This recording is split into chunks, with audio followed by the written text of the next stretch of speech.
Mission, on mission, trying to get it right. Transition, changing the way that I see life. Transition mind. I'm on a mission, trying to get it right. I'm transitioning my life. Making a transition. Ooh, making a transition. Ooh, ooh, ooh, ooh, ooh, ooh. Making a transition. Ooh, ooh, ooh, ooh, ooh, ooh, ooh. Making a transition.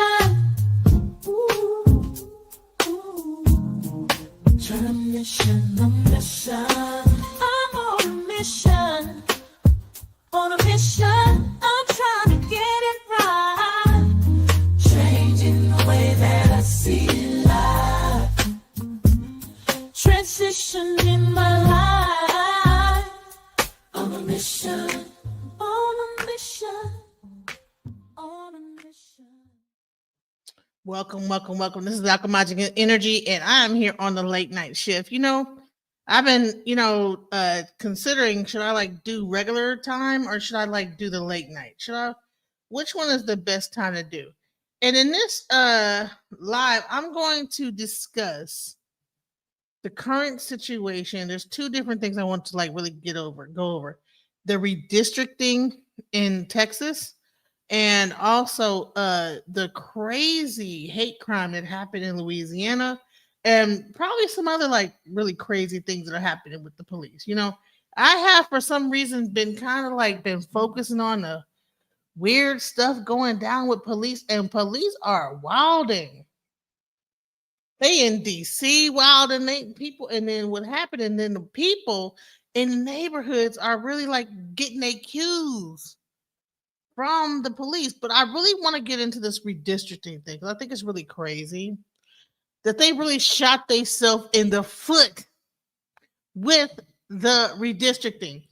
They thought they were being so slick, right? But they ended up, man, watch what this guy say.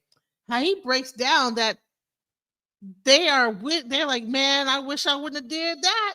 I wish I wouldn't have did that. Now they are mad about what they did, y'all. Check this out. Paraphrase Oscar Wilde. There are two great tragedies in life. The first is not getting what you want, and the second is getting it.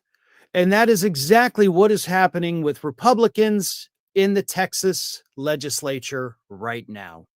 As we all know, this week, those Republicans were finally able to fulfill their fevered dreams of drawing mid-decade gerrymandered maps to basically erase Democrats from existence. And they did it. And based on these new maps, Republicans should be able to pick up 5 new seats in the U.S. House of Representatives. They got exactly what they wanted. And then, immediately after they pass these and everything's approved and we're good to go, these are officially the new districts, many Republicans in the state legislature had an oopsie-doo moment where they looked at the maps again and realized, oh God, we just screwed up so badly.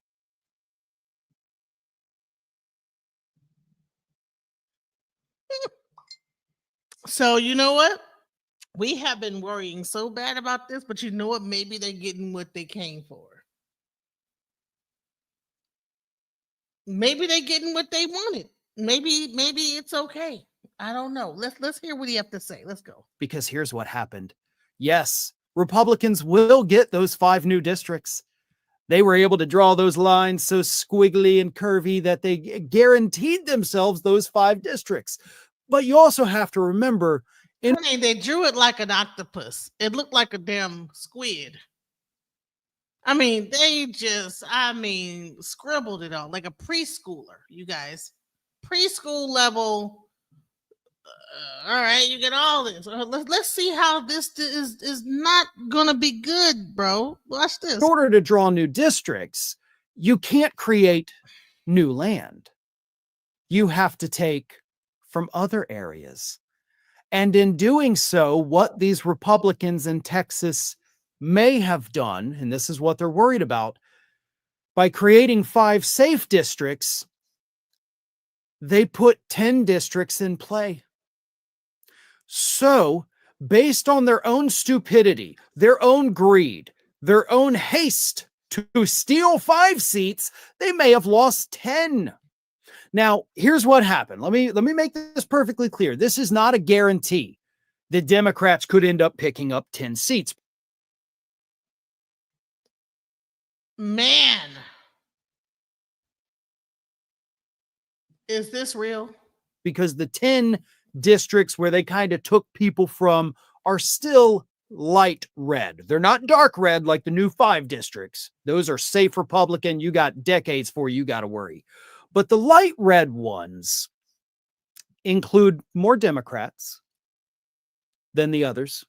They include more independent voters than the other districts, but still have, a Republican lean to them. But a Republican lean, as we have seen in election after election after election, sometimes doesn't mean anything at all, especially when you have a political party like the GOP that's not doing so well right now in polling. Their policies are polling very poorly. In fact, it was confirmed this week, what I've been saying for months, by the way, the One Big Beautiful Bill is officially the least popular piece of legislation since at least the year 1990.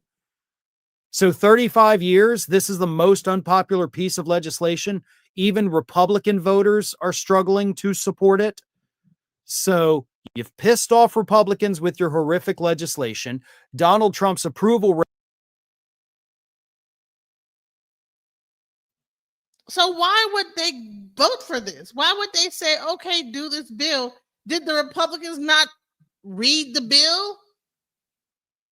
Now people say, oh, this is leftist, this, that, the other, Democratic, blah, blah, blah. So now Republicans are getting mad about the big, beautiful bill. But it's like, did you not read the bill before you voted? Now people getting mad about the bill.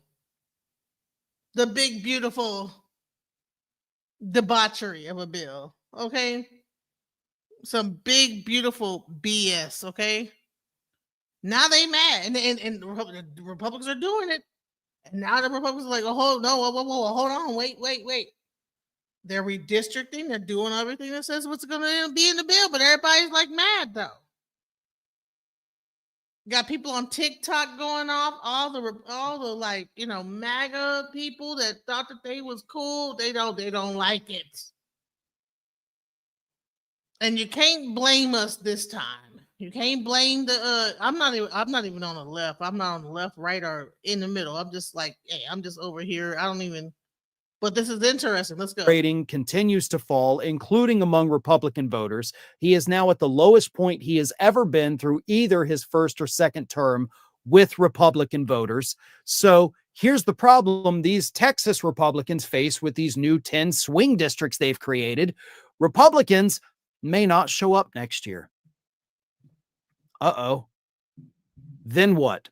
Yeah, you gained your 5 seats, but at the expense of 10. So you're down, you idiots. I love this. Again, it may not happen. They may get all 15 seats. And there's, I think, a strong possibility that happens. But we have seen from the polling data, from the voter surveys, Republicans are not enthusiastic about voting next year. And even though the Democratic Party's approval rating is at an all-time low, let's not forget that, the flip side of that is that Democratic voters are actually more energized and enthusiastic than they have been in multiple election cycles to vote next year.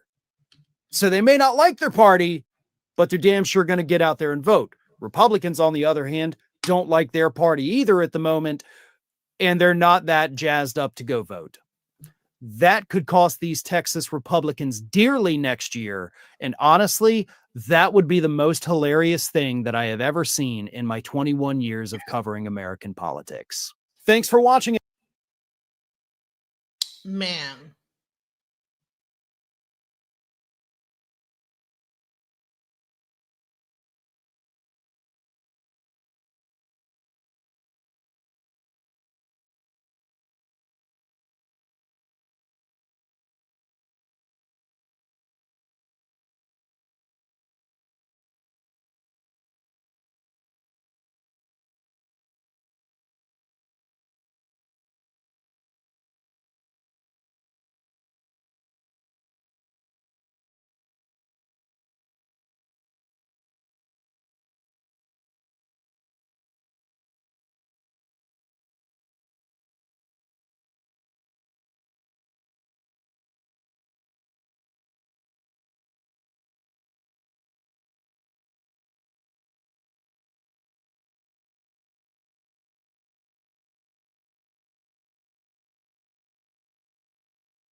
What the hell? Can you hear me? I hope you can hear me. So, anyways, so bottom line is Republicans have done all this BS, all this like really negative, like trying to get people in office, have people like having to sleep at the house and everything, threatening to arrest people, wanted them to get escorted to their house, all this crazy stuff, only to find out that really the redistricting might not be in their best interest. That's how, like, shouts out to the ancestors for that because that is messed up. But I heard that Trump called in, like, hey, redistricted, you know what I'm saying? And then they had to like leave town, all this other stuff. But you know what? That's enough of that. There is the weekly legal review that we discussed a lot of this stuff, and I might play a little bit of that. But right now, I really want to get into the situation that happened in Tallulah, Louisiana. And you know what? Tomorrow we're going to interview the people that this whole situation happened to, you guys. I mean, there's a reason why I'm here at night because the video footage is really jacked up. What happened to them was really messed up, and the actual person it happened to is actually in the hospital right now because he had like you know a heart condition, and he actually went into like some kind of like he had to go to the hospital after he was so riled up from the whole instance. So let's go into what happened in Tallulah. We're gonna like follow the whole situation with the gerrymandering and the redistricting and everything. We're gonna keep close eye on that, especially during the weekly legal review. But this is the subject I want to talk about. And tomorrow, Baba Yashabaya, I'm hoping that he's gonna like be able to set that interview up with the people that went through this. I've been talking to him, and he has the contact with them, and I hope we'll be able to get the information from him about what happened. So let's talk about what happened in Tallulah. Shout out to Bobby Yashabaya. Shout out to Richard Taylor and his channel for the information. Shout out. Peace and blessings. All praises to the Most High. Here is another video of an old white man claiming that he loves black people, but then pulls out a rifle and shoots at a group of about 8 people while they're standing on their porch after a hit and run accident. Just watch this video right here, and I'll be back with a little commentary about the situation. Just check it out.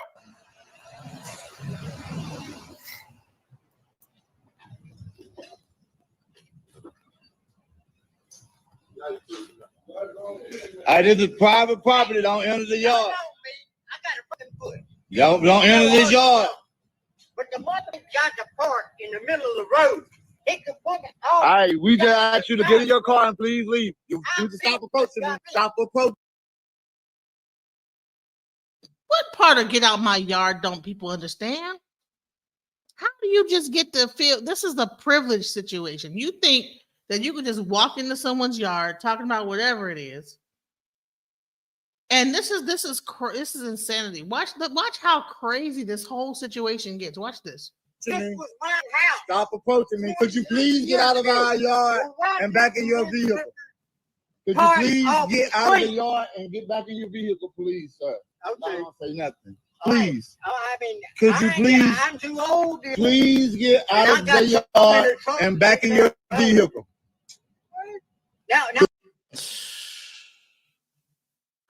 How many times can you say please? Please get out of your yard, of our yard, and back into your vehicle. And he just like, bro, I don't care. Like, call the police. Why are you trying to come over here and talk about something? Whatever the situation is. Let's go. Could you please? It is what it is. But it's evidently I ain't scared of y'all. I mean, I love black people. I have hired. Hey, y'all, look, I've quiet. for years. Okay, I have hired. You know, been hurt. You've been asking us to get away. Hey, Y'all know we need them.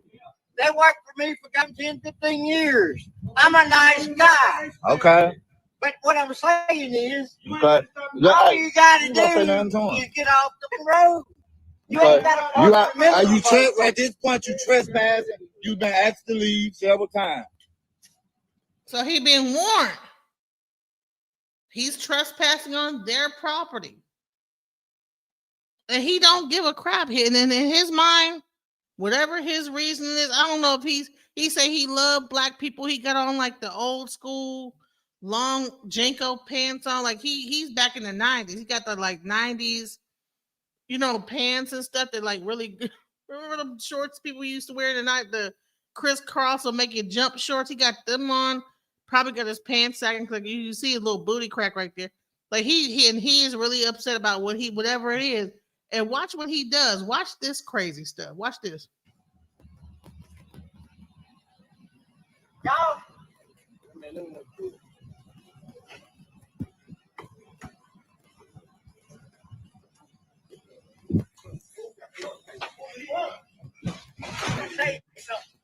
Hey. I'm sick of this. I ain't putting no more.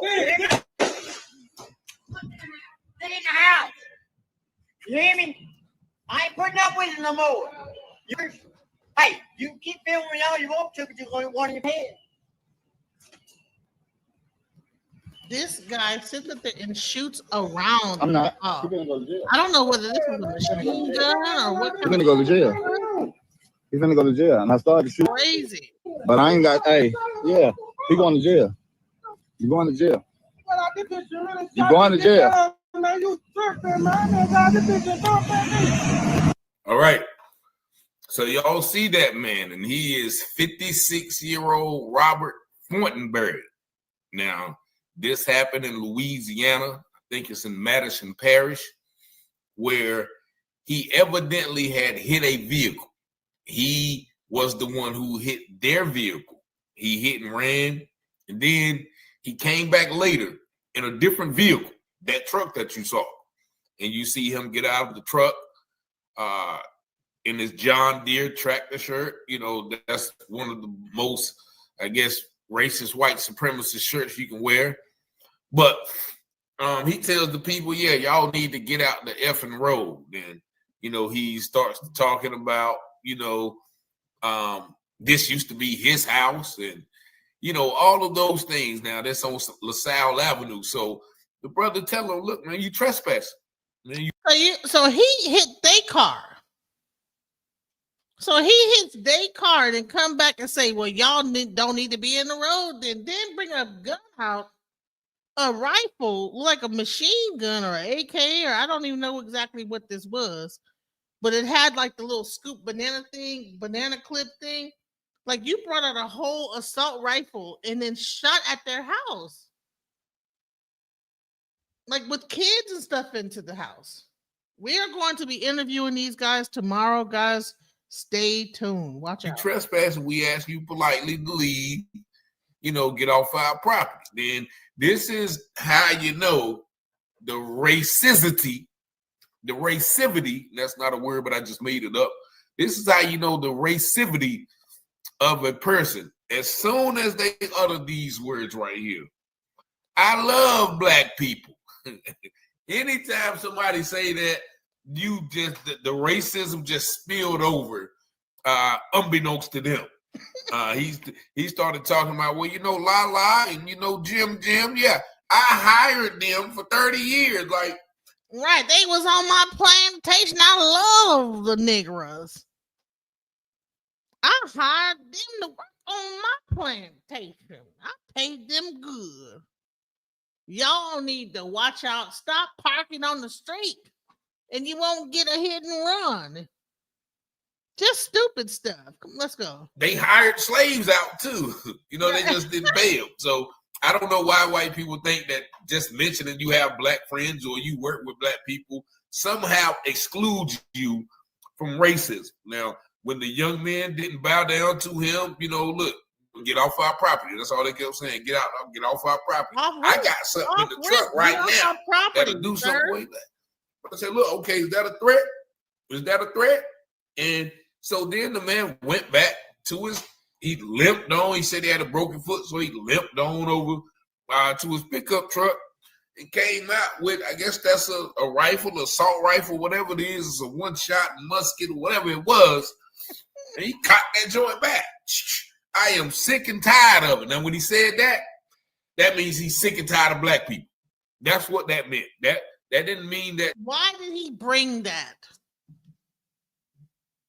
Why did he have it sitting in his car to where he could just get on the he had that thing sitting in the passenger side of the vehicle, waiting.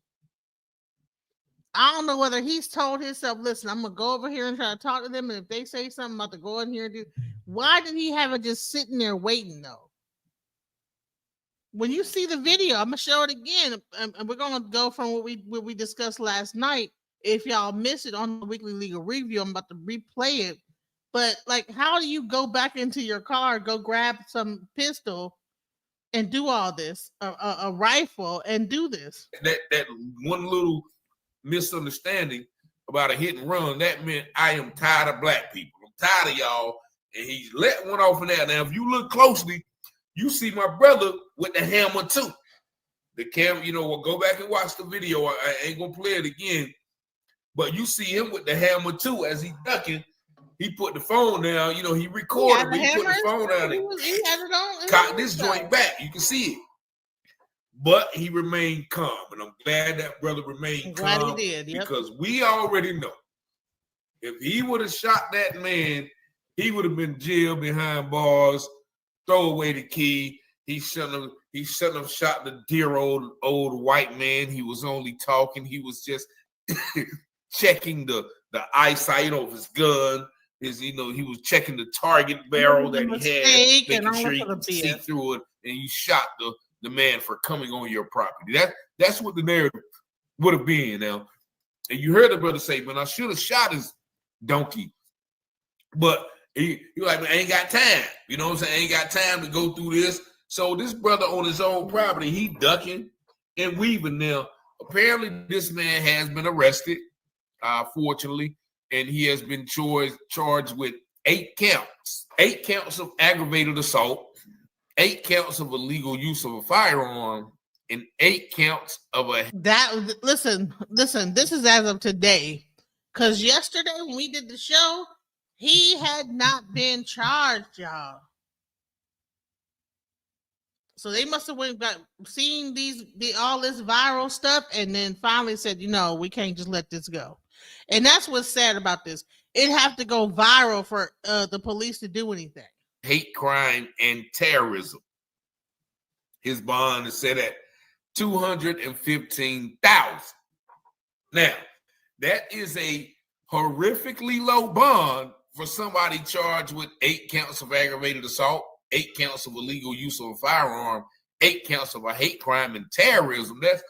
You remember, the brothers and sisters in Cincinnati got into a street fight, and their bond is $500,000. One of them is $850,000. So houseway, as Kanye would say, houseway. What is, the measure of this judicial system right here? Fortunately, once again, the brother didn't shoot back, because this brother probably would have been held on a crime against elderly, shooting at a person with a broken foot, shooting at a person who came on your, like they make up charges for us. You know what I mean? So, shout out to the brothers, man. If y'all watching this video, man, shout out to y'all, man, for remaining calm. But this is once again an evidence of the audacity of white people to come on his yard, shoot at him, after hitting their car. That it don't even seem like they was pressing the issue. This man done ran into their car, telling them to get out of the road, then come back to their property after saying how much he loves black people, goes to his truck and fires at 8 people. The audacity, the caucasity, as some people say, of white people, man. But, fortunately, this man is off the streets, but for however long, because he probably had the 20,000, or he put his house up. So he's going to be right out there, around those people again. So, we have to watch and see what's going to become of this issue. But, nevertheless, this is another incident, example of, the white supremacy and, what we have to deal with as black people while we are on our own property, minding our own business. But y'all let me know what y'all think about this in the comments. Y'all see the number, 919-587-7782. Thank y'all for watching, liking, sharing, and subscribing to the channel. And as always, shouts out to Richard Taylor for covering that. I want to also go into our coverage of the same event on the Weekly Legal Review. Let's check it out when we discuss the same event with a person from Tallulah. Shout out to Baba Yashabaya. He has been working with the family of this group, and let's go into what happened. Things in divine order, my brothers. And All right, Calvin, good, so man. glad to see you. Man, I love it. I man, love the y'all dashiki, man. It's beautiful. I love that. Thank you, my brother. Thank you, my brother. I appreciate it. I'm glad for you guys to be on here. We've got a situation here in Tallulah this week, and I want your legal analyzation of it. I want you to hear it. This just happened a few days ago, right down the street, to show how crazy things is. And Calvin, I am so honored to have you on as a legal man to look at this and break it down, and we're going to talk about it. Yeah, All let's right? talk about it. Let me take a look at it. Let's start this video. Let's start it. This is in Tallulah, Louisiana, where I am. All right, let's go.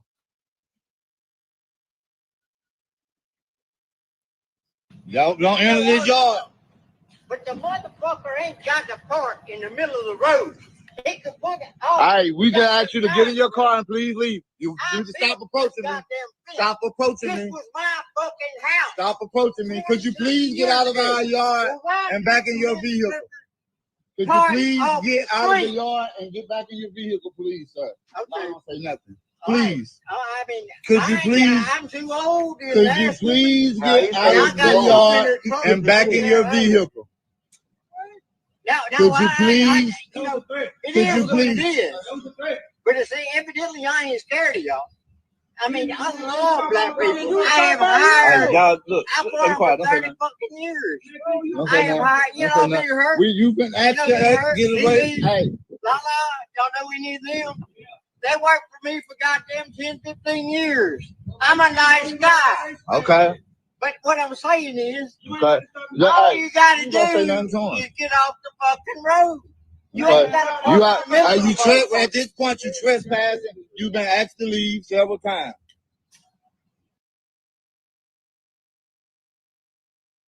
All they got to do is get off the road. But you hitting people. And then you want to come with a gun, a rifle. Come on now. Watch him. Watch him. Y'all, I'm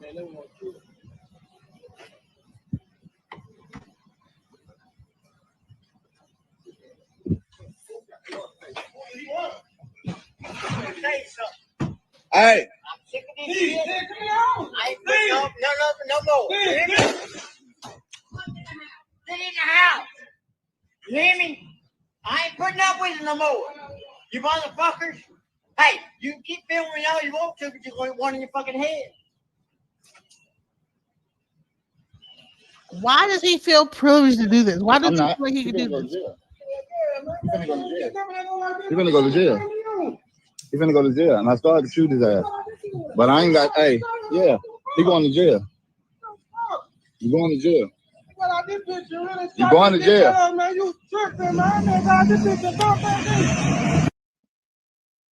There you have it.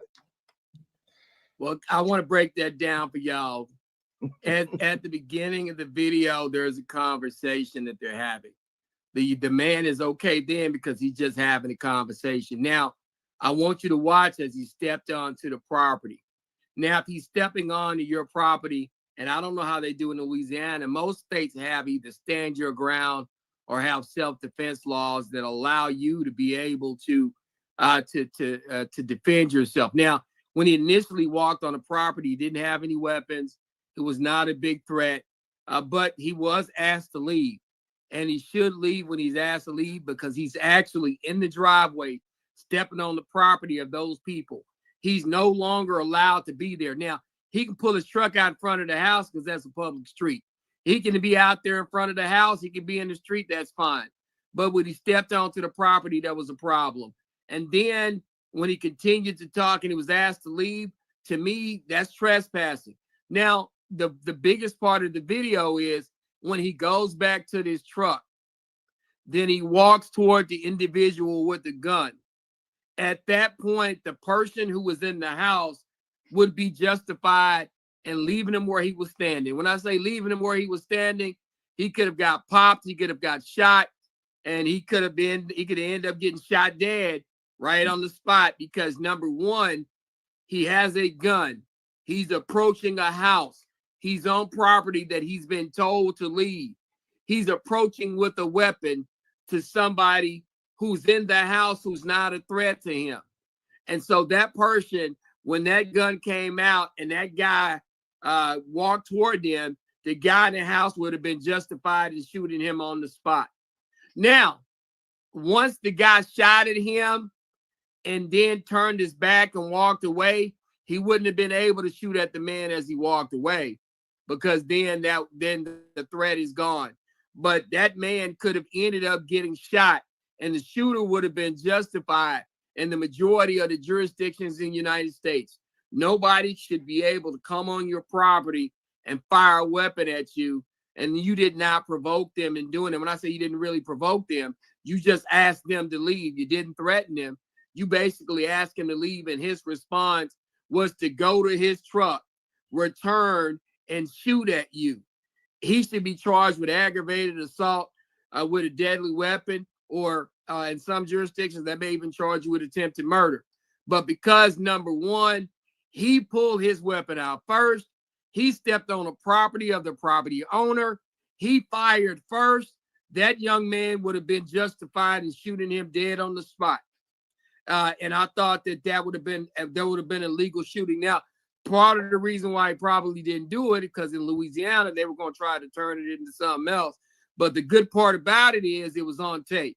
So most situations, the guy in the house would be justified in shooting that individual. And that man that walked up to that family should be in jail right now. He should have a really high bond because that is extremely dangerous. He's a threat to himself, his others, and those in the community with that kind of behavior, walking up on somebody just out of the blue, on a minor discrepancy or a minor disagreement, and he. What's up, Zion? How you doing? How you doing, lady love?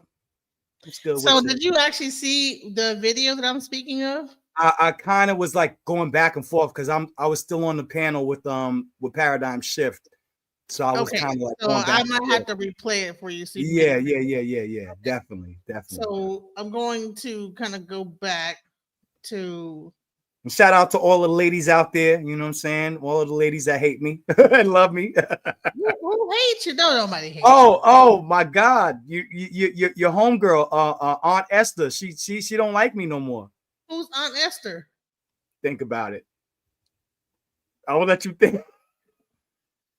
Aunt Esther. I'll let you think about it. Lord, Aunt Esther don't like me no more. Yeah, I don't know how she left. You saw how she left the last time I was on the panel. She just dipshit. Yeah. Yeah, Aunt Esther. She got the Aunt Esther vibes. Like I don't know what. I didn't know what it was. Like she's a beautiful woman. Don't get it twisted. But I watched a couple of her videos and she is cussing everybody out. It's like if this ain't Aunt Esther, I'll give you your red fox to that Aunt Esther, sis. Is she on that? Aunt Esther from what's it called? What's Sanford and Son. Sanford and Son. She stayed with the stink face on, y'all. I'm like, oh my God. I don't know what hit me one day. I was watching one of her videos and I said, all I saw was Aunt Esther. I said, oh no, not Aunt Esther. Aunt Esther used to be sexy back in the day too, though. But you know, right? You know, look, some guys like that little mean girl stuff, like little evil. They like a little evil. They want to subdue the evil. They want to subdue it. It's hilarious, but you can control it, but you can't. Yeah, I wanted to hear what this brother had to say. I'm sorry. Blessings, peace, and blessings. All praises to the Most High. Here is another video of an old white man claiming that he loves black people, but then pulls out a rifle and shoots at a group of about 8 people while they're standing on their porch after a hit and run accident. Just watch this video right here, and I'll be back with a little commentary about the situation. Just check it out.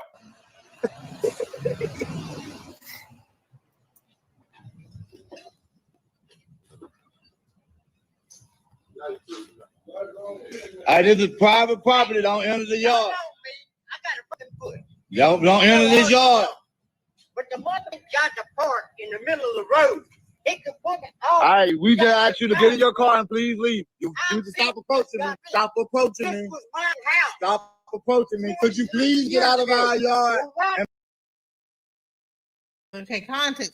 He this white guy is he hit and run somebody on their street. This white guy is cutting up. Came back fussing. The white guy came back fussing after he hit somebody? After he hit and ran. He did a hit and run. Came back fussing. Well, I'm just trying to say y'all had y'all cars parked on the street. And back in your vehicle. Could you please get out of the yard and get back in your vehicle, please, sir? He like 10 Budweisers deep. Look at him. Could you please get out of the yard and back in your vehicle? Could you please? It is what it is. But it's evidently I ain't scared of y'all. I mean, I love black people. Why do you have to go there? Why do you have to go there? You've been acting, get away. Hey. Y'all know we need them. I love black people. See, and this is one of the things I hate. I hired her. I hired Tyra. One of the things that I hate the most, you know what I'm saying? This is one white guy over here in my neighborhood, and every time I'm riding around to the store or whatever, he always wants to stop and freaking daggone, you know what I'm saying, chop my ear off. You know what I'm saying? He'll sit there and flap gums. It always goes to, oh, you know about those rap artists, and you know about this. And he'll always bring it back to some kind of racial thing. Like, yo, hold on, bro. Why every time I have to have a conversation with you, you know what I'm saying, with your rotten teeth, looking like you smoke Molly every day and meth, You know what I'm saying? That every conversation has to turn into a racial conversation. That annoys me. Right after he didn't hit somebody. If you don't, Yeah, why are you bringing up race? This has nothing to do. It's cars parked on like the side of the some, street. I'm not afraid of you guys. You must be. Well, watch To even bring that up. Watch. So here we go. Let's go. I mean, I love black people. I have hired. Hey, y'all, look, I've let me quiet. for years.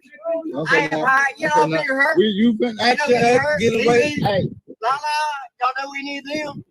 They worked for me for 10, 15 years. I'm a nice guy. okay. But what I'm saying is, Okay. all you gotta You gonna say nothing do to him. is get off the road. You Okay. ain't gotta You at this point, you trespass. All you gotta do is You've been keep your asked to car leave straight. several times. And not drink while you driving. This dude is like 10 beers deep already.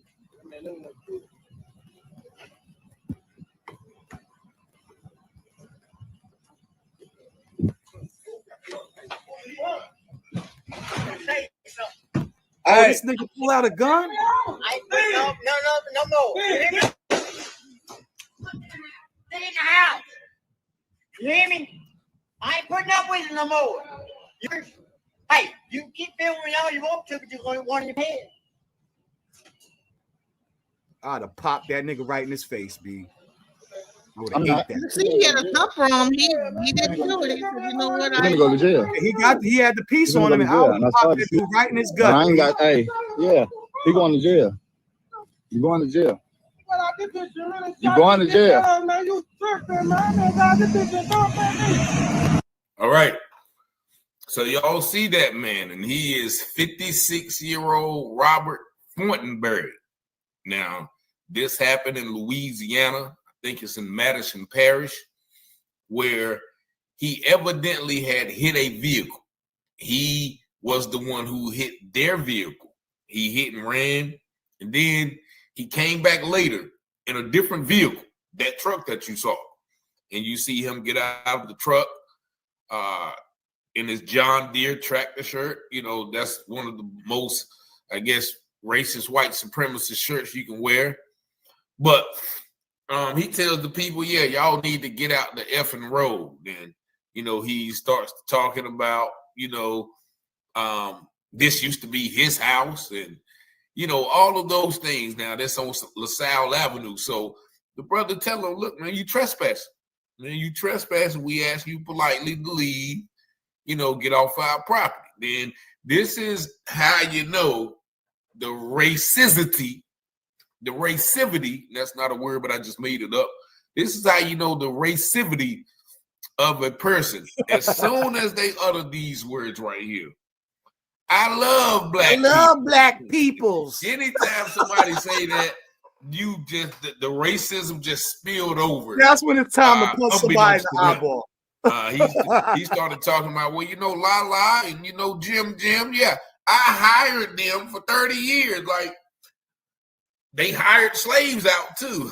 You know, they just didn't pay them. So it's paternalism. They all used to work on my plantation. I It's used to hire Yeah. Jim Jones and blee blee. I love It's black. paternalism. It's paternalism. It's the attitude that first comes out is oh, I get to talk about race, but I get to talk about it from a position of authority. White folks have a serious complex. Serious complex. Mm-hmm. They really need some mental health treatment.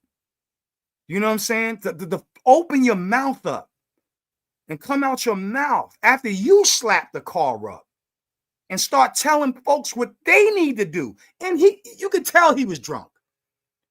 That man was litty. And he would have got popped if he pulled that, if he went to that car and came back out. The police. They should have called the police on his ass. I would have popped him quick, yo. I would have been underneath, I would have been behind that car, and I would have put one in his pork belly. Let him sit there and scream until the cops came on my property. I don't know why white people think that just mentioning you have black friends or you work with black people somehow excludes you from racism. Now, when the young man didn't bow down to him, you know, look, get off our property. That's all they kept saying. Get off our property. I got something in the truck right now that'll do something for you. I said, look, okay, is that a threat? Is that a threat? And so then the man went back to he limped on. He said he had a broken foot, so he limped on over to his pickup truck and came out with, I guess that's a rifle, assault rifle, whatever it is. It's a one-shot musket, whatever it was. And he cocked that joint back. I am sick and tired of it. Now, when he said that, that means he's sick and tired of black people. That's what that meant. That didn't mean that one little misunderstanding about a hit and run. That meant I am tired of black people. I'm tired of y'all. And he let one off in there. Now, if you look closely, you see my brother with the hammer too.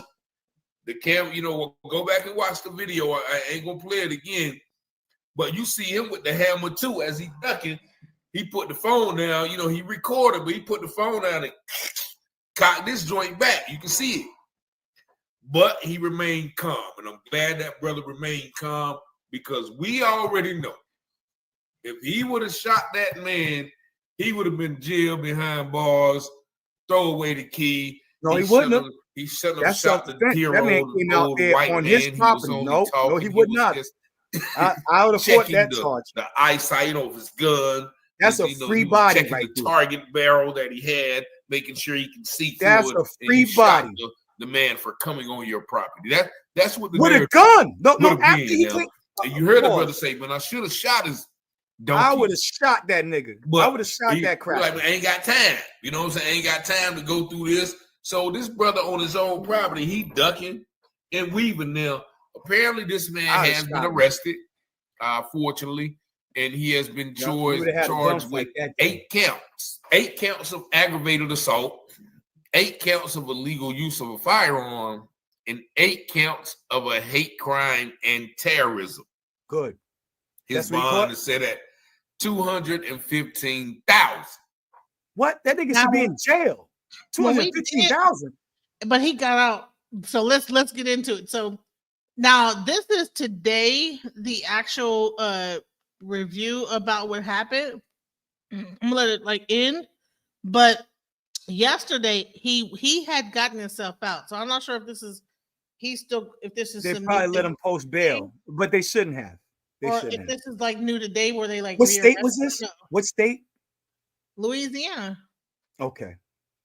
Now, actually, in the same town Baba lives in. That's where tomorrow we're going to interview the family. All right. Because we need to do that show over. On the whole town, the family it happened to, is talking to Baba. So the guy that was that it happened to actually had to go to the hospital because he went through mental distress. Oh, wait, the black guy? Yeah. No. But that's smart. Listen, when people pull up on you and stuff like that, people get upset about calling cops. Listen, you ain't snitching if it ain't your freaking co-defendant or your family member or you somebody that you are in cahoots with. That's when you snitch. That's the problem with black folk. Black folk think that anytime you tell the cops on anybody, you know what I'm saying, even your worst adversary, he'll pull a gun up to your child's head that somehow you're snitching if you call the cops. I'm sorry, you pull a gun out on me, and I had a dude 2 years ago pull a gun out on me and my son. You think I'm not calling cops? I'm calling cops so that the next time this dude pull up and I put a bullet in his face, I have a legal argument. Right.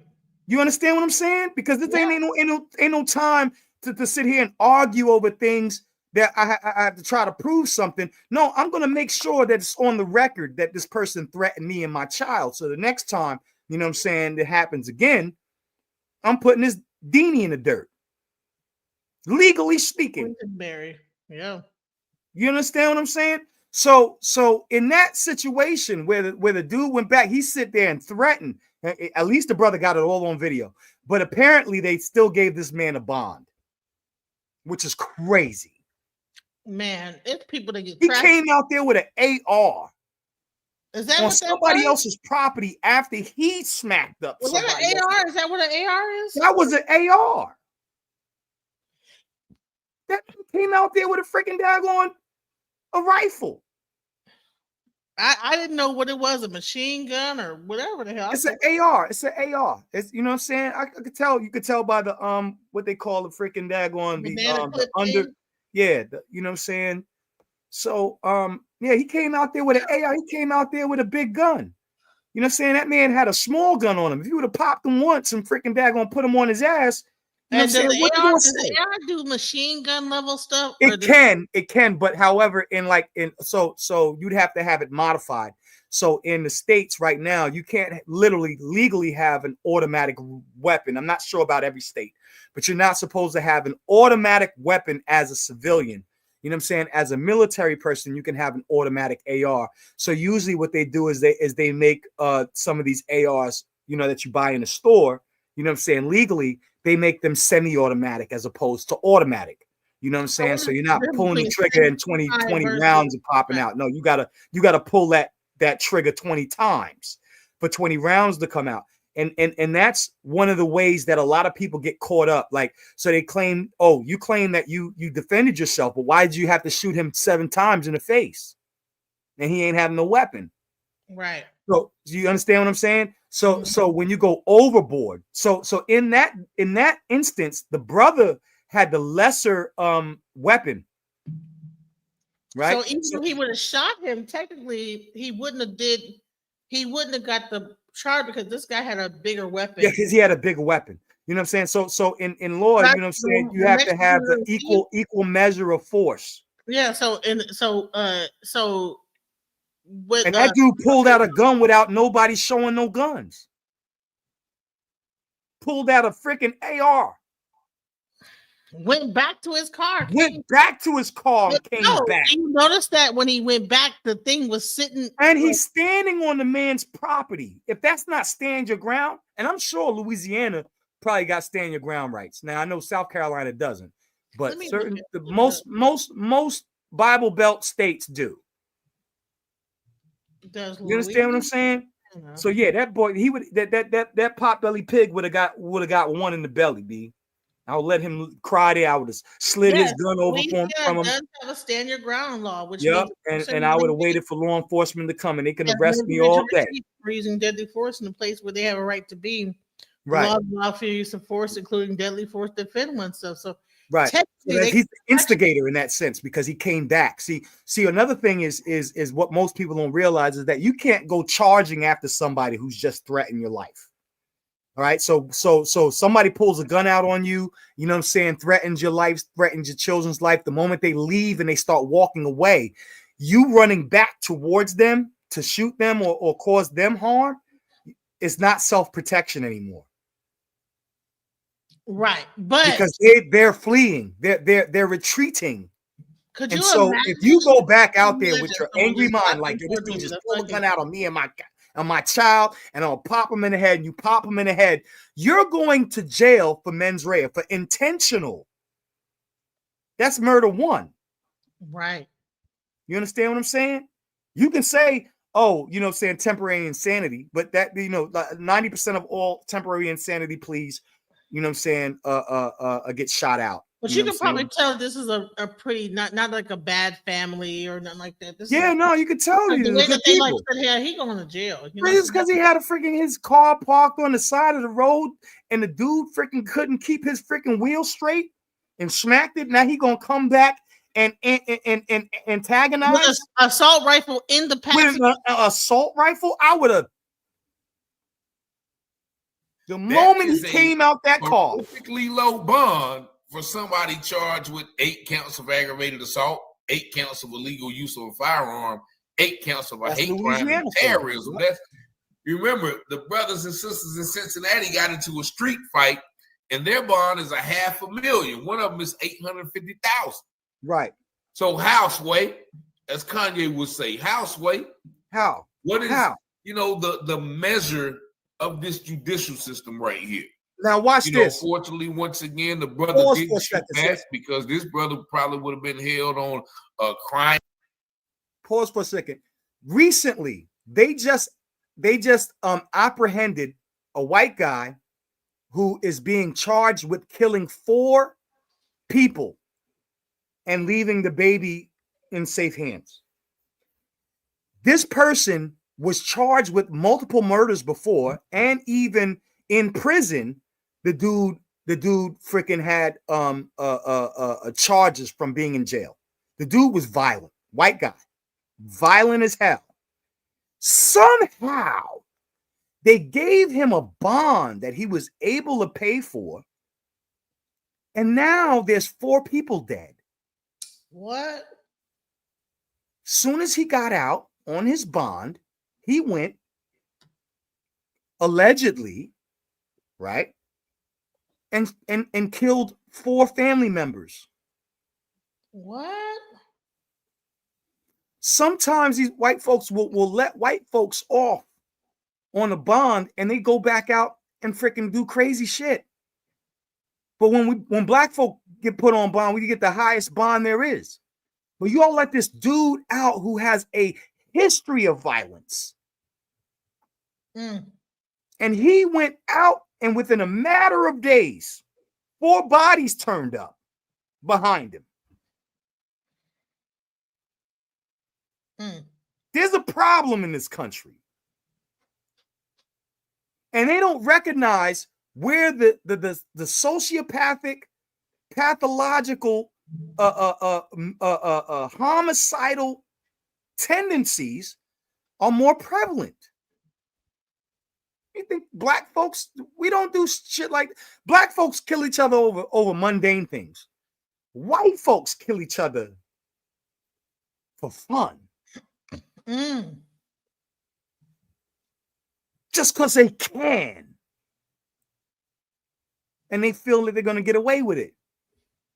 That's why a black person will take a plea bargain quicker than a white person. A white person will go straight to trial, you know what I'm saying, on a 25 to life, if not a daggone death penalty charge. Like, wait, hold on, bro. I think you need to take that plea bargain. Nah, I'm white, so I'm going to beat this. They have that arrogance. Go ahead, continue. Crazy, It's madness. Right? It's madness.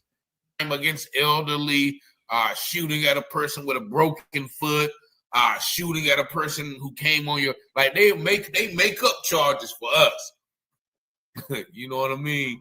So, you know, shout out to the brothers, man. If y'all watching this video, man, shout out to y'all, man, for remaining calm. But this is once again an evidence of the audacity of white people to come on his yard, shoot at him, you know, after hitting their car.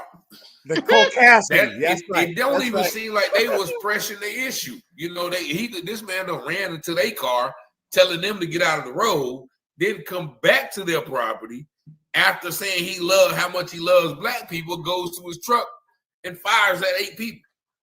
The audacity, the caucasity, as some people say, of white people, man. But, you know, fortunately, this man is off the streets, but for however long, because he probably had the 20,000 or he put his house up. So He's going to be right out there, you know, around those people again. So, drinking again. We have to watch and see what's going to become of this issue. But, you know, nevertheless, this is another incident. Shouts out to Richard Taylor. Shout out. You know, he covers a lot of news about like the police brutality and things going on in our community. Right, so please check his channel out. And so let's go into you know how big, you know how you know important those discussions are to me. You know what I'm saying? I'm really huge on that. And I would have still, you know what I'm saying, engaged with Queen 6'2" or 6'9" on it. You know what I'm saying? Until she got upset with me. But and to just quickly address that, I think she got upset with me because I made a connotation about her attractiveness, you know what I'm saying? And I was being flirtatious, but you know, she has a couple of shows on her YouTube channel. Go check out Queen Didi 6'2" Queen Didi and add and subscribe, like, share, and subscribe. I love the sister. I don't agree with her politics, but she got mad at me about making a connotation. And I made the connotation because she has this thing called the man's cave.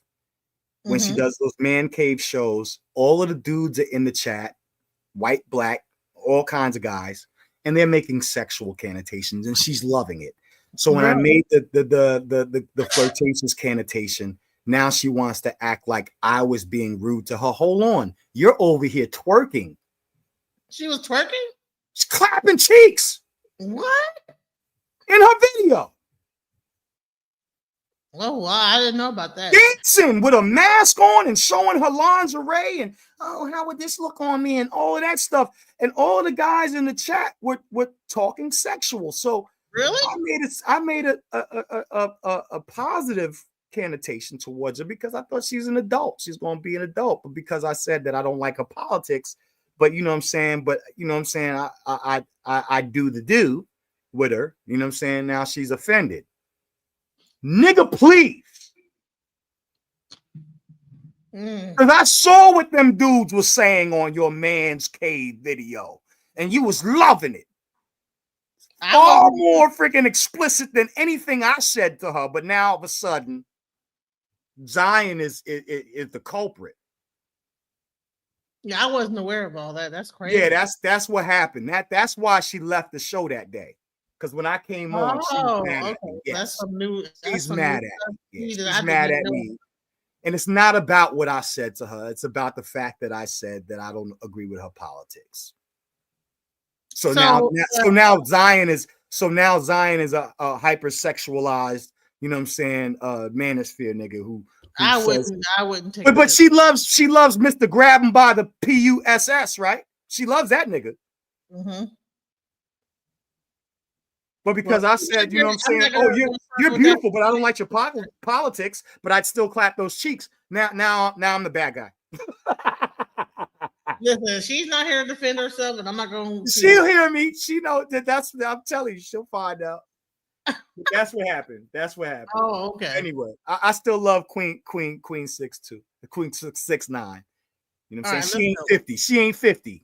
All right, let's go. Let's go right here. You going to jail? You going to jail? You going to jail?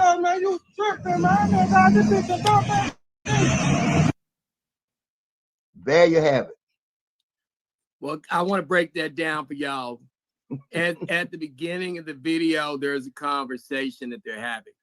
The man is okay then because he's just having a conversation. Now, I want you to watch as he stepped onto the property.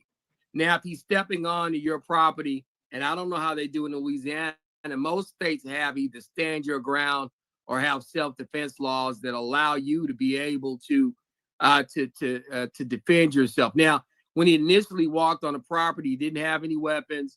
It was not a big threat, but he was asked to leave, and he should leave when he's asked to leave because he's actually in the driveway, stepping on the property of those people.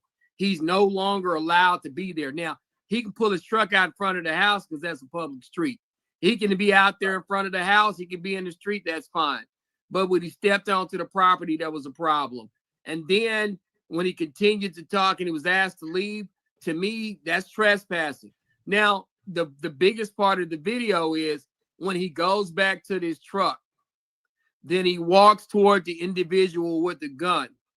At that point, the person who was in the house would be justified in leaving him where he was standing. When I say leaving him where he was standing, he could have got popped, he could have got shot, and he could end up getting shot dead right on the spot because number one, he has a gun.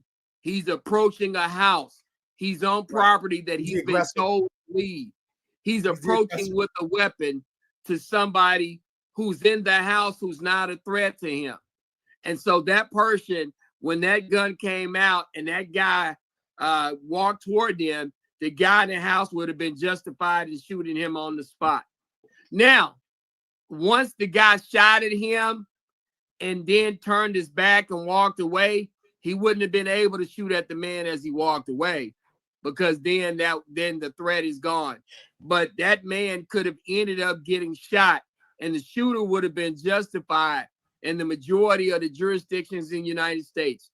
Nobody should be able to come on your property and fire a weapon at you, and you did not provoke them in doing it. When I say you didn't really provoke them, you just asked them to leave. You didn't threaten them.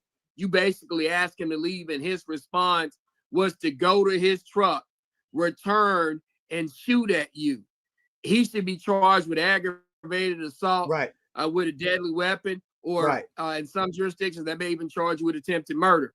But because number one, he pulled his weapon out first, he stepped on the property of the property owner, he fired first, that young man would have been justified in shooting him dead on the spot. And I thought that would have been a legal shooting. Now, part of the reason why he probably didn't do it, because in Louisiana they were going to try to turn it into something else. But the good part about it is it was on tape. So most situations, the guy in the house would be justified in shooting that individual. And that man that walked up to that family should be in jail right now. He should have a really high bond, because that is extremely dangerous. He's a threat to himself, his others, and those. He's a menace to society. He's a menace to the community. He's a threat. Walking up on somebody dangerous. Just out of the blue on a minor discrepancy or a minor disagreement. That's why I love Brother Calvin. Pulls out a gun and shoots at a homeowner. A person like that should be locked up, and they should have a high bond. And the people of Louisiana did not do that. They're wrong. Well, no bond at all, honestly.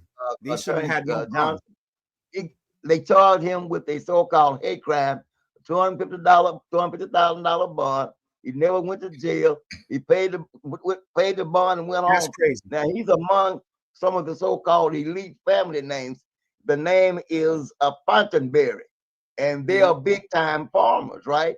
So all that's connected down is it's not what you know, it's who you know. But we're saying nobody's above the law. But this dude, now he came early. We didn't get that way. He hit a car, changed vehicles, went home and came back and parked and figured out what the car he hit. They must have saw him and thought they were going to tell it on him. He came back to approach them about what had happened previously. Then he came on their property. So I went this morning and looked at the scene. It's a stop sign, glass on the corner. This man hit a car, went home, changed vehicles, came back to the scene of the crime, got out and got into a verbal confrontation with the people standing there. Now, and I'm telling you, that's where the problem is.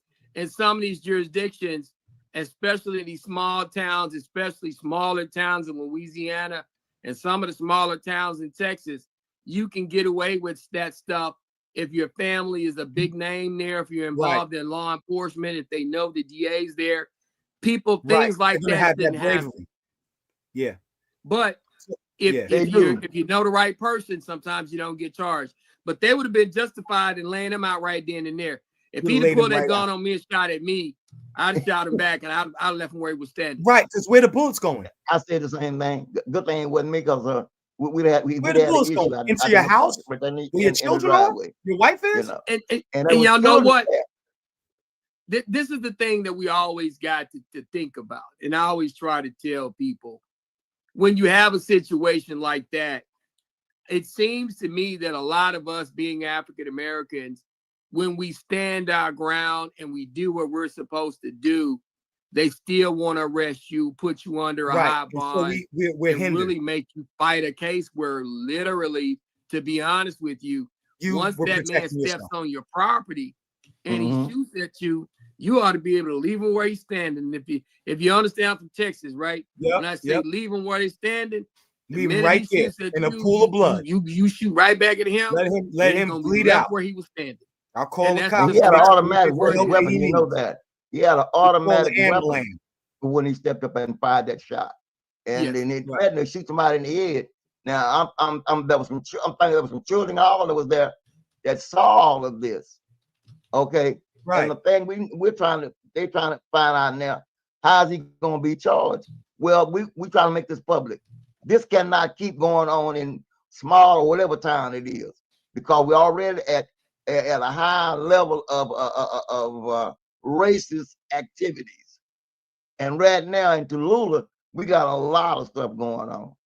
You know, I told him on my show, suppose there'd been a black man walked up into a white man's yard, you know what the outcome would have been. And see, that's the thing. And that's why when I look at something like this, in a place like Louisiana. Like I said, Texas, Louisiana run neck and neck when it comes to crazy stuff like this. That's just crazy to me that this man is allowed to just walk up, do this, and literally they let him do a walkthrough and then make him get booked in. And a walkthrough, so I help people understand.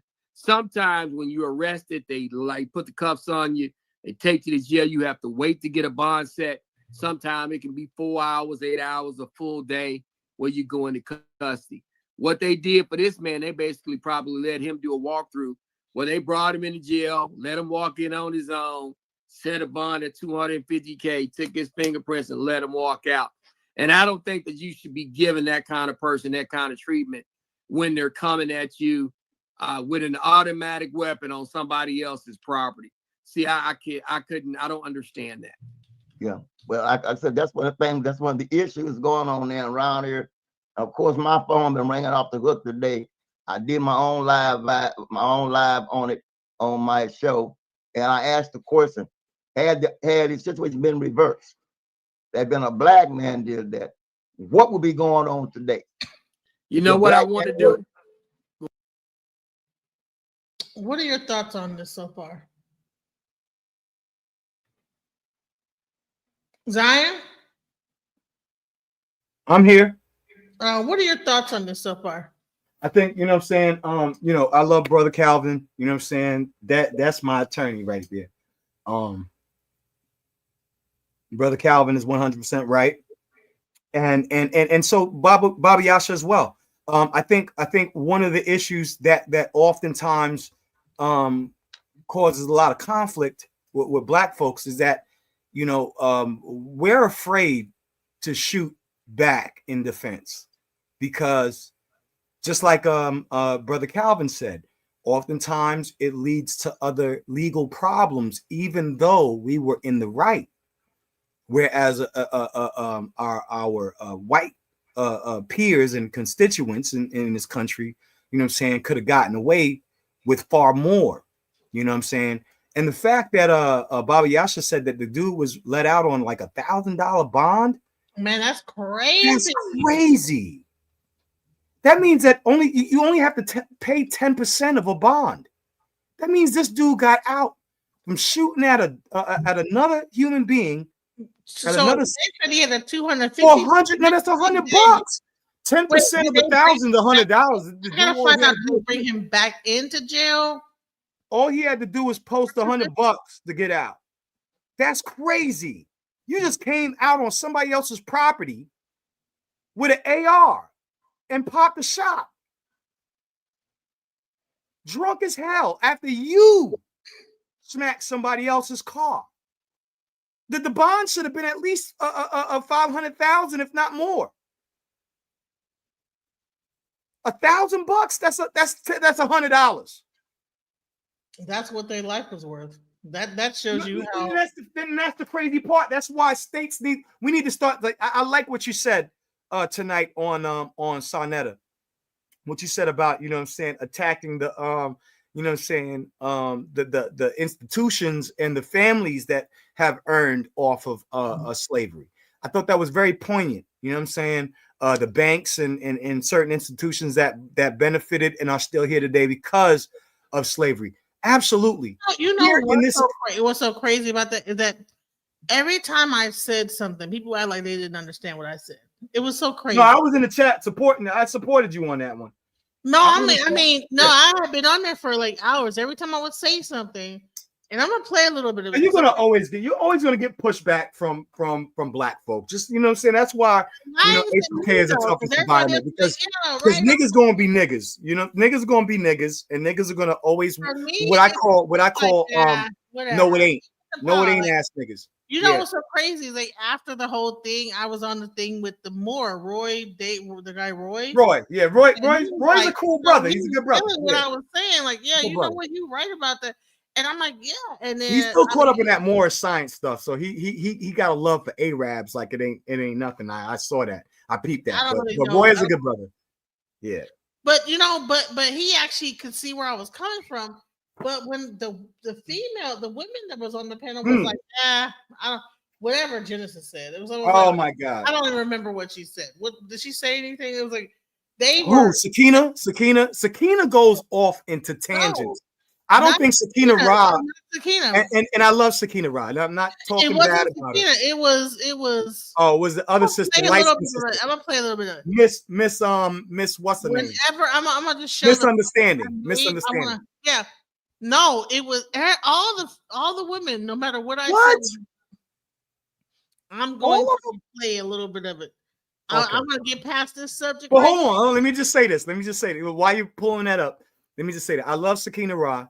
You know, oftentimes I feel like she doesn't stay on one topic, and she ends up kind of deflecting to multiple other topics that are not relevant when she comes on. But I do, you know, every now and again she will point out some poignant stuff. You know what I'm saying? But a lot of times it seems like, you know what I'm saying, she kind of gets distracted. I got ADHD too, so I'm not banging on her. You know what I'm saying? But I can tell ADHD when I see it. You know what I'm saying? And she'll start off on the topic, and then somehow she totally loses her entire position because she gets caught up into other thoughts. You know what I'm So saying? maybe And that's what I was doing too. But yeah, I'm gonna play it. So maybe give me some point.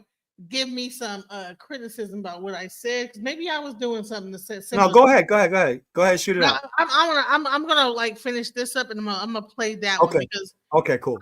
I felt like damn nobody's listening to me. I'm like damn, do y'all hear what I'm saying? Yeah, I was listening to what you were saying. I was in the chat too. I was like, you know, those But were you were great there points toward that the you made. end. You Yeah, didn't no, you made hear- good points. You did You not made get to good points. hear from the beginning when I was like, okay. I do feel that the federal government has responsibility and needs But accountability. the Also, federal government ain't got no money.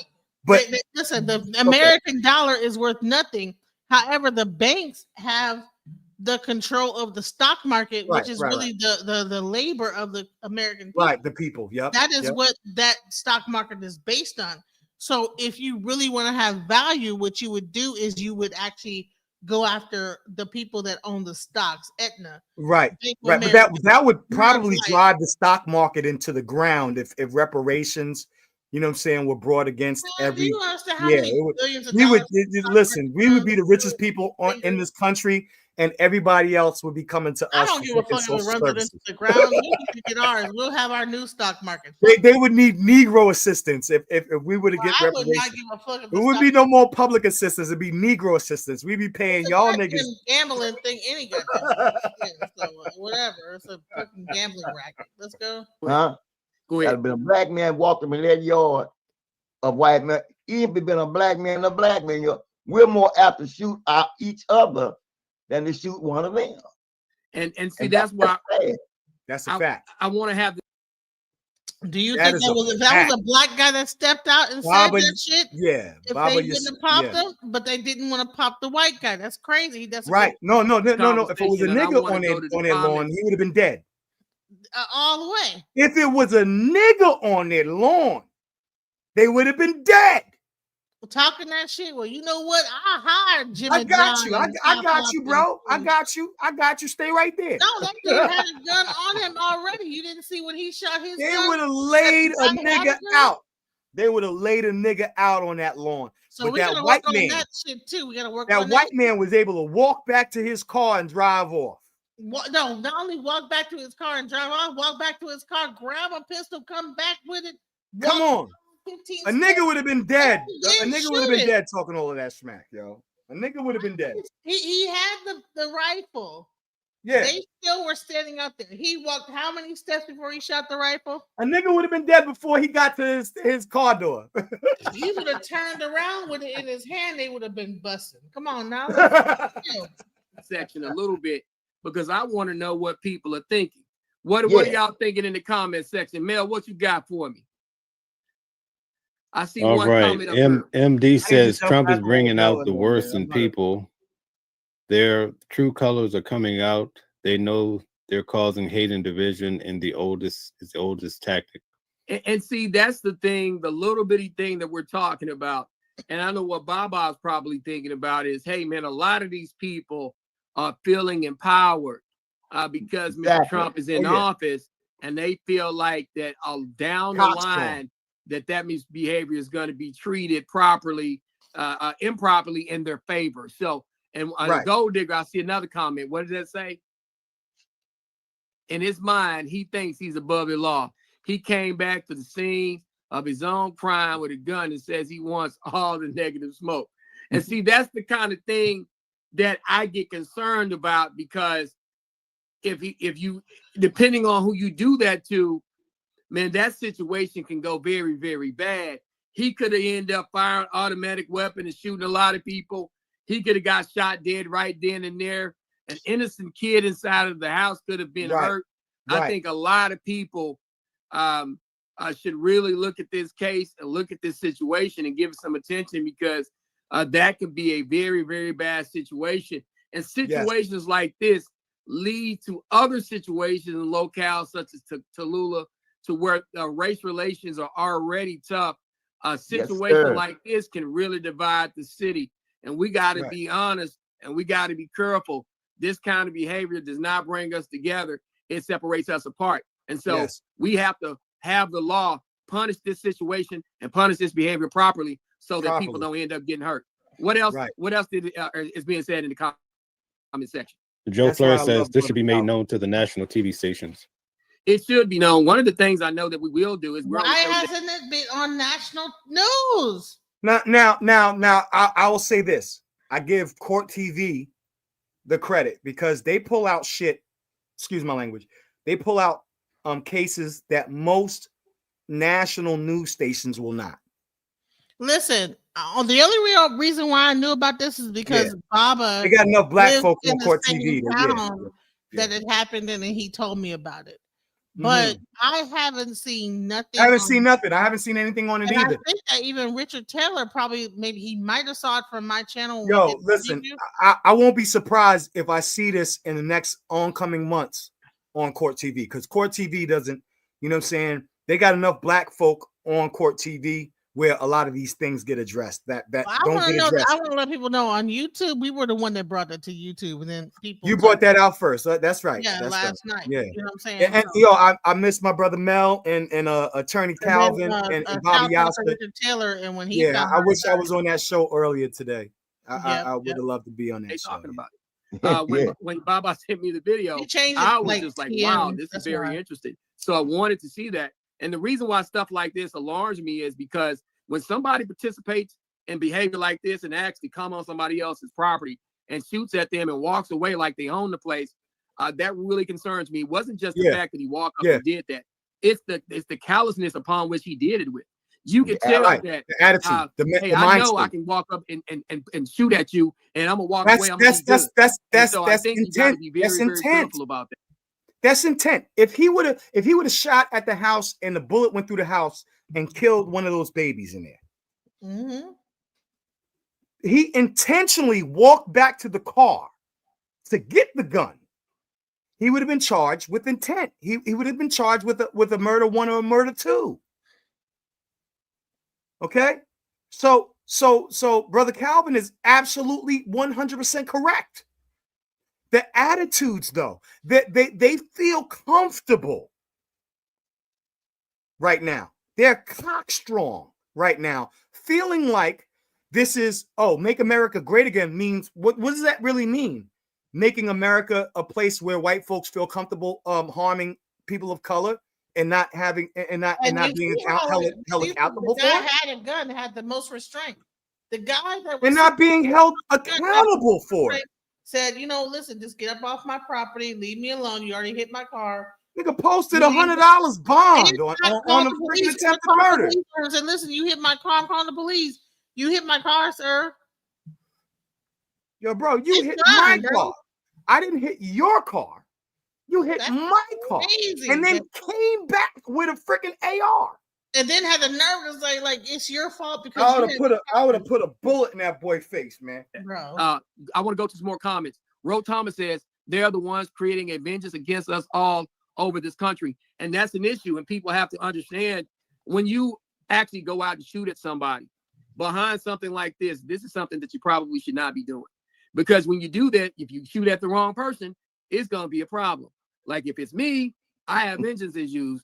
And I'm going to be in the right because you shoot at me on my property. I'm not going to allow you to just walk away from that, because if I allow you to do that, you may come back and try to do something like that again.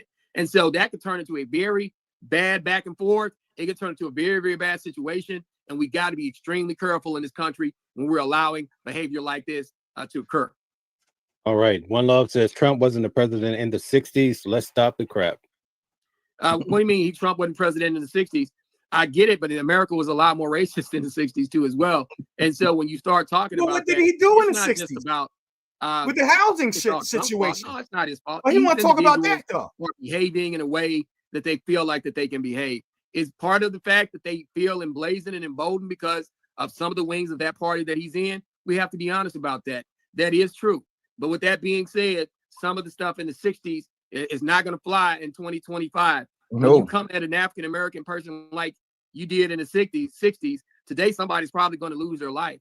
People are not going to take it. Right. And should we push behavior, and should we raise rhetoric like the current president does sometimes to make people feel like it's okay to do this? And I'm not going off on him. And sometimes we can raise the rhetoric, the rhetoric to make something like this happen. But when he does stuff like that and raises that rhetoric, and that could truly cause a problem, and people can be really going out here going after each other. And I think as a president, some of the good things that he has done, he needs to continue to do those things. But some of this kind of behavior, can I make a point, sis? Some of his people push is not something that he should add fuel to the fire on. I'm just keeping it real. So let me just say this real quick. You know what I'm saying? And I wanted to say this. You know what I'm saying? I don't have to always jump on every panel. You know what I'm saying?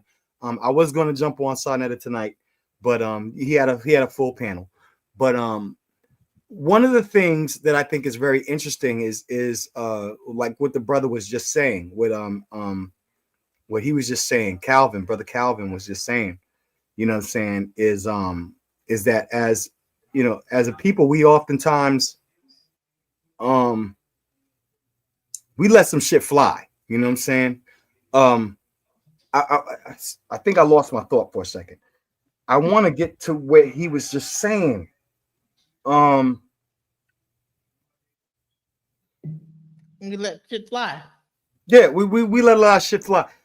Black folk, you know, in this country, you know, we do have fears and stuff about you know what I'm saying, our legal, especially when it comes to white folk. But this man should have been charged. Go ahead and play that again. Let me get my thought back. Let me catch my thought back. I go back, bring it back just a little bit, just about maybe 5 minutes. When Baba sent me the video, I was just like, wow, this is very interesting. So I wanted to see that. And the reason why stuff like this alarms me is because when somebody participates in behavior like this and actually come on somebody else's property and shoots at them and walks away like they own the place, that really concerns me. It wasn't just the fact that he walked up and did that. It's the callousness upon which he did it with. You could tell that, hey, I know I can walk up and shoot at you, and I'm gonna walk away. I'm gonna be good. And so I think you got to be very, very careful about that. I want to go to some more comments. Ro Thomas says they're the ones creating a vengeance against us all over this country, and that's an issue. And people have to understand, when you actually go out and shoot at somebody behind something like this is something that you probably should not be doing. Because when you do that, if you shoot at the wrong person, it's going to be a problem. Like if it's me, I have vengeance issues, and I'm going to be in the right because you shoot at me on my property. I'm not going to allow you to just walk away from that, because if I allow you to do that, you may come back and try to do something like that again. And so he might just come back and do it again. That's the part that's crazy, is that they let him out on bond, and he can get mad at the fact that he went to jail, come back and shoot the family up again. That shows negligence on Louisiana's part. Right. So that's going on in New York right now. Bad back and forth. It can turn into a very, very bad situation. And we got to be extremely careful in this country when we're allowing behavior like this to occur. All right. One Love says Trump wasn't the president in the 60s. Let's stop the crap. That's the one that I want to talk about. What do you mean Trump wasn't president in the 60s? Watch this. I get it, but in America was a lot more racist in the 60s too as well. And yeah, pause that for a second. So in the 60s, I believe it was Trump who was being charged, 60s and 70s, was being charged with discrimination against African Americans in his father's apartment building in Brooklyn. Was it Brooklyn or the Bronx? Either way. Okay, so it doesn't matter that he was the president. I don't understand niggas, man. Oh, he wasn't the president in the 60s. It doesn't matter. Was he utilizing his discriminatory benefits as a white man? Was he still showing racial tendencies as a white man who owned homes where people were you know what I'm saying, being lodged at, or people were being discriminated against because of their race in moving in? Oh, well, I only discriminate not because they were black, but because anytime a black person comes into a building or moves into a neighborhood, it brings down the value. No, so then it was about them being black. You see what I'm saying? So you can go back. So I don't get this with Negroes who want to support Trump, who totally want to forget Sister Queen 6'9", 6'2". Y'all forget the history of the person. Let their actions speak for themselves. Out against the teenagers, like we did talk about, the Central Park Six, the freaking lawsuit that was held against him and his father for fucking denying African Americans discrimination, discriminatory practices in housing. You know what I'm saying?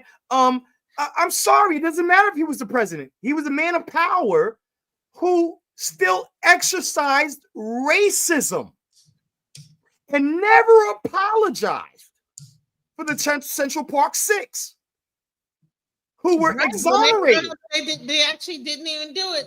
He never apologized for it. Never apologized. Said, "Listen, I apologize." He should have shot each one of their children a couple of million. That would have fixed his face for me. Took a whole ad out in the newspaper. He should have literally, I'm telling you, he should have literally shot, you know what I'm saying, made a public apology for the Central Park 6 and freaking goddamn shot their family some freaking daggone some generational freaking wealth. Some bread, of course. Break them off. Because you did that. So wait, technically speaking, the Central Park 6 sued him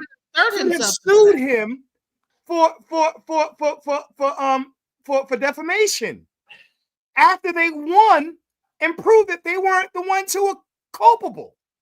Oh, did they sue him for defamation? No, they should have. They certainly should have. Didn't some of them like not even get any money or something like that? Sometimes people believe. Okay, so when it comes to the what do you call it, the mandatory or the statutory statute of limitations. People think that because it says, 6 years for this and 2 years for that, that all of a sudden after 6 years or 2 years, depending on the certain case, that you can no longer bring it up. But that's not true. If you're still suffering from the effects, go ahead and do that. 20 years later, if you're still suffering from the effects, there is no statute of limitations. No lawsuit against that.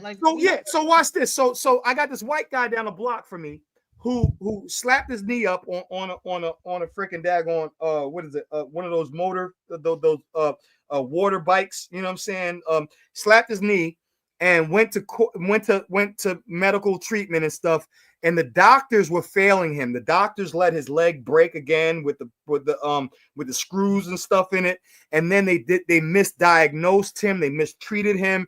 And because doctors are very powerful in any state, most lawyers will not go and do a lawsuit against a hospital. You have to literally find a doctor out of state to do a lawsuit against medical malpractice.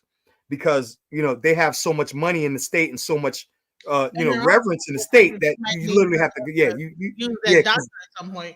Right, you have to go out of state to get a lawyer to argue a medical malpractice. The same thing for doctors and people in the medical field. Right, exactly.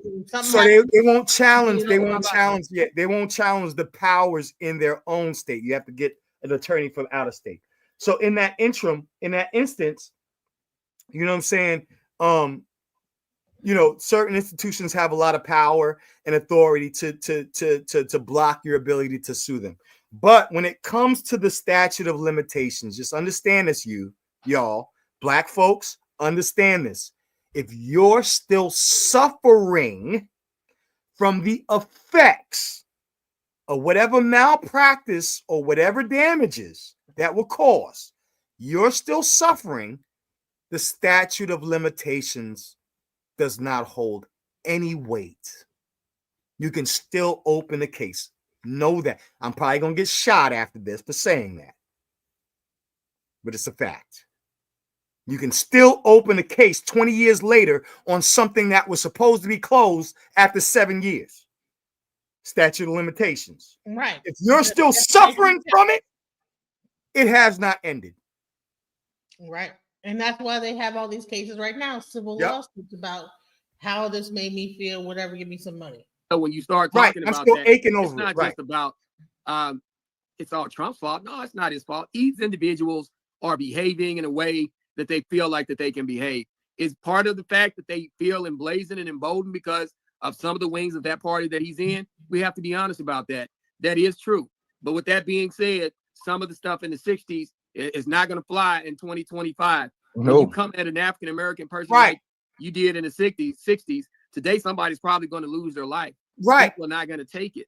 And should we push behavior, and should we raise rhetoric like the current president does sometimes to make people feel like it's okay to do this? And I'm not going off on him, and that sometimes we can raise the rhetoric, the rhetoric to make something like this happen. But when he does stuff like that and raises that rhetoric, and that can truly cause a problem, and people can be really going out here going after each other. And I think as a president, some of the good things that he has done, he needs to continue to do those things. But some of this kind of behavior that sometimes some of his people push is not something that he should add fuel to the fire on. I'm just keeping it real. Let me pause. Okay, One Love says blaming Trump for what's in someone's heart isn't the remedy either. It's not. I mean, I always try to tell people that this hate is bigger than Trump. It's the hate that hate made. I mean, this hate has went on for hundreds of years. I just think that sometimes people feel emboldened by politics. Now, will it always be the fact that Mr. Trump has caused them to feel this way? Nah. Some people are just doing stupid stuff because they want to do stupid stuff and they're racist at their hearts. I'm not gonna. All right, so this is a very important thing. Now, we a lot of times Black folks get confounded by good things that a politician may do, right? And so, okay, he's attacking this, he's attacking that, and these things are good, and that makes you think that all of his policies are good. He's not as bad as you think he is. That's not true. Okay. There's something called the best interest doctrine. The best interest doctrine in family law provides that the law should consider the best interest of the child over the parents. So when two parents are fighting in family court, and this is my area, two parents are fighting in family court, the law wants to judge what is in the best interest of the child, which is good. Absolutely. What will benefit the children? That makes all kinds of sense, right? Here's the interesting thing. Do you know that the best interest doctrine actually came from Adolf Hitler? What? The best interest doctrine, best interest of the children, came from Adolf Hitler. So sometimes megalomaniacs and megalomaniacs, you know what I'm saying, will use really good stuff to get you in their favor. Doesn't mean that their end game is in your favor. It just means they want your support. So you support them and then turn around, and now you're under their authority and they get to do what they really want to do to you. So Adolf Hitler had a lot of good strategies concerning children that today still exist. The best interest doctrine comes from Mein Kampf. And nobody will argue against the best interest of the child. Who will argue against that? Right. As adult and as parents, nobody. But once you learn where it comes from, then you realize, okay, sometimes the shit is sugar-coated. And it's still gonna taste like shit with all of that sugar on top. Mm. You feel what I'm saying? Yeah. Go ahead. To blame that man for everything that happens. I'm not going to blame him for every bit of racism, but I think it's also realistic to understand that some people that feel that way feel emboldened by the fact that sometimes he pushes some of that rhetoric as normal.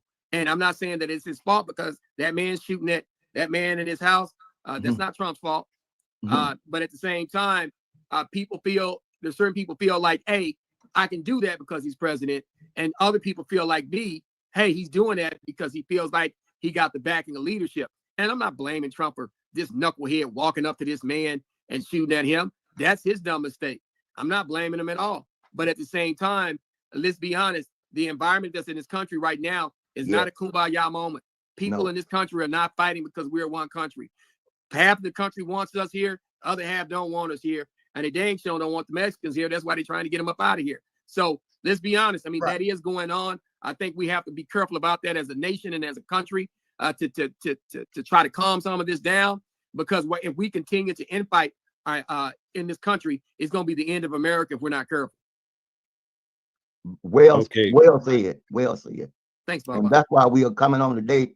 I appreciate y'all, because we're trying to find, we're fighting to bring the community together here.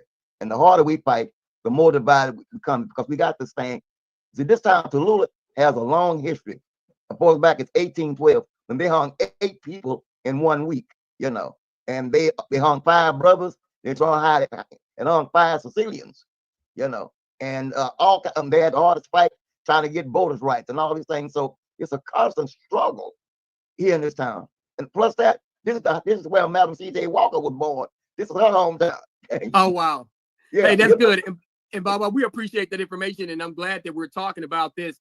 And I think, Mel, all over the country, especially in places like Louisiana, and currently what's happening here in Dallas and Houston, where people feel like a lot of the progress that was made, that now we're taking a backward step and we're going in the wrong direction. But I have a pretty unique perspective even on that. I think a lot of racism has reared its ugly head, but I also think that as African Americans, as the highest number voting bloc in the Democratic Party, I think we have not thrown our weight around enough. And when I say throwing our weight around enough, not just Black women, but Black men. They're ignoring the fact that 8 out of 10 African American men are voting for the Democratic Party. But when it comes to the African American male, he's being put at the end of the line. And then when it comes to African American people as a whole, when you vote 80 and 90% for a party that loses, you're going to lose your congressional seats. If you don't vote enough and you vote for the losing ticket, there's going to be consequences for that. So part of me is upset, and the majority of me is upset that I think they're playing a dangerous, dirty game in some of the redistricting. But at the same time, if you lose an election and you're on the side where 85% of your people voted for the losing side, yeah, it's going to be consequences. And so as a community, we have to start understanding that there are going to be consequences. In addition to that, I always tell people, even when dealing with Mr. Trump and the Republican Party, I'm not in my feelings when it comes to dealing with them. Are you going to make things for us better? Or are you going to treat us fairly? Or are some of your policies going to help us? And if they are, let's talk about that. But at the same time, there is a wing of that party that wants nothing to do with anybody that's not white. And you have to live in both of those realities and understand that is it. I just want to replay this because the first time I played it, it was on a smaller screen. I want to play it so that people really see it. So all right, this is private property. Don't enter the yard. I got a broke fucking foot. Y'all don't enter this yard. But the motherfucker ain't. No, he already in his yard. All right, we just ask you to get in your car and please leave. Yeah, fall back. I would have beat his ass right there, but he would have never made it back to the car. Stop approaching me. Could you please get out of our You're yard? on my fucking god. The fuck out of here. Out of the yard and get back in your vehicle, please. I would have beat his ass before he got back to that car. Could you please get out of the yard and back in your vehicle? Could you please? It is what it is. But it's evidently I ain't. It is what it is. Yeah, it is what it is. When I pop you over the head. I've worked for 30 fucking years. I ain't hired. You know, you hurt. You've been asking us to get away. Hey. Y'all know we need them. They worked for me for goddamn 10, 15 years. I'm a nice guy. Okay. But what I'm saying is, But all you gotta you gonna say do nothing to him. is get off the fucking road. No, all you gotta do is drive At straight. this point, you trespassing. You Do gonna not have to drink leave several when you're times. driving. Now he gonna go back to the car. Now that's where I would have popped him. As soon as he would have reached for that door. I'm gonna tell you right where I'm gonna pop him. Watch this. Now he turns around. Right here. That's where I would have popped. I would have popped him. No. He would even got that shit all the way up in his hands. You hear me? I would have left him there leaking.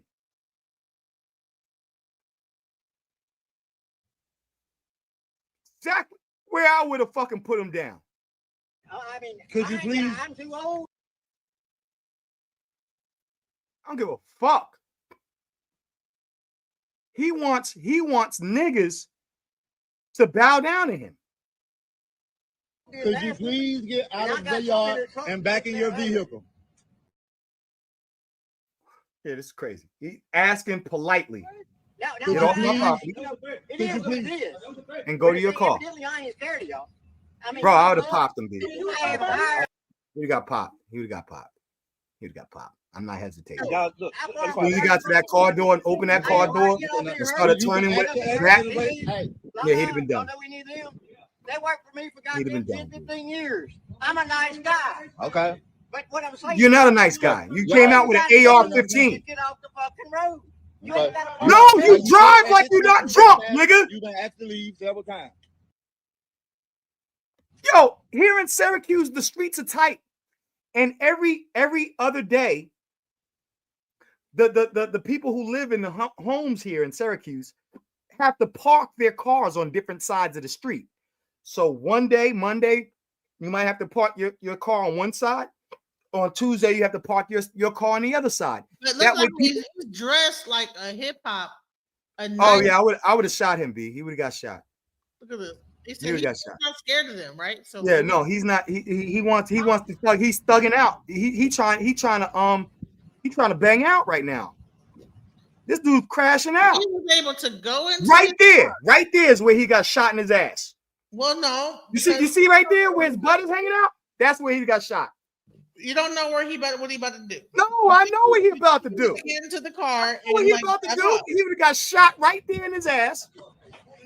So no, you see that Right here too. Yep. Hold on, listen. He got shot again. The dude is about to turn around, but something made him go back because he got out. Because he didn't. Ain't nothing that brother said warranted him to go and get the gun. Now watch this. Hey. Yep, and dead. Dead.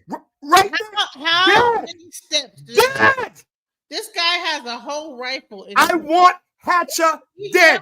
Walk to the end of this white car. Like You see how he's trying right now? He's focusing on his gun. He would have got shot already. He would have got shot already. Boy, he lifted that gun up. No more. You motherfuckers. Hey, you keep filming y'all with one of your fucking heads. He said that he will put one in their head.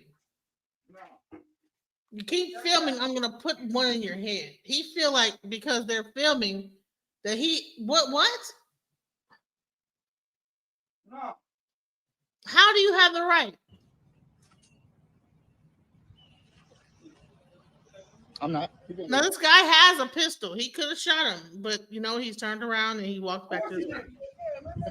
But he did fire off a He was round. too scared to fucking goddamn defend his property.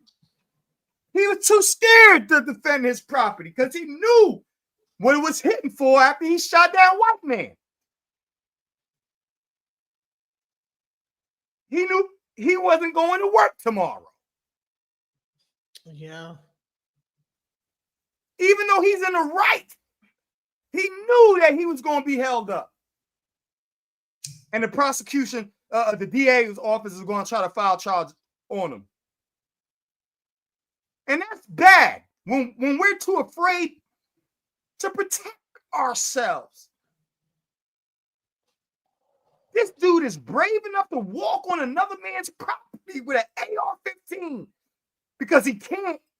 And we can't even feel comfortable defending ourselves against that kind of tyranny. And then he gets put back out. Pig freckle back tyrant.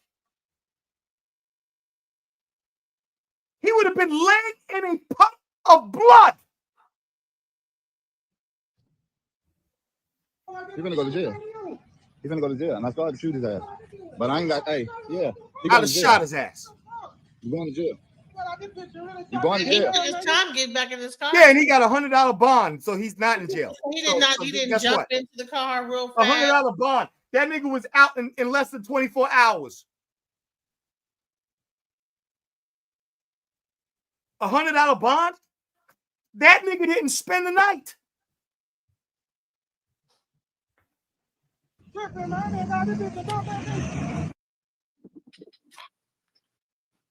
Didn't even spend the night, yo. And you know what? When you look at what happened there, that's extremely unfortunate. I was actually, as I was watching this, I was surprised that this man literally got a gun and walked up on those folks and immediately fired.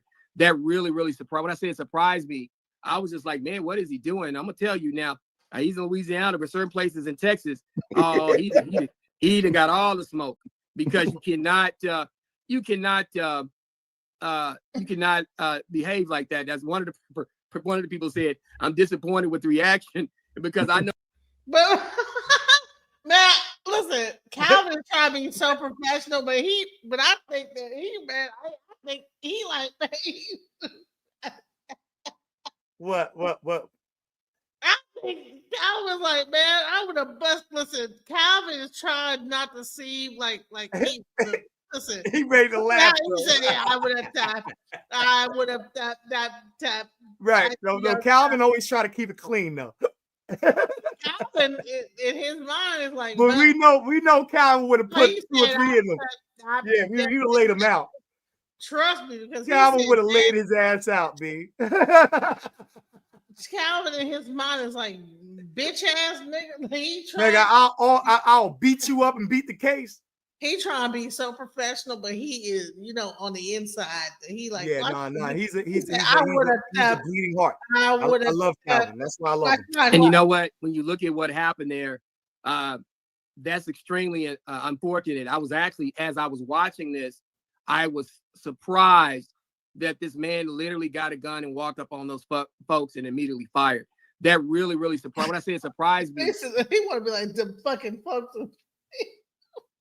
You see how he trying to he's stuttering because he want to he want to go in. He want to go all the way in, but he can't. He gotta still maintain his what's it called, your military bearing. Let's go. I was just like, man, what is he doing? I'm gonna tell you now. He's in Louisiana, but certain places in Texas, oh, he done got all the smoke, because you cannot behave like that. That's one of the people said, I'm disappointed with the reaction, because I know a lot of people, if he had fired at him, you fired the wrong person. I know some people that would have lit him up. He'd have more than a broke foot walking away from there. I'm just telling you, boy. I'm trying to tell you. And but at the same time, I just think that this world as a whole, I think we have lost the ability to respect each other. And I think that there's a high cost that comes with that. The inability to respect each other to the point to where you are walking back. You're on somebody's property and they tell you to leave, you got to leave. You don't come back, pull a gun and shoot at somebody on their own property. That's unacceptable. And like I said, a lot of people I know, they'd have definitely left him where he was standing. But at the same time, I'm glad nothing happened. I'm glad nobody got hurt. But if they don't do something about that gentleman in that city, there's going to be a major problem, because the next time he steps on somebody's yard, somebody may not be so forgiving. And so I'm just keeping it real. Yeah. And that's Attorney Johnson, that's what we're trying to avoid.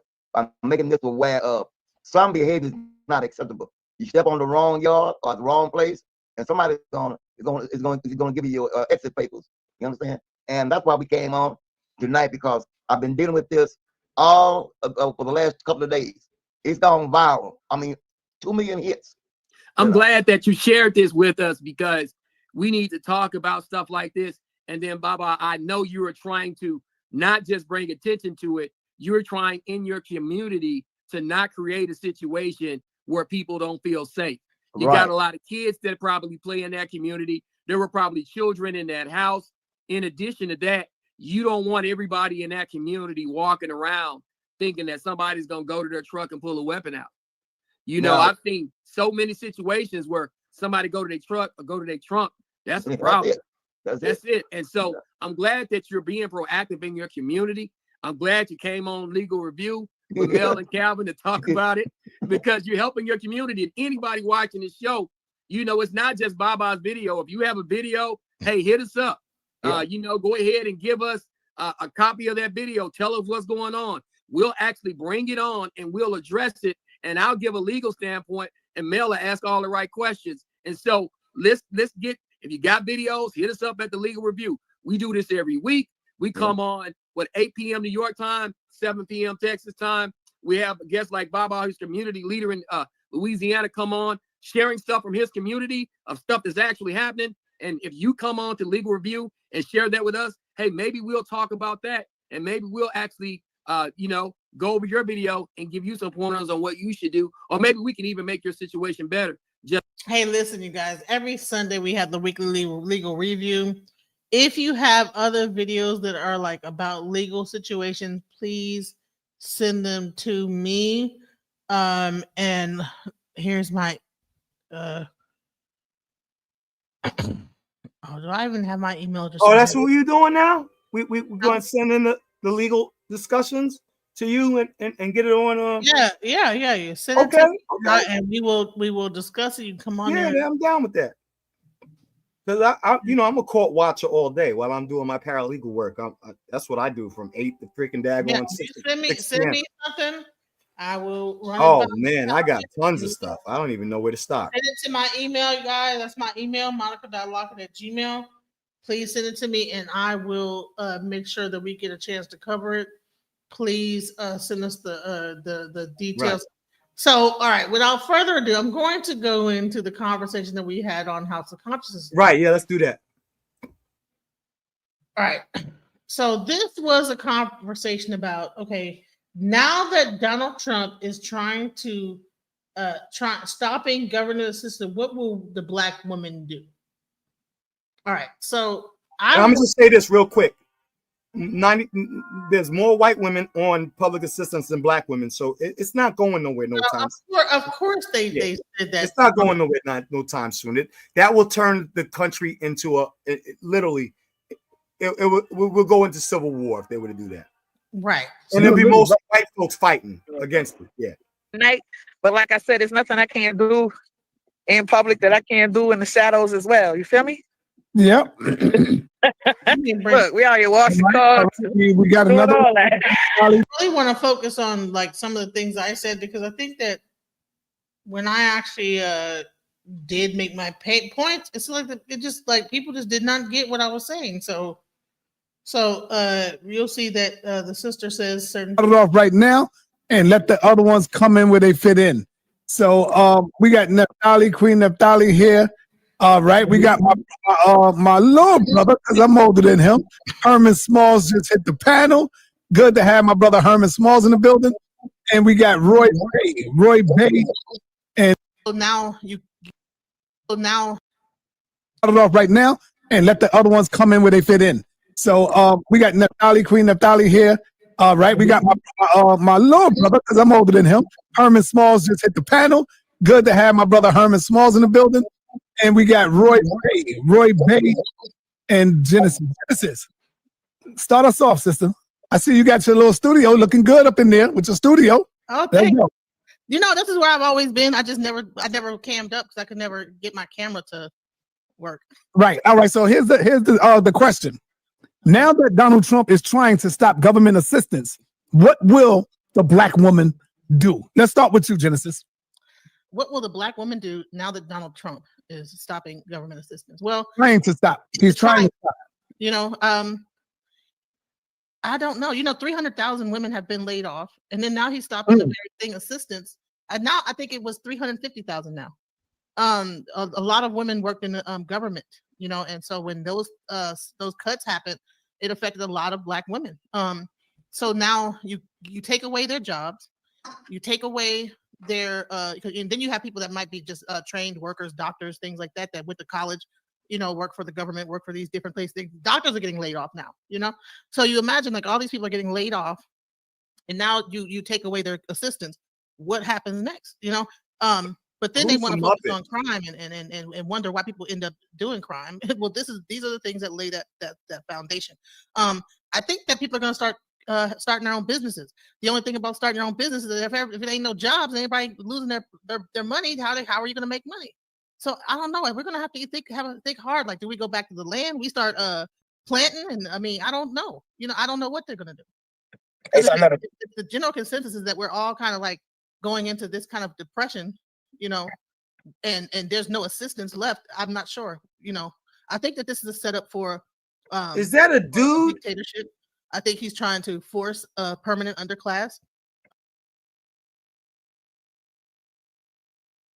And I think that he is trying to do it underneath the guise of making America great, but he's trying to do an exchange of wealth, because I think for the longest, the Black people, we had a lot. We held a good amount of wealth in the community, and so when you remove that wealth and put it in other people's hands, then we become permanent underclass. That's what they're trying to do. They're trying to put us into a permanent Do you see underclass. my face? And what happens to that? Slavery.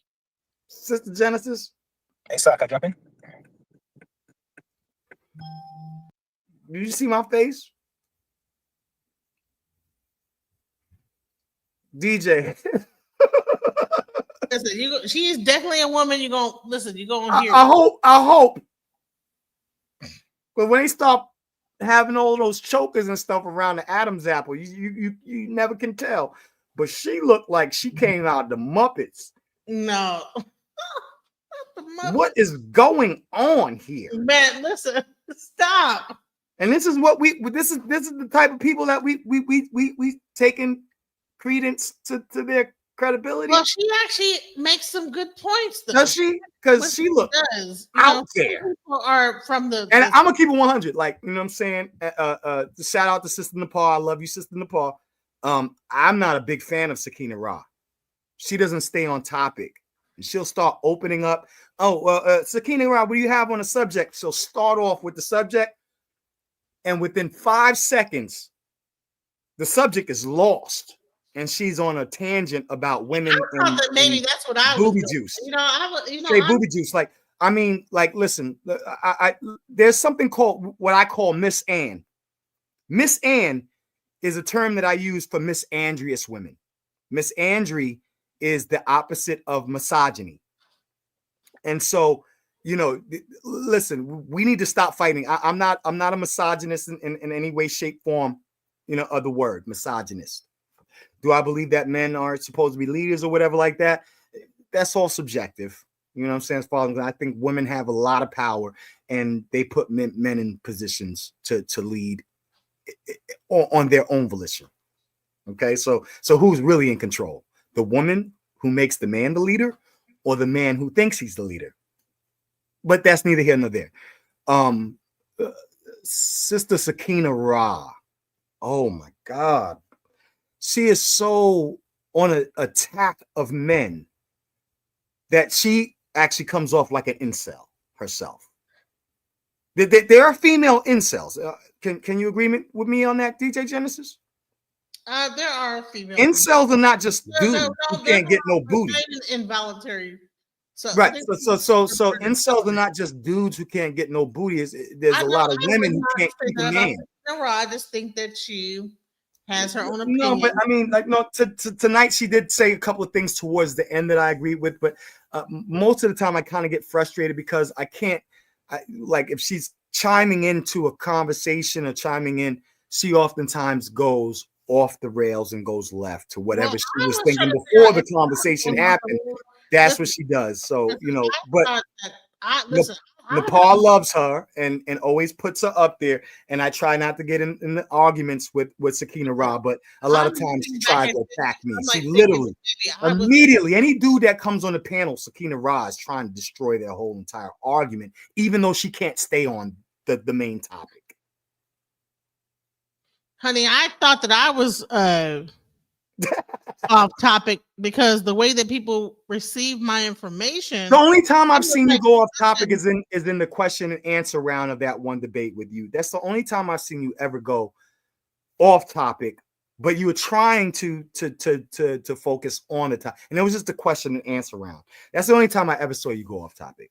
Was with what's his name? Man, Yeah, in this Monkey Man. conversation, the way that you're going to see the things that I say and how they're received, I'm just going to like kind of forward to where I made a statement. Okay. There's so much things being said. Yeah, I don't know what's going on with the with the Bush lady over there. She's looking real wild. That's a good point, though.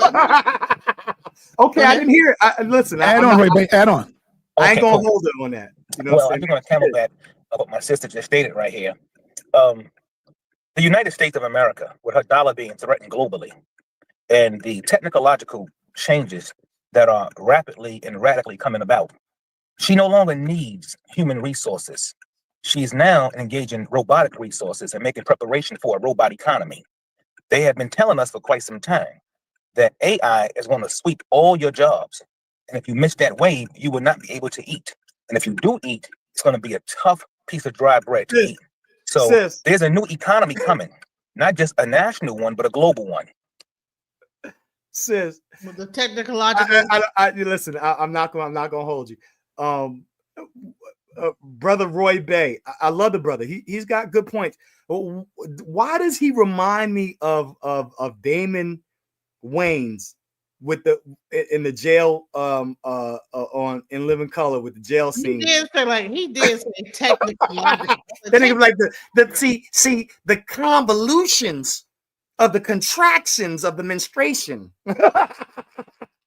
And for those who missed this wave, it's going to be a rough and rugged road to travel for a great many of us. If you're relying on old school academics like college education and college degrees or GEDs or diplomas, the majority of jobs are leaving America. Well, he made great points. And if the jobs go, even as entrepreneurs, remember, whatever you touch in this country, it comes in and out of the country by import, export of goods. If you're not linked into this new economic matrix, you will feel the burn. Now, with respect to what we're talking about, the government assistance and what will the quote unquote Black woman do, how's that going to affect her? To me, I see some of that as a backlash because a lot of sisters was voting for Kamala Harris, DEI didn't earn it, as Donald Trump was saying out on the campaign trail. And so whoever opposed him, he in this new agenda by way of his administration, that his team calls the Donald J. Trump F around and find out administration. And she don't know what to do. Heck, for that matter, no one really does. But in terms of her, who has really largely subsided off of these programs like Section 8, welfare and things of that sort there, the government programs that used to be at people's disposal, right, are no longer. Now, here's what must be pointed out as well. For the last several decades, a lot of us have been getting by. We don't really know how we've been getting by. We've just been able to do certain things with programs and all that kind of stuff there. A lot of the programs in America came and fell under the 14th Article of Amendments construct. Okay, social programs.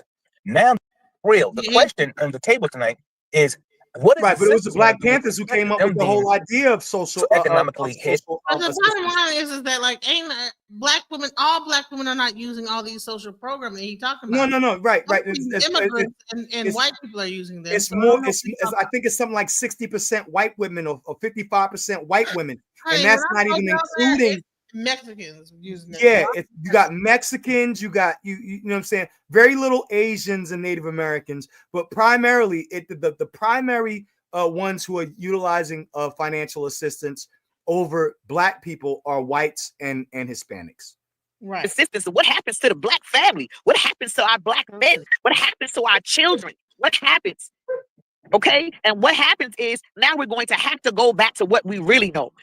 Okay, we're going to go back to having to live in a way that we're communal, where we're taking care of each other, where we're learning how to police ourselves, where we're learning how to grow our own food and make our own clothes, watch out each other's children, and that nature. We're going to have to go back to basics. And sometimes moving forward, even in my own life, you got to go back to basics to move forward. We're used to losing in the hood, yo. We used to losing. That's nothing new. You know what I'm saying? When hard times come, that's rich people problems to people in the hood that I work with. They don't know nothing about that. Who, the president? They don't know nothing about that. They trying to live from day to day, right? So what I want to talk about is let's be real. There's a lot of people, more than Black women, that benefit off of a Black woman getting government assistance.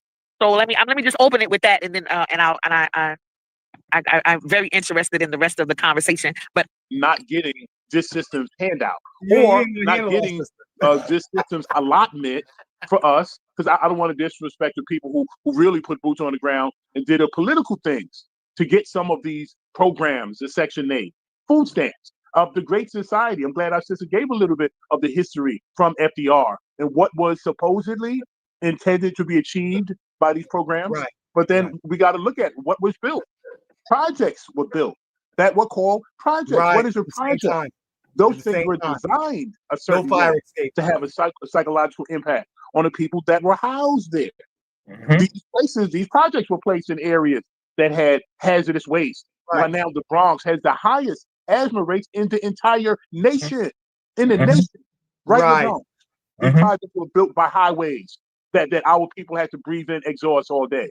So it gets deep. So again, what is the Black woman to say with how you titled it? But ultimately, it is a family. And we've already we got to go back to the land. The Honorable Marcus Mosiah Garvey said, when all else fails, the conditions will unite us. But as far as we are concerned, we better realize what time we is. So if there's a caveat or a plus I can give his administration, that would be the only one I can offer at this time. In a sense, you know what I'm saying? Like if they get taken away, they get taken away, and then we have to build ourselves up. So that's it. No, but I just want to quickly interject and comment and talk with Sister Napal really quick, 2 minutes. What I'm saying is this. Also, the using of government assistance has been systematically used to break up families. They lift our women up so they can now put our men down. Right, so they systematically try to make our men like lesser, and they'll hire our Black women, pay them more than a Black man. They do these kind of wicked actions to break up the Black family. I'm not saying it's going to be a good thing overall, but I also saying now it's people that are going to have to work together. There's going to be families that's going to have to work together. There's going to be a lot of the animosity that was put into Black women's minds. This feminism of thinking like a man and I'm independent while I'm getting my government check. I don't need a man. Maybe this is the type of action that's going to get people, with Black women and Black men, back to respecting the thing. Hey, Sanetta. Big to work, I can't show my real hair. You know what I'm saying? Black women make 64 cents of the dollar, but we work twice as hard. You know, so everybody always makes it like we're the ones that are getting all this welfare when we're actually the ones that are actually working the most, to the point where it's affecting the economy. They're saying that they need us to come back. Yeah, we got laid off, but a lot of these jobs as being teachers, we're the ones that are the teachers. We are the ones that they're saying that we are, let me look here, the Department of Health. We're the nurses, we're the teachers. We're the ones that are doing the least desirable jobs, and we're also the ones that are getting paid least. So they need us to come back because we are a good return. You can get a person to come in who is very educated, works very hard, but guess what? She gets paid less than the white man. She does the work of two people, but get paid half. The most paid. She's the most educated. So by her being the most educated, as Sister Naphtali said, she isn't the most.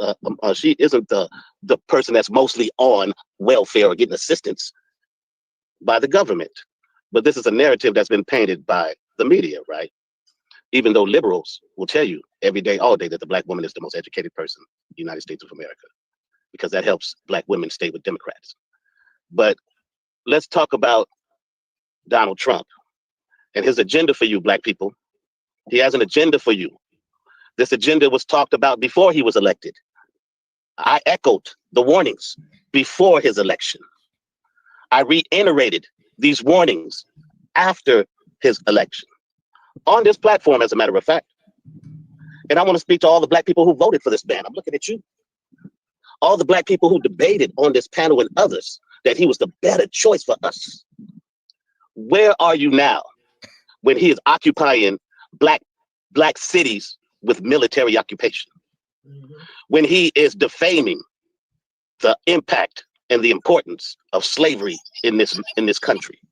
When he is defaming your intelligence and work ethic with what he calls in DEI? When the brother Bay spoke about the automation that's coming faster than people think of AI and the workforce that's going on in America. Because if you work at a fast food restaurant, you won't have a job anymore. If you're a delivery person, you're not going to have a job anymore. They have self-driving vehicles right now. Workers is going to start losing roaming on the streets right now. Yep. right? So, and that's just other jobs that I failed to mention. If you really want to get ahead of this, start looking into running and monitoring AI. Right. Manufactured jobs. That's what's going to happen. The monitors are the people who are going to be working. They're going to be monitoring these like AIs, and everybody else is going to be assed out. We don't understand that we've been in this country struggling to catch up since we've been here. 200 years of chattel slavery, 5 years of Reconstruction, All right. 4 years of Jim Crow. And I'll land my plane there, brother. Is trying to do things such as take the Social Security, bothering the food stamps, and I do know not a nice amount of Black Americans do have children and need the food stamps because, if I'm not mistaken, 70% of the homes are pretty much without a father, you know, in it. So we do need the help. Some of us, I'm okay, I'm older now, but I have nieces that's 35, 40, and they have children and they need the help. So what I'm saying, this is my perspective, that with Trump targeting the things that people that's not rich, because SSI, the food stamps and the different Medicaid, that's for people it's for everybody, but people that's not well-to-do, they need those benefits, right? And I think with him shifting and bothering things that we need in our community is going to cause us. There's one thing I wanted to say when she was talking about SSI. Do you know who gets the most SSI? The elderly. People that are retired. Once you get past 65, people pay into SSI.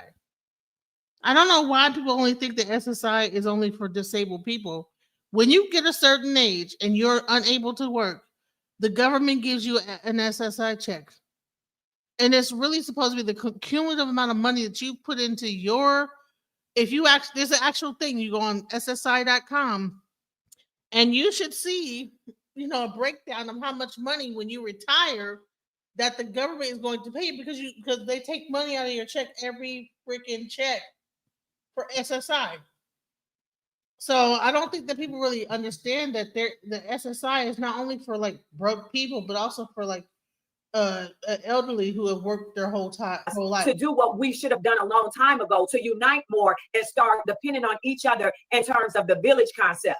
When we don't have the government to sort of lean on, we'll lean on, I think I heard somebody say, I'm not actually saying a husband, just a husband, but we will lean on each other, the village more. So even though I'm not down with Trump at all, I would say that maybe the Most High could be sort of using his tactics to help us to detach from the government. Are we being ridiculous?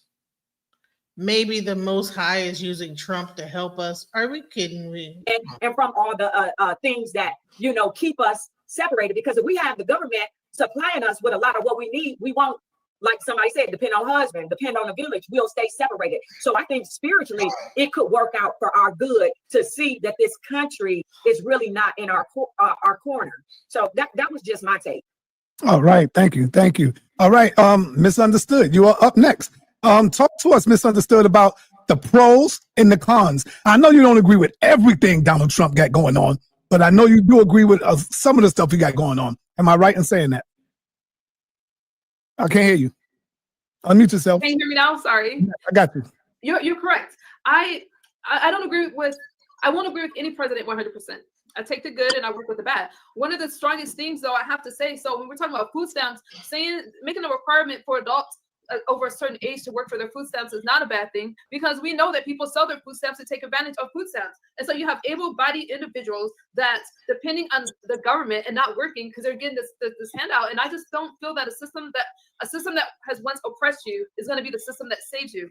So to amend the food stamp, to amend that is not a bad thing. Now, I know that there's people that need it, so I'm not speaking about that. The immigration, we know that immigration is a problem. And what I find interesting is that they love to say that Donald Trump, they like to put his face in front of the deportation. But if you Google the president that has done the most of deportations, that would be President Obama. And there wasn't any outrage for that. There is a problem. And if you go on TikTok now, you will see that there's migrant TikTokers that's bragging about, that's what they call themselves, I didn't make it up, that's bragging about the benefits that they get in the United States. And Americans are stupid. You just had 2 deported not too long ago because they're following ICE around taking pictures, mocking Americans. So what's so crazy is that she brings up TikTok, but then when the men Right. TikTok, Right. And she tried to shoot him down for bringing up TikTok and as a source. that's not like a source. It's Yeah, like, no, and this is, I'm sorry, sis. I see this kind of Machiavellian behavior in so many of our sisters. I'm not trying to attack sisters, you know what I'm saying? Because niggas do dumb shit too. But I swear, like the bait and switch and shifting poles and, you know what I'm saying, shifting the burden type stuff. Sisters do that. Like when I was on Paradigm Shift today, just a little while before, you know what I'm saying, before I jumped on here. I was on Paradigm Shift. The sister who was on there, what's her name? Freaking, I don't know. I don't remember her name. Freaking daggone Sage Santa Maria. She comes on and I'm chiming in and I'm in the conversation, and we had a good conversation the whole entire time up until she comes with this snide remark, cutting me off and trying to dismiss me like I wasn't the first seed of the whole entire debate of their whole entire debate platform. Like, hold on, sis. Don't do that. Because if you want me to snap off, you're not going to like what I do. Because I'm gonna put your panties in the wind if you want to do that to me. But what we're not going to do is we're not going to be disrespectful. I wasn't being disrespectful to anybody else who was in a conversation. We were going back and forth. I chimed in here and there. She tried to jump on my neck like I won't slap her up. Not literally, figuratively. But you don't want that smoke. Because you don't debate, and you're not the war child. I got my tongue is savage. your tongue is savage. I'm sorry. Savage. No, I'm sorry. That went somewhere else. I'm sorry. No, yeah, not on both notes, on both levels. Okay. I'm sorry. It is on the good note and on the bad note. My tongue is sorry. savage. I went somewhere with that. I had a moment. I don't know what's wrong with me right now. Savage. So I'm like, yo, like why do sisters feel so? And this is one of the reasons why we have so many problems with our children in the community, because our sisters, a lot of our sisters feel like they can say whatever they want and get away with it with no accountability. And I don't like that. Sisters, like, let's love each other. Let's respect each other. But the moment you get ratchet and go freaking daggone chicken neck on me and start freaking popping off at the tongue, you got a problem. Right. Because I ain't the one. I will hurt your feelings really bad. I will make you look in the mirror two or three times and make sure you ain't got no freaking daggone spinach in between your teeth. Out of here. That chick was freaking out of pocket. Out of pocket. There's a problem. I'm glad that he's tightening up the borders, because you can't have open borders. So if you're asking me about those things, not only that, but men should not participate in women's sports. That should be a no-brainer. I don't want to see men in women's bathrooms, because you know what? They like to preach this agenda, but there have been problems with men pretending to be a part of a certain community. Right. And the girls were molested. They were assaulted. So you can't deny that. Planet Fitness got sued for that. So some of those things that Donald Trump is talking about, as far as like the common sense thing, they're bringing the Bible back in the church.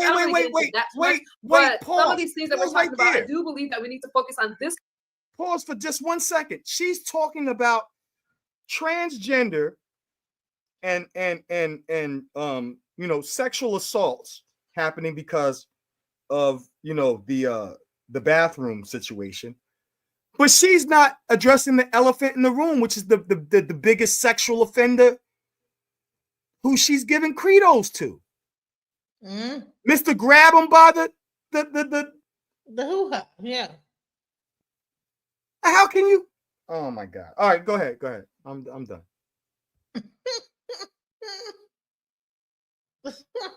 Country. We can't go to their countries and be taken care of. And as a matter of fact, if we go to their countries, we're not treated fairly in other countries. Okay. So some of those things I'm all for. Yeah, I agree. All right, so I can go. I wanted to show something really quick. Roy was about to flap in. Go ahead. I can't hear you. Did you say go ahead? Yeah, I want to go to Genesis. She want to show something real I quick. added it up there. Is this what you're showing? Yeah. First thing I wanted to show is that more than 51% of Black households with children, okay, are led by what they call breadwinner mothers. Many are the sole source of income in their home. These women are pushed out of the workforce. When these women are pushed out of the workforce, entire families lose their economic foothold, threatening housing stability, customer spending, and educational outcomes for their children. This is not isolated setbacks. These are systematic losses. Now, let's go into who lost their jobs. Over the past 6 months, okay, Black women have experienced significant job loss, okay? And they said it was over 300,000 women that lost their job because a lot of women worked for the U.S. government. So when you have 300,000 people working in these government roles, the Department of Education, Health and Human Services, Housing and Urban Development, they state that targeting these things under this it directly contributed to Black women being forced out of stable federal positions, which that provide the economic security and offered pay equity. Now, here's the thing. Now you have these people that are disproportionately have lost their jobs. You then say, okay, if you want to get a job now, you go back into the workforce somewhere else, because I mean, most people, I'm imagining, have worked for these agencies for years, like Health and Human Services, 20 years, right? So now you take their job away, and now where are they going to work at? Who's going to hire them? Right. What company? These are isolated type of jobs. Like they have a specific skill set. If you work in this, you have now developed a kind of pigeonholed yourself into a specific type of a job. Because these are and then government remove the level social jobs. services. So now these are the ones that are going to end up needing SNAP in the future. We're talking about people that are low class and they don't have an education, that are possibly needing to live off of food stamps. But what about the educated people that are going to be the educated people? when their unemployment runs out, or their whatever? Most of these people, I'm sure they took the Doge gave them a buyout. When that buyout runs out, I mean, you could try to start a business, but if the economy's kind of going down and everything's kind of being in this upheaval, who's going to support these businesses? How are you going to hold and where are it you up? going to get your customers from? You're going to have to create a whole different type of business. And then a lot of the goods that people create when they create these businesses come from China overseas. You create tariffs to make it difficult to wholesale or create any kind of an e-commerce business or anything like that. You kind of cut the people off from being able to even say, I want to make some candles, I want to mass produce. Most of that production gets done overseas in places like China for pennies on the dollar. They import those goods and sell those things, drop shipping or whatever. Now there's tariffs on those things. So it's almost like they take away the jobs, they take away the health, they take away the ability to be an entrepreneur and do stuff. And then they take away the service. This is what Dr. Claude Anderson was talking about, empowernomics. He said this, I think it was in 2006. He said by 2012 we become a permanent underclass. Now it took a little longer, but I think this is the time that his prediction is beginning to come true. He said that the people from overseas are going to be able to wrap themselves in our suffrage. They're going to reduce the whole feeling bad about slavery and this, that, the other, and then they're going to begin to target Black people. And we can't fight everybody. Everybody's going to begin hating us. And here's another thing. Now, on top of that, homelessness is now becoming considered a mental illness. They're going to. Very good points. Do you see this bullshit though? Yeah, I don't know why they pulled this up. Oh, so the Muppet lady is smiling at a white lady right now while you're talking. Yeah, that's crazy. I didn't even realize this is going on. Oh man, that's not even like they don't respect anything I'm saying. Like what? I respect what you're saying. I think that you make really good, become a permanent underclass. Good poignant point. I'm gonna slow it down because I'm like, dude, what just happened here? The last comments you made is slapping, because that's very powerful. So now while they're uprooting, you know what I'm saying, the majority of Black women who are a foundational structure in the Black community. You know what I'm saying? As far as, like they brought up how Black women are the most educated and this, that, and the other. The Black women they were focusing on Black women being broke and poor and on. Now they want to try to seem like all Black women are on social services. Meanwhile, they're firing all of these Black women who are in federal and state positions, and now they're losing their jobs. How are they going to maintain their households if you're going to remove social services as well? Thank you. That I mean that in itself. How I mean, if you do this, you do these cuts. That means you have to leave something for somebody to support themselves with, at least for a time period until they can get another job. Thank you. Because I was unemployed for a year. At least until they get another job. I'm on food stamps right That's now. what social services were all about. I'm a whole software engineer on food stamps, bro. You know, honestly, to be honest with you, I mean, social services literally they kind of stole that from the Black Panthers who was helping their communities. You know what I'm saying, underprivileged communities. You know what I'm saying, the best they could with food, and I think it was more or less WIC. WIC came from the Black Panthers. You know what I'm saying? That whole WIC thing. What's happening here? So I'm giving this whole. I didn't even know. Yeah, that was a great. They should have dropped the bomb on that.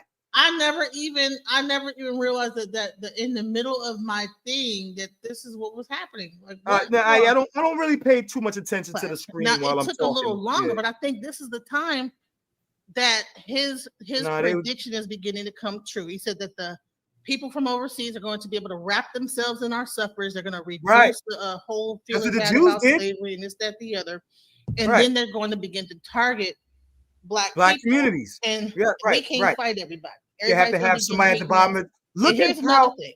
I don't know. On top of that, homelessness is now becoming considered a mental illness. They're going to put them in encampments, and if you are considered mentally ill, or they determine that you're mentally ill, then you're going to be put into certain encampments and stuff like that. They've gotten rid of just people just putting up tents in certain areas. Now they're going to make that almost like a thing where they institutionalize. You know, so I believe that this whole thing is leading up to a certain level of institutionalization, because they're trying to make it so that if you're mentally ill, then you end up they could put you into get control of you. You know. All right. I want to give everybody at least 2 minutes. Y'all got to be mindful that we got a full panel. No. I got to get 2 minutes, but this nigga Roy goes on rants for 15 minutes straight. Empress. Empress. That was a great.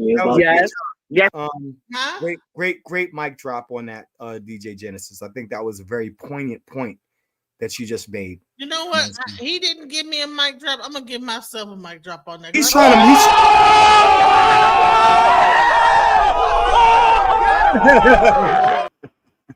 Because I think I ate. He's trying to moderate. He's not always paying attention to everything that's going on in the panel. I think that's why the power's up. That was a great interjection that you made. That should be considered, because it literally it's looking like it's a setup. You know. And then I'm trying to tell you is that if you're trying to. And then I break down the actual fact that Black women are the most homeowners. So all right. So let's go into it. Let's play a little bit more, because I was like, I heard that point when you talked about the mortgages. What we're gonna do when they can't pay their mortgages? Right. So now all of a sudden, it's a transition of the wealth. Yeah. Because it's on you, sister. Let's go. They're gonna gain. Right. So I want. So when I said that, it was okay, you're doing too much and be quiet and blah blah blah. Okay. Let's hold on, mother. Hold on. I'm sitting here. I saw somebody. I saw somebody in the chat said, "Who would bring her home?" I'm already home. I don't need nobody to bring me home. Yeah. Shut up. Nobody cares. Yes, mother. Un momento, mami. Por favor. Okay, quick. But who wears oh my God. It's like wearing fake dreadlocks. Hey, so quickly, let me say this, and I'm gonna yield, because I love everything that everyone is saying, whether I agree with it or not. I appreciate the conversation. So, let me get here in the light.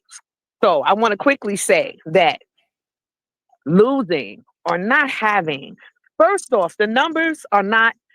They're not really showing true numbers. Okay, not all, because the conversation is about women, so I'm gonna keep it there. Not all Black women are on services, government assistance for their whole entire lives. There's situations that happen. They may go on for a year, 2 years. They may go on for certain aspects of the governmental system. It may be for health insurance. It may be for work assistance, trying to find a job. It might be for Section 8. There's so many different aspects that a Black woman may go on on a government assistance for.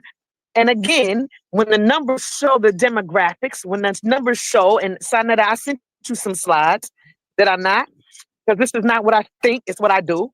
I sent you some slides showing that the demographics really doesn't show a true number or a true picture because we're not, these numbers change. There might be a young girl that got pregnant out of high school that gets on a public assistance for just a little while. And then later on in her life, she might lose a husband or because of incarceration. And Oh, did she fall off or what happened? Right when she's about to cook, I guess she gets cut off. I don't know. Oh, She was cooking. She was cooking. With it. No, she was right about all of that. we got cut off. I apologize. We got cut off real quick. Like I said, I'm outside, so please forgive me. I got your one of We're your back. graphics Okay. right now. You Do know you what? see it? Thank you. Up. Yes, I see it. Right. So imagine that if you're saying that, listen, we need to sell goods, right? We need like, okay, now that we lost our job, we begin to try to sell stuff. And anyone that tries to buy something from us, if we like drop ship it, it's gonna be more money now. Where it used to be a thing where you can get it from China, wholesale it, bring it over there, blah blah blah. Blah. But now there's a tariff on it. So now those goods Right.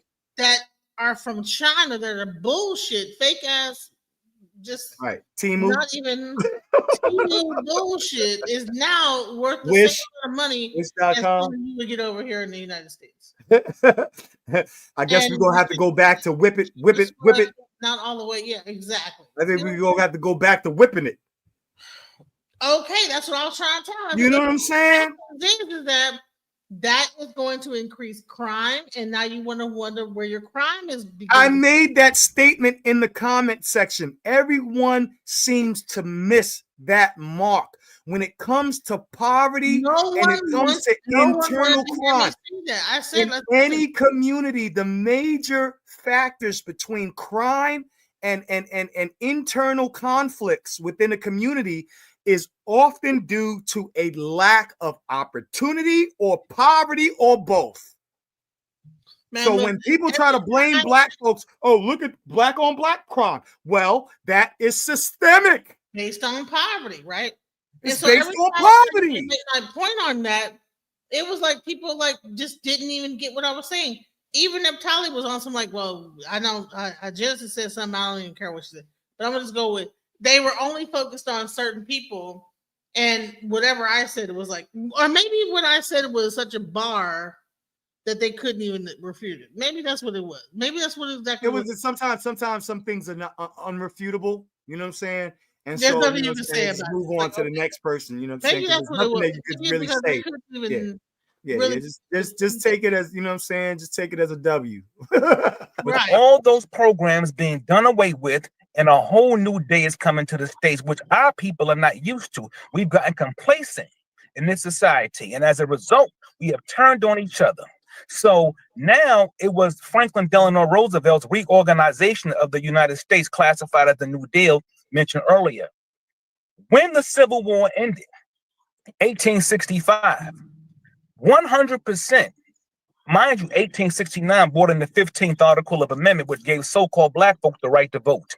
From 1869 up until 1933, black folk, so-called black folk in America, was all registered Republicans under Abraham Lincoln, who led the Civil War as the great emancipator. Roosevelt said, and we don't want to make no bones about it. Now, a lot of brothers are also saying, let me say the reason why I say who cares about these parties is because right. it does not matter Democrat or Republican. That's No, what it they doesn't. want to make you believe. They shifted. There There's was a something shift. important about that. Shit does not matter. There was a shift, and this is what a lot of Republicans try to use for black folks. Donald Trump is not a fucking Republican. He's a Federalist. Federalist. Yeah, he's a Federalist, and I agree with you on that. And I saw you say that in the chat. What I'll say though, you know, to what he's saying with this whole, you know, double winged bird situation, you know what I'm saying, is, you know, there was a shift, you know what I'm saying, and a lot of Republicans try to pander to black sentiment by saying, well, you know, prior to this, you know what I'm saying, there was the Republicans who were fighting against slavery and the Democrats who were fighting for it. But when we get up to the 60s, where he's talking about right now, there was a shift in political power where the Republicans decided that they've done enough for black people, and they didn't want black people coming into their jobs, at high levels. And so the shift, the Democrats began to shift towards the African Americans, and the Democrats shifted towards the underprivileged, and the Republicans shifted towards the upper class. So that doesn't take away from the fact that both wings of the bird were racist. Thank you.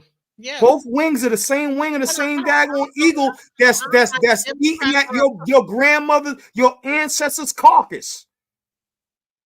Yep.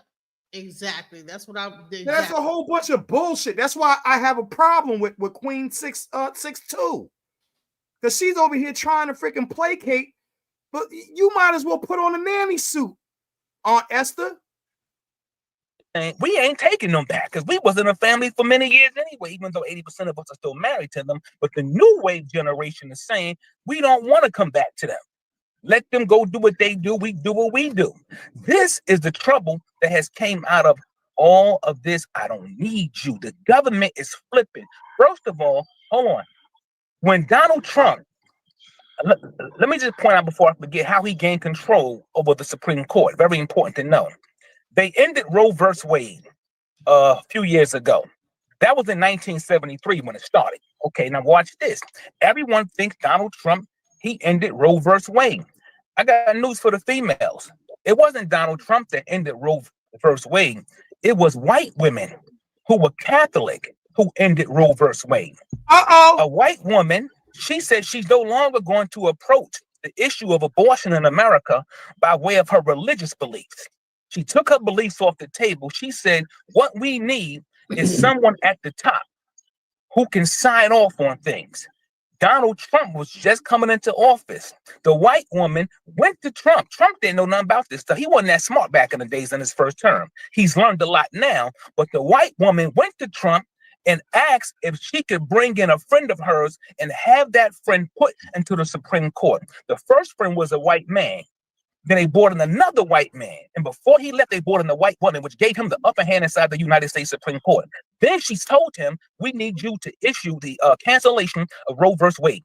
When he was out of office, they had made it happen that way. So Trump wasn't the guy. He signed off on papers, but it was white women who were Catholic. And if you go back, since this whole thing started in 1973, you're going to find that it was always the Catholics who was anti. Who gives a shit about Roe versus Wade? Because that's killing our kids. I don't care about Roe versus Wade. That's killing our children before they're born.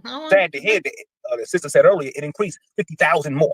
I do not see how long he's talking, but when I was saying something, it was like, oh, we don't have to like just cut it down to 2 minutes. Let it fly, He's talking like for like 15 minutes straight. Let it fly. Let it fly. Let it fly. It happens. It happens. Hell, I know exactly what you're saying, but so I just want to make one more point before, so I closed out. The brother said earlier. I don't mean to call him a nigga. I'm just like, he was talking long as hell. But then when I said something, it was like, oh no, I got to be cut down to 2 minutes. I'm like, well, hold on, side nigga. Why you let this guy just talk real long? This is supposed to be the female show. And I love you, Roy. I'm just saying, no, please don't take Roy's offense. a good brother. Yeah. I like Roy. I love Roy. I want to bring him on my channel, so please don't be He mad. cracks me up though. He cracks me up because he does the whole, he does the whole Nation of Islam tone when he talks. You was talking super. See, my brother, my brother. They took like 5 seconds, and then they're like, "Oh, all right, that's enough." Like, come on now. Brother said that so black women are the most educated group. Well, the most educated demographic in society. Let me say this to you.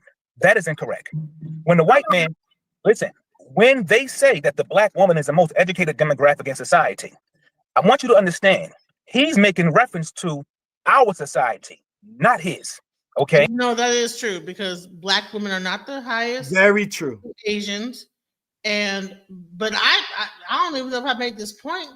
I'm like, okay, well, why wasn't the Indians, when they had the ice raids, why didn't they get, I think I said that toward the end, I don't know, or maybe I said that in the back chat. I said, well, when they had the ice raids, they wasn't like picking up no Indians. They was only picking up Mexicans. Why?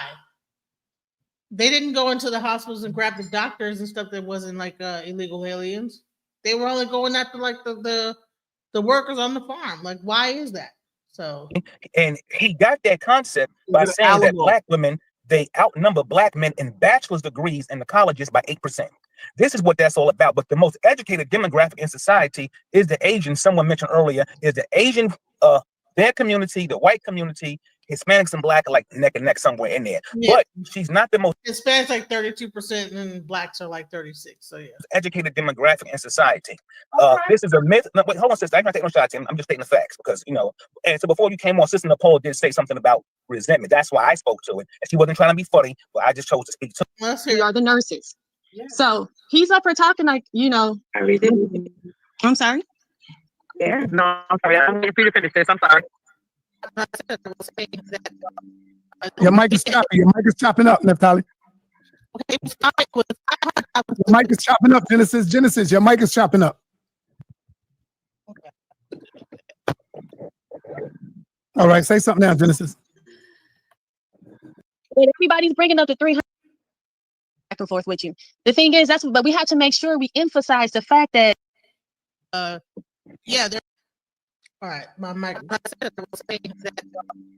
Your mic is chopping. Your mic is chopping up, Neftali. Your mic is chopping up, Genesis. Genesis, your mic is chopping up. Yeah, mic is choppy. All right, say something now, Genesis. Say something, Genesis. All right, can you hear me now? Is it better now? Okay. So when I say, okay, yeah, it was 500,000 since COVID, right? And then 300,000 people went back to the workforce and they worked for those government jobs. Since then, 300,000 people have been laid off, you know, according to the statistics. So the bottom line is that, yeah, there was a lot of people that left the workforce. A lot of those people had, when they did the Doge buyout, some people had been in the workforce for X amount of years and they had a buyout for people to leave. Like I had a person that was IRS, that some of the people could take an early retirement and left, you know. Now, I'm not talking about those people. I'm talking about out of all those 300,000 people, all of those people were not just people that left. They had a choice to either take a pay cut or leave, or they had a choice to they had to just leave anyway because they were getting rid of those particular sectors. And a lot of those sectors actually were the things that help out Black people, you know, health and human services. And that's what I'm saying. I don't want to cut you off. I'm just trying to, you know, go back and forth with you. The thing is, but we have to make sure we emphasize the fact that, yes, we did get, a lot of us did get kicked, you know, they did dismiss us, but they wanted that 200,000 to come back. They're hurting from our presence being missed. Our presence is being missed. And a lot of us are standing up and we're no longer are going to be mistreated. There's, like I said, we're tired of being, everybody's bringing up the 300,000, but nobody's bringing up the 500,000. Well, the 500,000 was for COVID. Well, let me just no, but 200,000. Hold on, 200,000 never came back because we didn't want to come back because of the mistreatment. And within the past 3 months, not talking about like when COVID was going on. I'm talking about the past 3 months. 300,000 people have been laid off in the past 3 months, not since COVID. I'm talking about 3 months. Within 3 months, Doge and DEI and all those cuts, 300,000 Black women have lost their jobs because they were working in those fields that Doge was cutting. The private sector is getting the hugest amount of people, Black women, because the president has pressured companies to get rid of DEI employees, people that were considered that they were hired based on diversity, equity, inclusion. So the bottom line, and then veterans and all this other stuff. So here is the deal, is that when you have such a large amount of people that are now no longer in the workforce.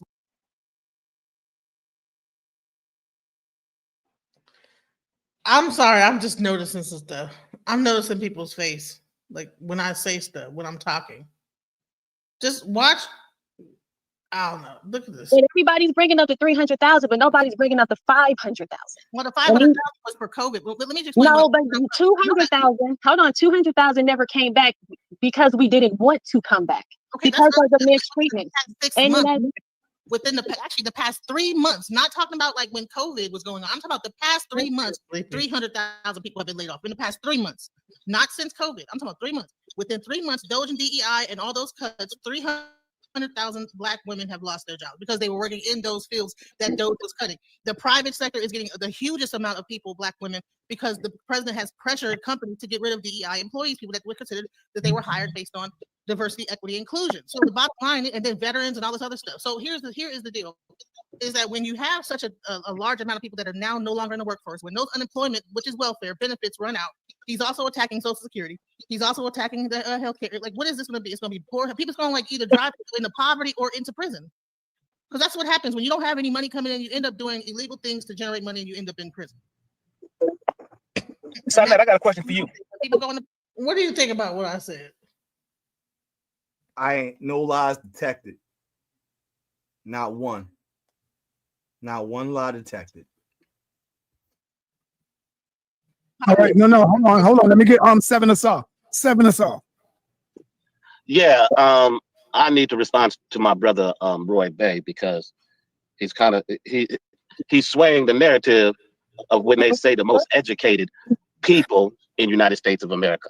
They're talking about demographic, brother. They're talking about as a body of people. You know how ridiculous these conversations are. I think that we were both talking about a very good subject. He wants to go back into who's the most educated. Right. Yeah, I didn't really care for 7 Assad's argumentation. Brother Roy was on point. I'm talking about he's over here shifting the burden right now. He's shifting the burden. And I don't like it. Who gives a fuck who's the most educated? Yeah, right. So now he goes right back. And what you gotta understand. This is one of the things I have with Sakina Roz. Like, it always shifts back. It always shifts. And who's like, always shifts back to the gender war situation. And that's the problem I have with Sakina Ra. You know what I'm saying? This brother's doing the same thing. He's doing nothing different than Sakina Ra does all the time, making this a dichotomy of a black male versus black female. No, because I'm like, dude, who gives a fuck? Who cares? That's not even an argument here. If you educate, you're losing your job. Not even on the table. And you had to clarify that you wasn't even talking about freaking since COVID. You said it multiple times. Why do you have to reiterate yourself that you're not talking about the 300,000 women black women who were let off in the last 3 months? Everybody want to go back to COVID? No. But then it's happening now. Who's the most educated? I'm like, you're shifting. They're shifting the burden fallacy. No one wants to address what I just said. No one in this whole conversation. No, because they can't touch it. It's untouchable. It's unimpeachable. Is that what it probably is? I'm like, why is it nobody? It's unimpeachable. It's when you say something that's actual fact and it's unimpeachable. Niggas just want to get to where they can argue, and they're gonna shift. They're gonna shift the burden right over to another topic. Is those black men are killing each other because there was a culture set underneath a whole lot of different elements that created that environment of miseducation, of absence of fathers in the home, of lack of resources, of lack of discipline. There are many different factors of why those black men are murdering each other. And when he's targeting those black cities, which are primarily also Democratic, he's not targeting those majority of crime states in America. Let's not talk about cities, states are red states, but he's not targeting those states. So it's not about trying to solve crime as he would like to outline in the news. He's not trying to take crime out of America. He's targeting specific communities that's going to aid him politically. Okay, so here's one of the pertinent points. He just said, you know what I'm saying, that the largest criminal cities are largely red states. Well, maybe people are voting red because the criminology in their cities is a direct result of conservative laws. That doesn't make sense. These Negroes, man. These Negroes talk about fallacies of equivocation. They remain to be conservative. The red state laws are the reason why they're having crime. It's not the red states laws. It's the reason why people are voting red is because red seems to be focused more on their interest than the conservatives, and that's why black people went over to Democrat over Republican, because there was a shift. And these folks, I'll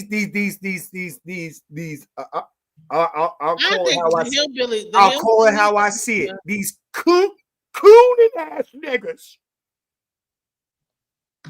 Cooning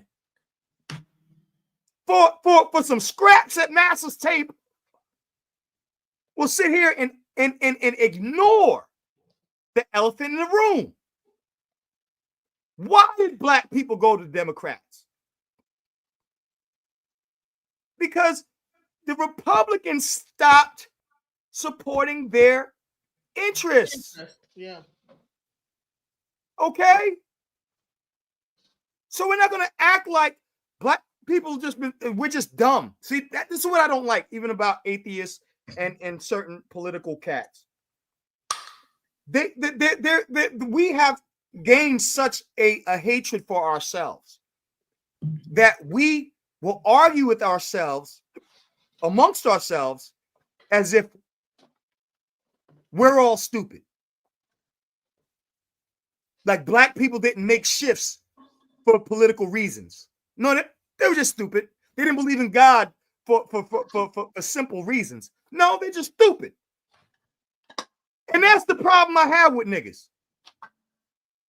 With your Lucifer, friggin' Josh Hughes. These people are like sitting up here like Josh Hughes and these niggas, they are always trying to minimize other black people as if they themselves have transcended their welfare. Yep. As if they themselves have transcended their Negroism. No, you're being more of a nigga than anybody because you're over here trying to hate on niggas. You look like daggone Samuel L. Jackson's character on Django. Who's this nigga on that there steed? Looking ass niggas.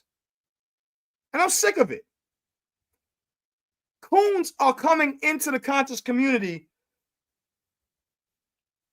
and acting like they conscious.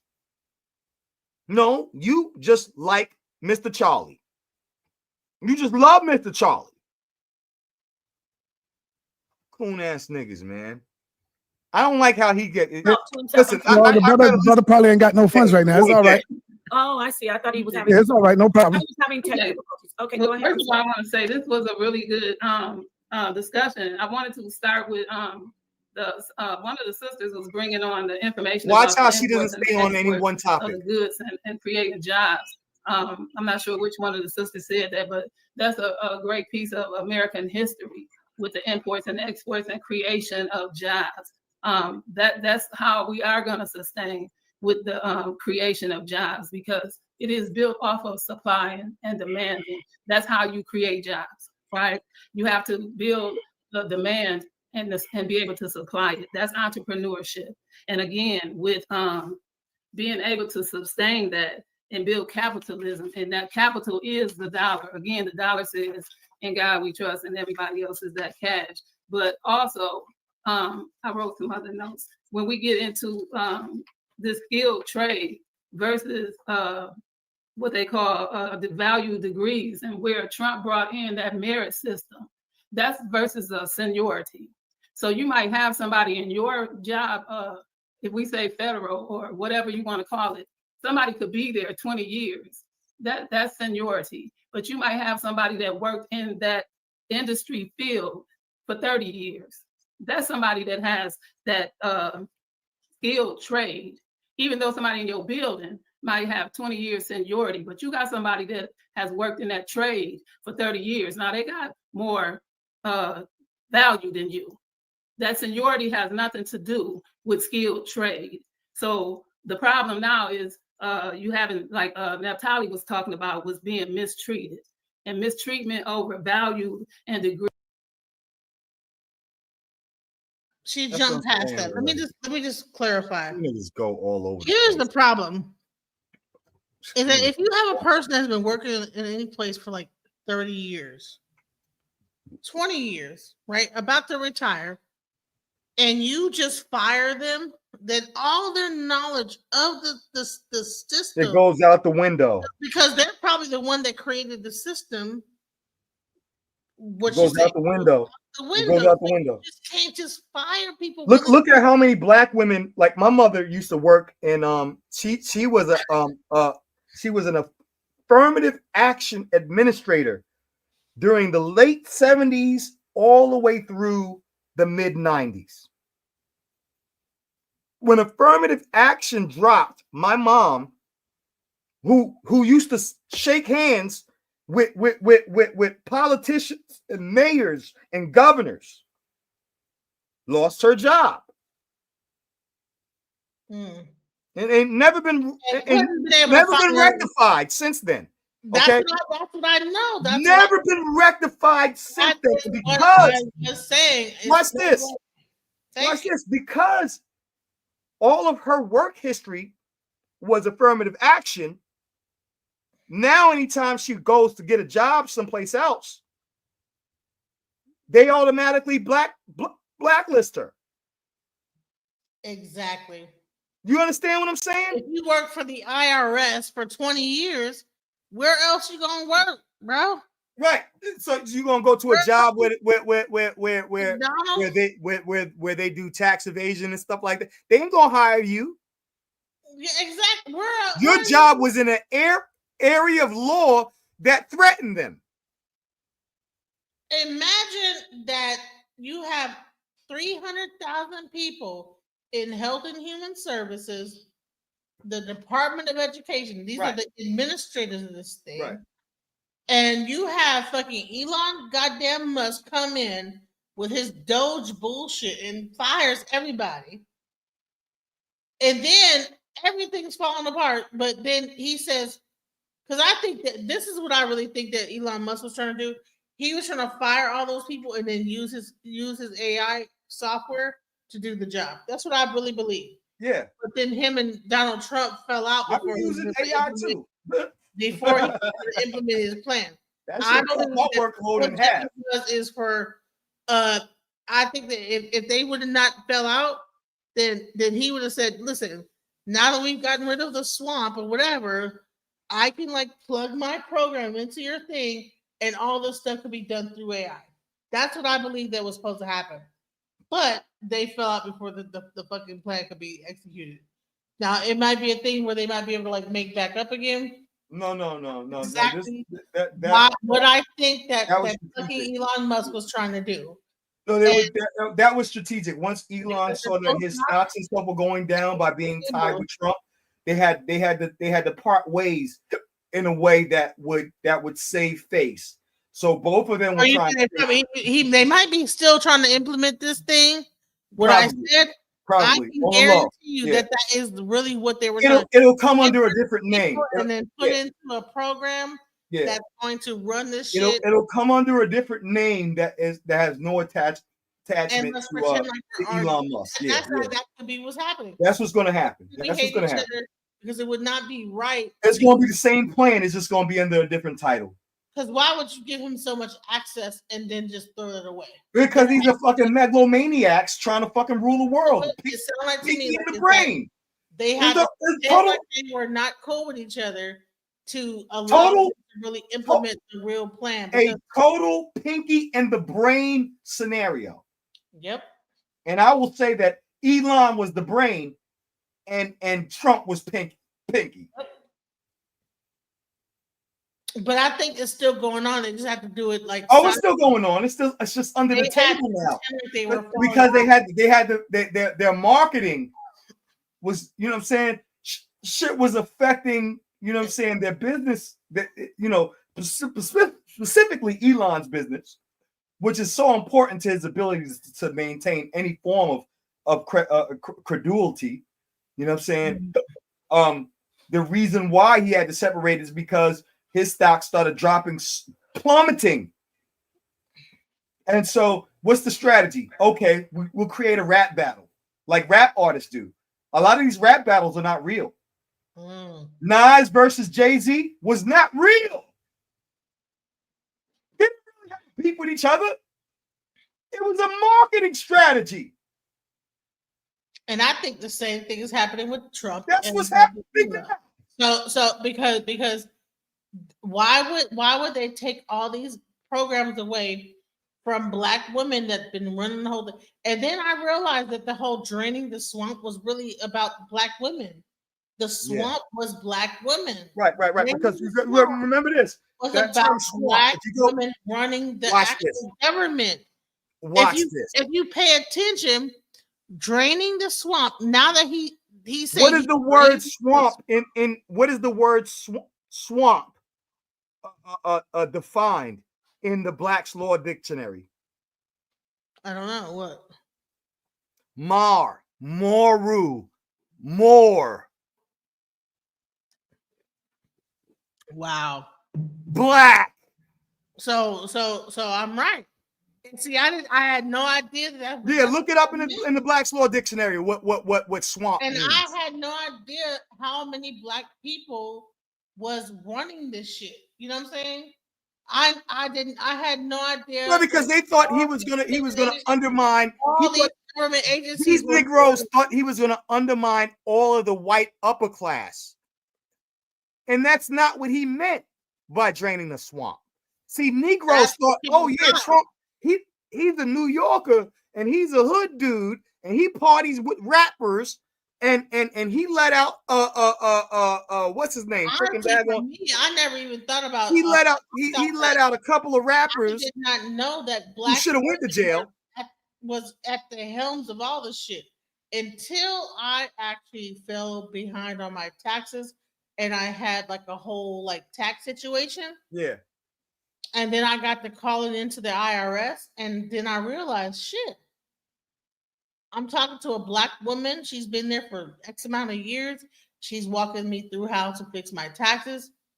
And then her supervisor is black, but then she actually retires, and then she leaves, and then now there's a white lady that's doing the whole thing of that gets the new assignment. The black supervisor's still there, right? But I every time I call, I was getting black people, black men, black women, black people are running the IRS.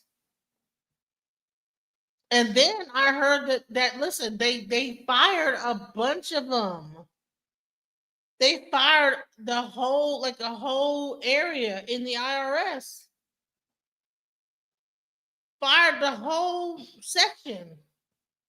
And now they're trying to get him to come back. That's what the lady told me because I owed money. Well, they're trying to get him to come back or whatever. I'm like, well, why the fuck did they fire him to begin? Because Elon Musk, I believe, was trying to replace them with AI, but he was too preemptive. The AI software was not ready yet to do that, and whatever. Because he was also mad because Trump would not do the thing with the Tesla and whatever. So temperamental, ego driven, narcissistic. You got two narcissistic people, and then this guy ain't gonna do what you want to do. Fuck all the whole thing. Now I've destroyed the country. He ain't even from here, so he can take his ass back to South Africa. This dude is on his way out anyway. All he has is his legacy. He's on his way out anyway, just like Joe Biden is on his way out too. These dudes are about to die in the next 15 to 20 years. Okay, so all he cares about is his legacy. I don't even think he cares about his children more than he cares about his legacy. His legacy is for his dad. If you know anything about Donald Trump, you'll know that he tried to meet his dad's expectations because he was the bad seed. He was the bad child. And he actually came up really about trying to impress his father. His father and his father's fathers, all Germans. Okay. I heard his name is Drumpf, Donald Drumpf. Right. So his father looked up to his older brother. One of his brothers actually became an alcoholic and died. You know what I'm saying? And then the other brother was supposed to be the one who was to be the heir. And Donald Trump, when he was a teenager and prepubescent, teens, 13 and 14, his father put him in a freaking daggone military school because of how unbehaved he was. And so when Donald Trump actually excelled in the first couple of years that he was in those military schools, he was shit. But then he fixed his face to make his father proud and started behaving right and became one of the top dudes in before he graduated from the military school. But that's because he wanted to make his father proud. He was not the first pick. His father did not pick him first. His other brother, who had passed away, was supposed to actually be the main man. You know what I'm saying? So Donald freaking came up after being a bad seed. He was a bad. I mean, the dude that they said he was sociopathic then. You think the sociopathy left? No, he just figured out a way to mask it. They said he was a sociopath. He's still a sociopath. Oh no, he was doing terrible things. It's like this is the type of kid that freaking hurts animals. Wow. Trump was out there where his father literally, none of the other children were put in military schools, to my knowledge. They put his ass in there because he was freaking daggone stabbing mice and shit. Wow. He was a nut basket off Jump Street. Makes sense. But sometimes that doesn't matter when it comes to things of seniority, but based on value and based on degrees. These things are worth of merit. So when Trump said make America great again, that didn't have anything to do with imports and exports because America started making their own things. Yes, some things were import, export, but other things America started making themselves. So, Asar, when you was talking about how everything moved out of America and went somewhere else, did you not hear him talk about everything coming back to America? That's what was going to make it great again. I'm not a Trump supporter, but I'm a listener. And when we both talking, one of us can't listen. And so these are the things when Senator say you a Trump supporter, he like putting cables on your back because he want to hear what you got to say. Senator is a great chess player. You gotta she know about you gotta pay attention. You have to pay attention, right? So you can't talk when he's talking. You gotta be quiet. You have to listen very carefully. Sometimes y'all like to overtalk these sisters and you don't want to hear what they gotta say. That's why sometimes you don't want a woman. Well, I listened to yesterday's conversation and I asked what or how is revenge best served? It's served cold. It's a dish best served cold. Why is that? Because if you are on revenge, she's a chock that means full you of had a cliches. And anytime you have a problem in your Nothing but relationship and you have to cliches. get revenge, that's a problem in your communication. And anytime you say it's something you did and now I got to get you back, I'm getting you back the coldest way possible. All right. I wanted to make a statement. Hold on. Thank you. Misunderstood. You got the floor next. Thank you. So I agree with a lot that's being said. I just think that there's more. Like I hear the sister talking about, the things and the programs and stuff like that. But my only problem with things like that with programs is that it kind of, what I see a lot of times, it makes people stuck because they become afraid to lose benefits. They become afraid to earn too much because their benefits are going to get cut off. I think that we also have to think about, okay, we're going to include programs and we talk about welfare and all this kind of stuff. Great. But what about taking business classes? And I think we need to speak more about entrepreneurship so we can determine what we make.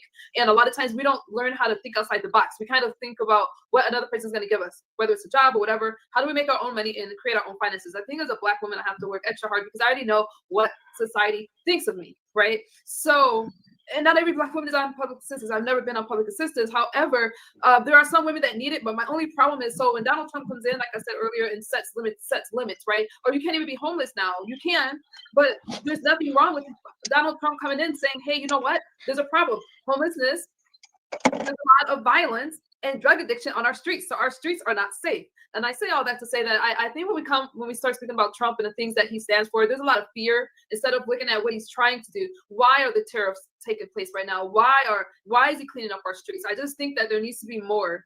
And the things that have been done before has not worked because I don't see anybody that came from impoverished family before all of a sudden have wealth and generational wealth in that. So I do think that we need to be taught to think differently and do things a little bit differently, or we're going to be in the same rat race. We're going to be stuck. We're still going to be having the homeless problem. We're still going to have the problem with immigration. And I just think that we need to try something new.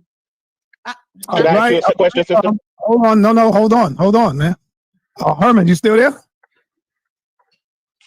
Herman Smalls, going once, going twice, brother. Are you still there? Okay, Herman is not here. Let me give him the boot so other people could come in. And Genesis was next. And then I got you, Asal. So the one thing I want to talk about, because I keep driving this thing home about the women that are, because we're only focused on, when we talk about welfare, we only talk about people that are uneducated, this, that, the other. But a lot of times people, when they lose their job, they end up on welfare, at least briefly, until they're able to find another job. Now, here's the thing. Now, if it comes that these people cannot find themselves a job, they've been working in the same thing for years on end, and they end up having a hard time finding employment, and they end up like in a situation where they can't pay their mortgage. Because if you look at the statistics, in 2024, 33% of single Black women was the percentage of women that bought homes. Okay, This is what I call a wealth transfer. Same thing that happened with the immigrants when they did those when they started to out the illegal immigrants out of the country. What happened to their houses? They got taken over by the government. What's going to happen to these black women's houses when they can no longer pay their mortgage and they get kicked out of those houses? See, it's not just a matter. What's happening with this whole Trump administration is not just a matter of poor people being on welfare, not being able to, not being able to get their food stamps. I'm talking about also, okay, yeah, we're getting rid of like HUD and Section 8. But what about people that actually own homes that at one point were living at least in the middle class? This is going to widen the gap of more poor people versus rich people. It's going to be harder to get back up, at least to it. It's going to reduce the middle class. And why do you think that they're trying to do this? Is it because they want a workforce that's getting paid less to increase the link between rich and poor? Are they really trying to create a caste system? I'm trying to understand it, because all those people they kicked out, now he's trying to bring them back and say, well, we want to bring the farmers back, but they're going to work for the government and be farmers. So are they trying to get people off things and then you got to come back at a lesser rate? So I'm just trying to understand what is the end game here. Now, if anybody knows Trump's laws or what he's trying to do with this 2025, I'm trying to understand what is the goal here. Because I get it with AI, but I mean, if you've been working 20 years in health and human resources, it's going to be hard to transition and become an AI expert. And to be quite honest, a lot of the jobs that are going to exist in AI, when they come out with the new AI is rapidly improving. They're not going to need those jobs in AI, because AI it's going to eventually be self-sufficient. And to be quite honestly, a lot of these companies that run the AI are running it at a deficit. If you actually do the research, all these AI companies are $1 billion in debt. So really, what? All right, Senator. Have you noticed that whenever I talk, it's like, all right. I mean, this dude over here, Roy, can like talk for hours. Am I just tripping about that? Like, this guy can like talk forever. But when I say a few things, like, all right, that's enough. Tali, I don't see your hand, so I'm gonna let you go right after Sun. I'll just say this. Sometimes, you know what I'm saying, I'll have a good point, but maybe I didn't articulate it, you know what I'm saying, the way some other people can articulate it. I have a stutter. I just didn't articulate my point. No, I think you articulated it very well. You know what I'm saying? I'm not as charismatic as maybe I need to work on my ability to like. I think that I try to work on my presentation and my. They've been working on the same thing on my articulation skills. I try to work on my articulation skills, because there are days where I'll say some shit real powerful, and it'll fly. And there's other days where I'll say some shit. I'm not over here trying to dish you. This is about me trying to figure out my own self about. Like, I know, but it's a personal challenge, though. It's not. Don't blame them. You know what I'm saying? No, I'm trying to make it known that Sonetta, please don't think I'm like doing this because I'm like. No, Sonetta's good. I'm working on my But he's trying to get through all of the panelists and stuff. He walked off the stage a couple of times. No, because I was trying to figure out, it's okay. I, like, boring or is there something like No. But we should, as articulators and scholars and people on these platforms, we should always try to focus on trying how to better articulate ourselves where we're making the most powerful statement. Because there's days that I'll make really powerful statements. I'll go off. You know what I'm saying? I'll be lit. And then there's other days where I'm saying something clearly, but I'm not as lit as I was. And so it doesn't get received the same way. Sometimes people like a lot of action. I'm coming across as like sound like having a hard time finding employment, and they end up like in a situation where they can't pay their mortgage. Because if you look at the statistics in 2024, 33% of single Black women was the percentage of women that bought homes. Okay, this is what I call a wealth transfer. Same thing that happened with the immigrants when they did those when they started to out the illegal immigrants out of the country. What happened to their houses? They got taken over by the government. What's going to happen to these Black women's houses when they can no longer pay their mortgage and they get kicked out of those houses? See, it's not just a matter. What's happening with this whole Trump administration is not just a matter of poor people being on welfare, not being able to, not being able to get their food stamps. I'm talking about also, okay, yeah, we're getting rid of like HUD and Section 8. But what about people that actually own homes that at one point were living at least in the middle class? This is going to widen the gap of more poor people versus rich people. It's going to be harder to get back up, at least to it. It's going to reduce the middle class. And why do you think that they're trying to do this? Is it because they want a workforce that's getting paid less to increase the link between rich and poor? Are they really trying to create a caste system? I'm trying to understand it, because all those people they kicked out, now they're trying to bring them back. Amazing say, point. well, we want to bring the farmers back, but they're going to work for the government. I think that's amazing what So you just said. are they trying to get people off there and then you have to come back at a lesser Definitely rate? the- You know, it's so definitely the- I'm just trying to the understand what is benefit. the end game here. Now, if anybody knows Trump's laws or what he's trying to do with this 2025, I'm trying to understand what is the goal here. Because I get it with AI, you know, but I mean, if you've been working 20 years in health and human resources, it's going to be hard to transition and become an AI expert. Absolutely. And to be quite honest, a lot of jobs that are going to exist in AI, when they come out with the new AI is rapidly improving. They're not going to need those jobs in AI, because AI it's going to eventually be self-sufficient. And to be quite honestly, a lot of these companies that run the AI are running it at a deficit. If you actually do the research, all these AI companies are $1 billion in debt. So really, what? All right, Genesis. Naphtali. I think I made a good point there. You made a great point. It was The great. AI company, everybody's like, well, we need to get into technology. No, because in a minute, technology is going to do technology by itself. It's going to be the first thing that goes. You ain't going to, you know what I'm saying? Technology having a harder time flipping burgers. Right. We need to like get into STEM and science, technical, engineering. But the arts is really where we need to focus on arts too. Very important, because that's one thing that AI can't do. AI can try to replicate art. But AI can't do what the human mind can do when it comes to art, because it does not What I'm saying is that they have Suno's out singing most singers. You know, bottom line is that what I hope. Actually, think about this shit. You know what I hope though? What I hope is that all of this technology will cause a shift where, you know, people won't have to work as hard. You know what I'm saying? Like they used to. I think technology is supposed to preserve us from that, but these people want to maintain a capitalistic view. For what though? For what? They want to maintain a capitalistic view. For what? Only a certain amount of They want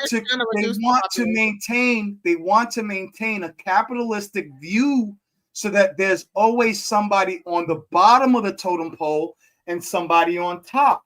When you start having technology answer all of the problems of the workforce and stuff like that, that's going to die. And that's what they're really trying to preserve, is elitism.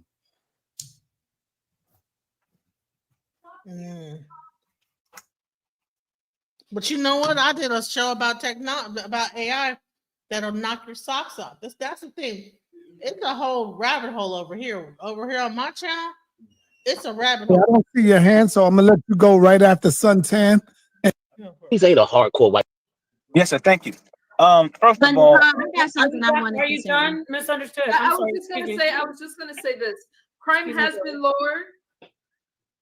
Donald Trump is doing what he needs to do, because there is a problem with immigration. There is a problem at the border. I'm not saying that it's perfect, but I am going to say the statistics you quoted has to do with what he's doing at the border. And if you look at the statistics, and you can't quote TikTok as your source, because that's not a reliable source. I never quoted TikTok as my source. You didn't hear me say quote TikTok as no source. So don't misrepresent what I said. Okay, yeah. You did mention TikTok. He did mention TikTok. I said there's a lot of people on TikTok who who complain about voting for Donald Trump. Those were my exact words. That's irrelevant. And then she said, "Don't use TikTok." So she wants to. But she did use TikTok earlier. She damn sure did. That's what I don't like. That's the shit I don't like. Because she used TikTok earlier, and now fucking hypocrite. You can't. Oh, okay. Well, that's a credible source for the complaints of some people. So if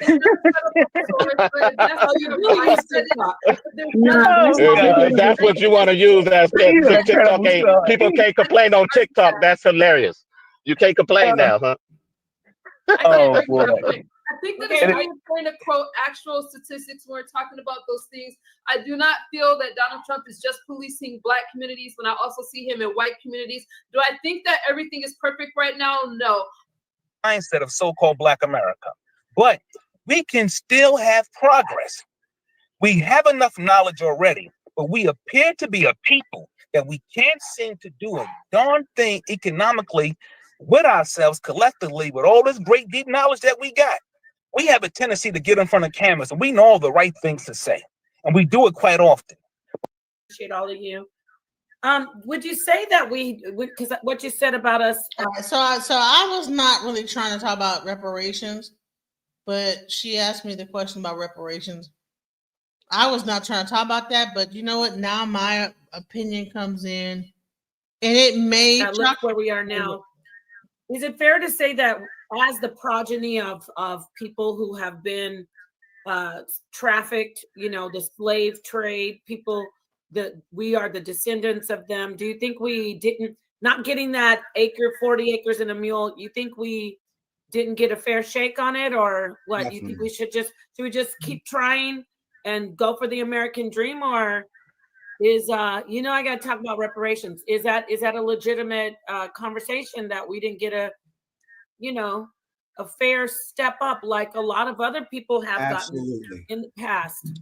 Now listen, watch. I'm gonna make my statement and watch how misunderstood comes about the Jews, the Japanese Americans that were in the internment camps.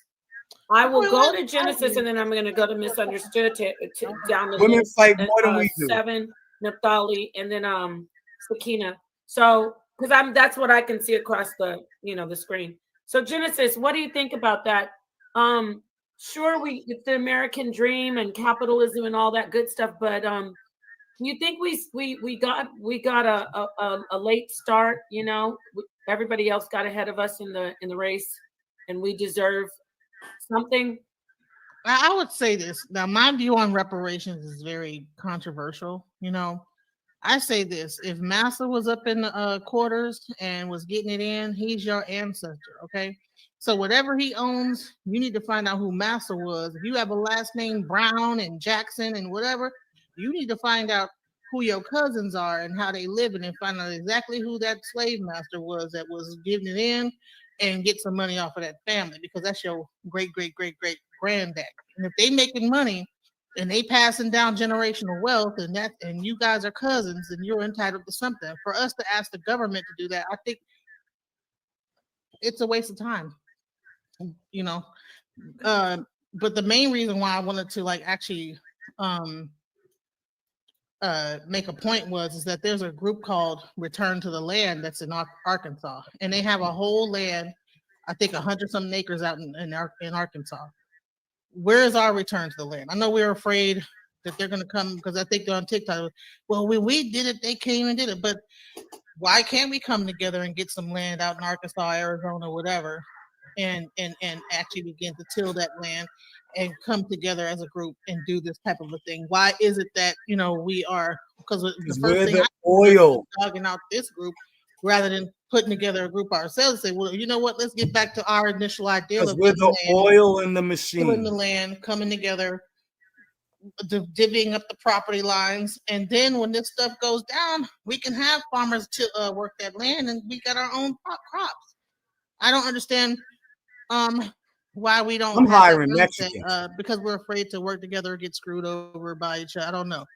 That was one of the biggest things that I saw about that, is that people, instead of us actually saying, well, dang, we need to do the same thing and get back to that mindset, we were just steady talking about how they were whack doing this, doing that when I saw it. Another thing I wanted to also make a statement of is TikTok itself. Okay. Because I went into tariffs, about China tariffs and stuff.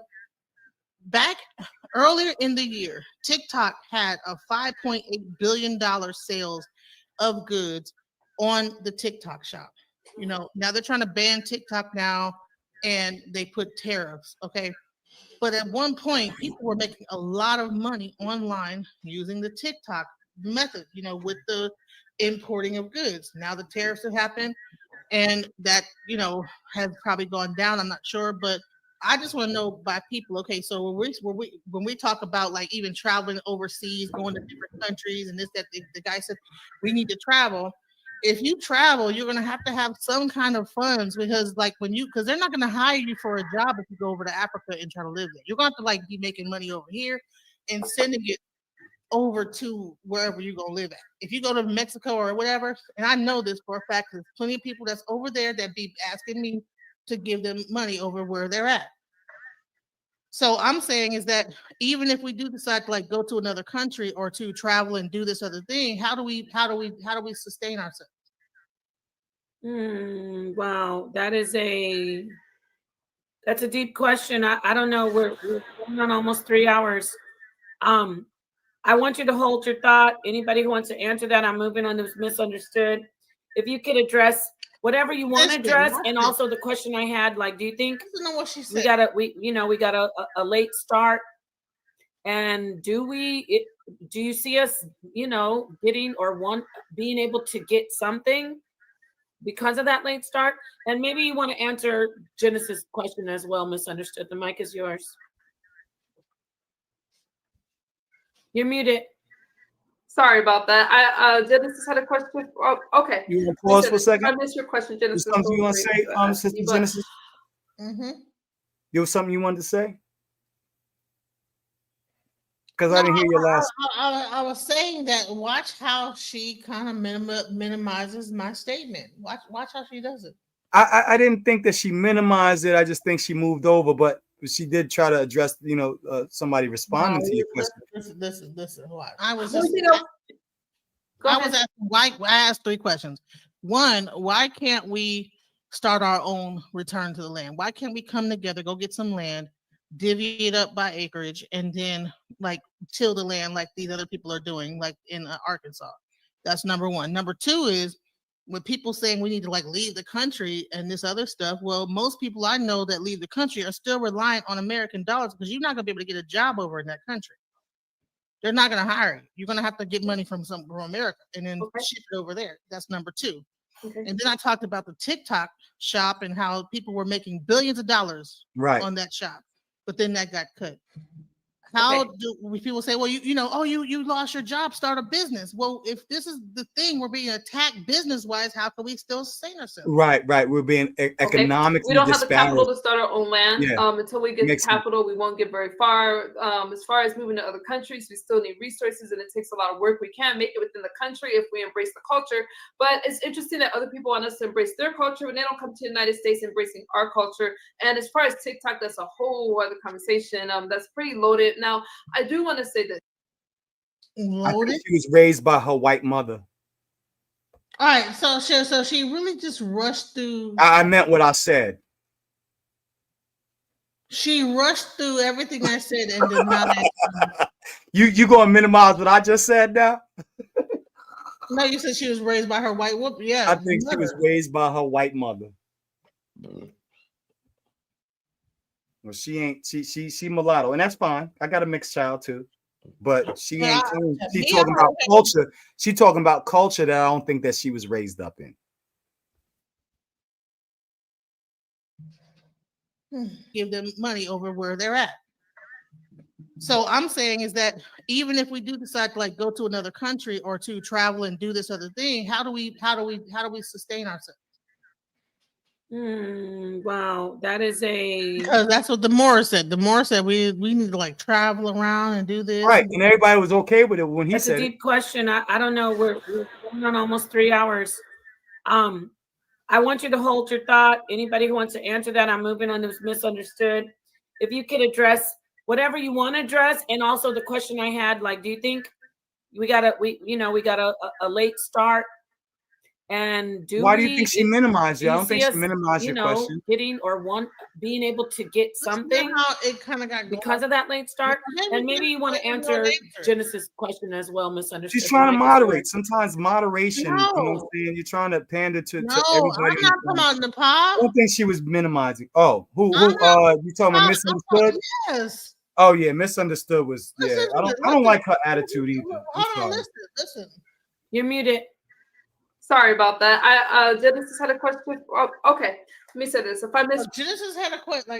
Like you didn't hear nothing what I said. Oh, but she then responds to every single point in order. Oh, you got Genesis. you see how she threw some shade out, but Yeah, then she just literally responded to all your talking points. man, in bro, like order. so. Do you understand? Like In how order, so she knows what you said. She's acting like, oh well, yeah. Genesis had. I don't like her energy. I don't like. She's got some. Yeah, she's got some lower vibrations. And then she turned around and She got some lower and vibrations. then like just minimized everything I was saying. Like it's like yeah. like it was nothing. Like okay, yeah, this ain't nothing. This ain't nothing. That ain't nothing. Then this ain't nothing. You know, if you Right. ask, that's how I heard it. Like kind of. Yeah, I got you.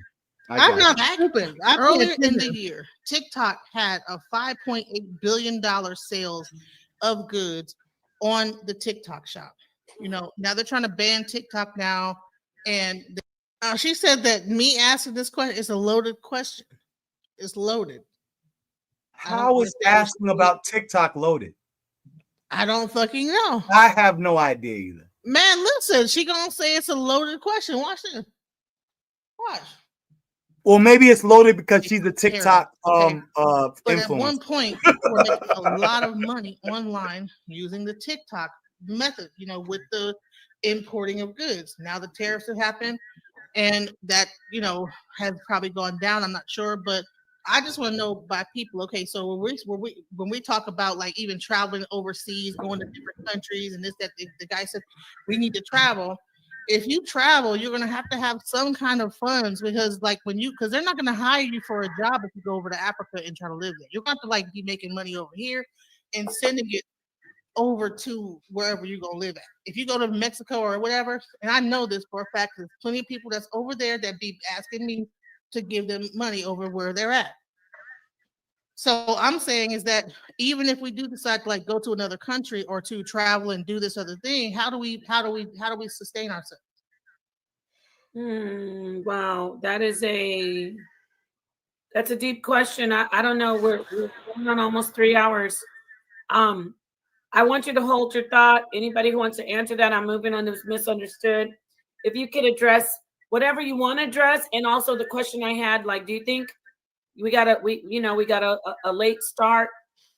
And do you see us, getting or being able to get something because of that late start? And maybe you want to answer Genesis' question as well, misunderstood. The mic is yours. You're muted.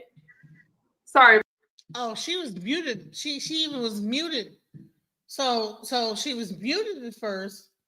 I'm not sure what she said then, but she made sure to say, Genesis had a question. Oh, okay, I'll just answer. But what? So I know what I'm listening to. I know about that. Genesis had a question. Oh, okay, let me say this. If I miss your question, Genesis, feel free to ask me. But I was Go ahead. asking why. I asked 3 questions. One, why can't we start our own return to the land? Why can't we come together, go get some land, divvy it up by acreage, and then like till the land like these other people are doing, like in Arkansas? That's number 1. Number 2 is when people saying we need to like leave the country and this other stuff. Well, most people I know that leave the country are still reliant on American dollars because you're not going to be able to get a job over in that country. They're not going to hire you. You're going to have to get money from America and then ship it over there. That's number 2. Okay. And then I talked about the TikTok shop and how people were making billions of dollars on that shop, but then that got cut.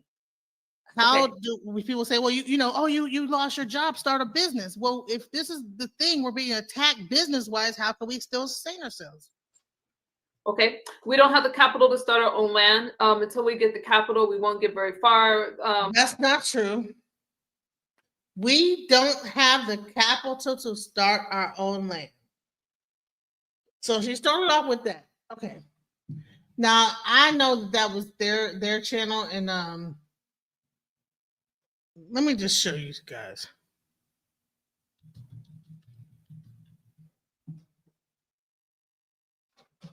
Because I know I'm not crazy.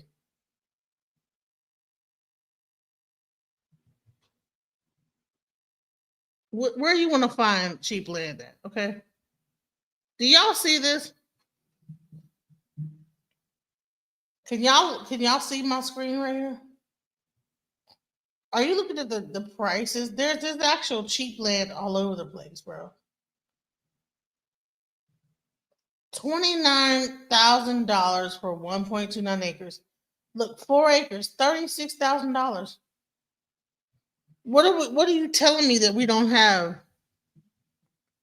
We can't get our own land. All right. I got 5 acres in South Carolina 10 right acres. now. In I got 5 acres. Alabama, right here. I don't even use it because it's family land. You know what I'm saying? And half of my family live on that property, so there ain't nothing I can do with it. Places that you could put down 100. But yeah, I got 5 acres in Charleston, South Carolina, right now. Look, cheap land. And that's just my grandfather's land.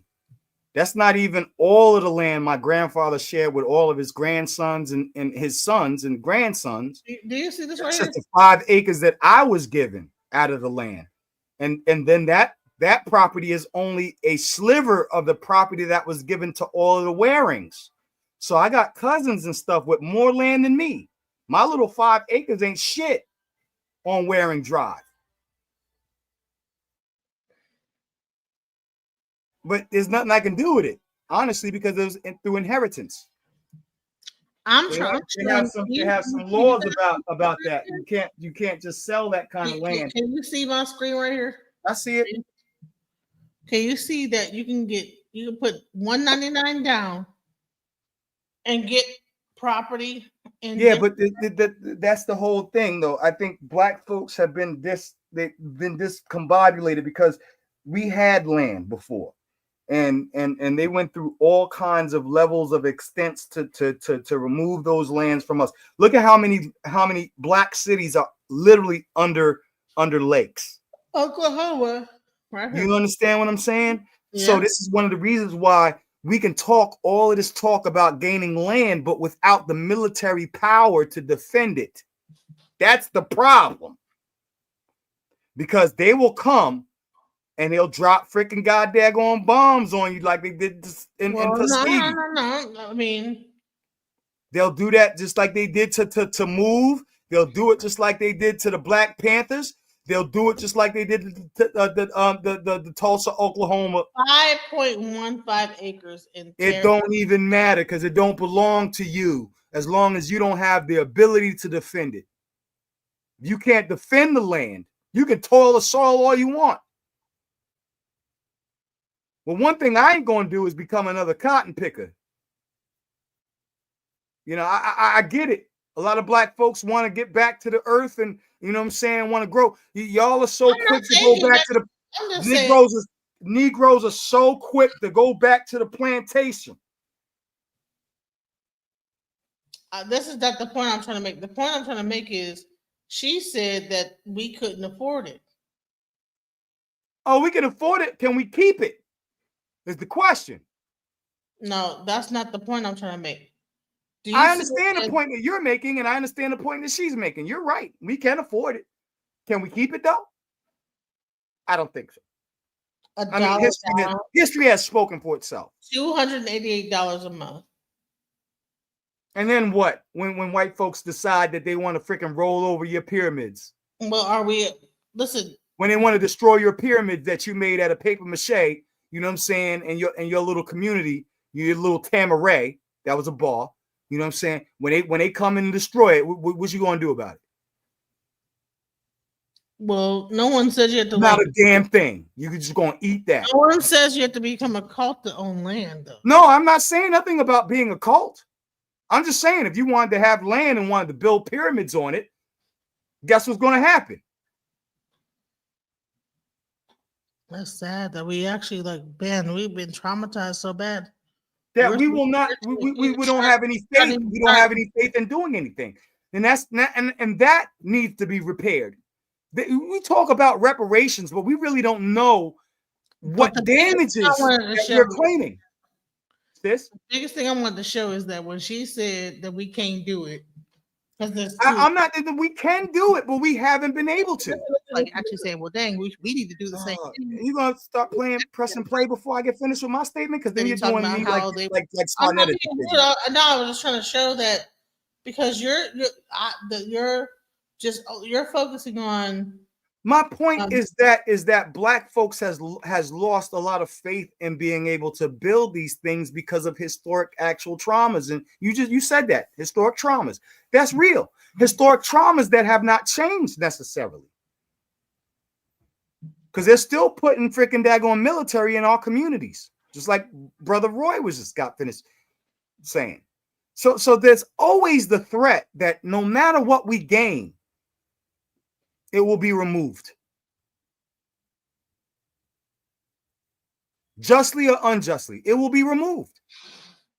Unless we have the ability to defend it. With no ability to defend it, we're just going to keep on getting fucked in the drive-thru. Excuse my language. Go ahead and play.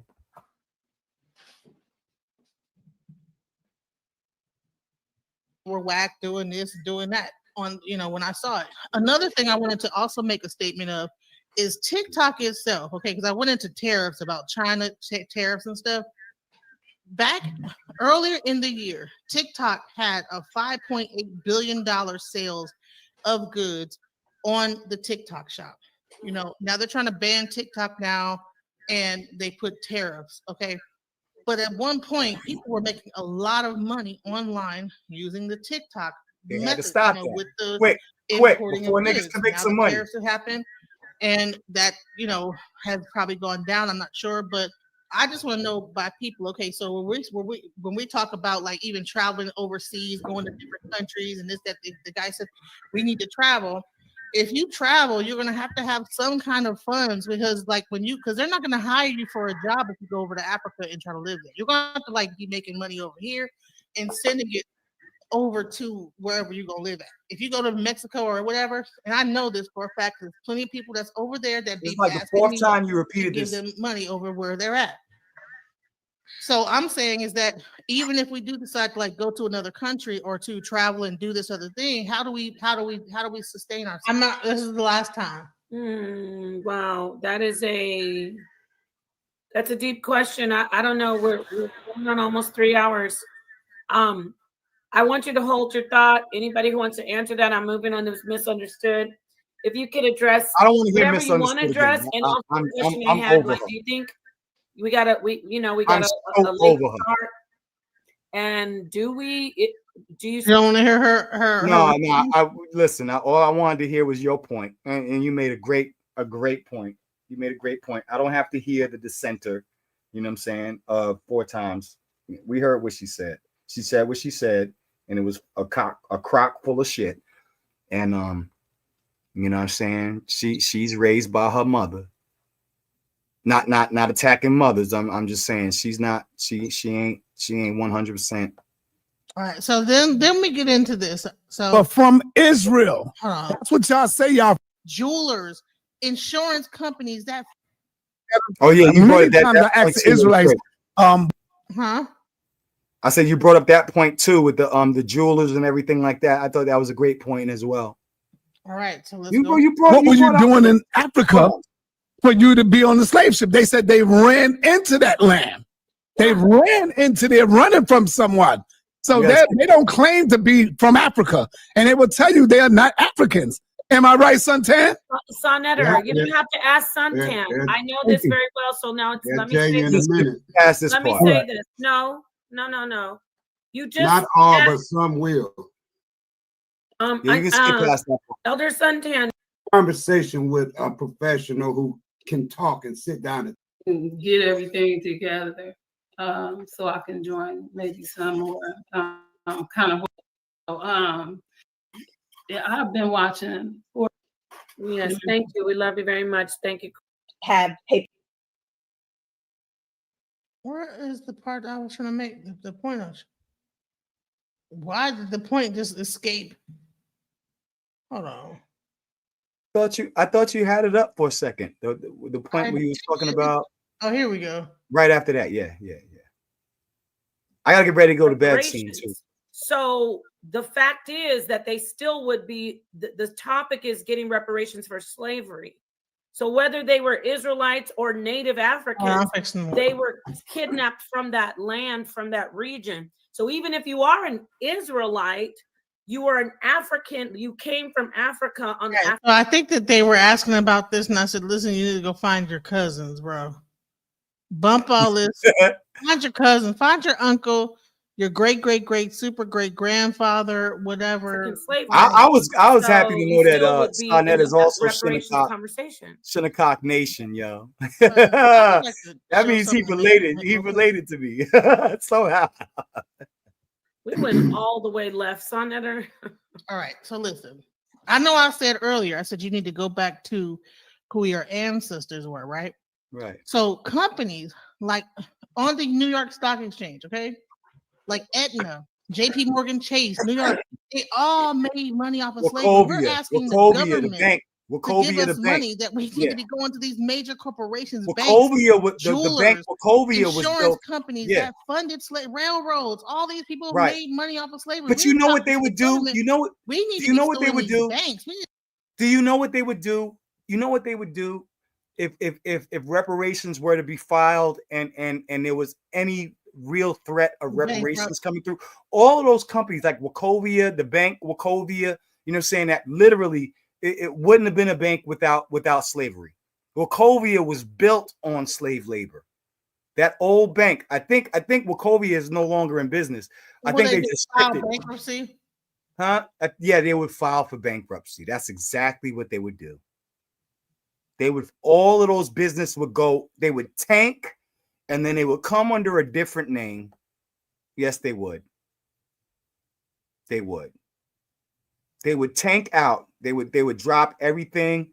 The economy will drop for a moment. It'll probably be like another black freaking, you know what I'm saying, you know, Black Monday or Black whatever it was when the stock market crashed, and then they'll start repairing by creating other business names, LLCs and stuff. I just want to make it known. But no, that was a great point, and I think that we need to attack them. You know, J.P. Morgan, New York Life, Tiffany and Company, all of those need to be attacked, and the first thing they would do is probably go bankrupt, because they're not going to want to give you a damn cent.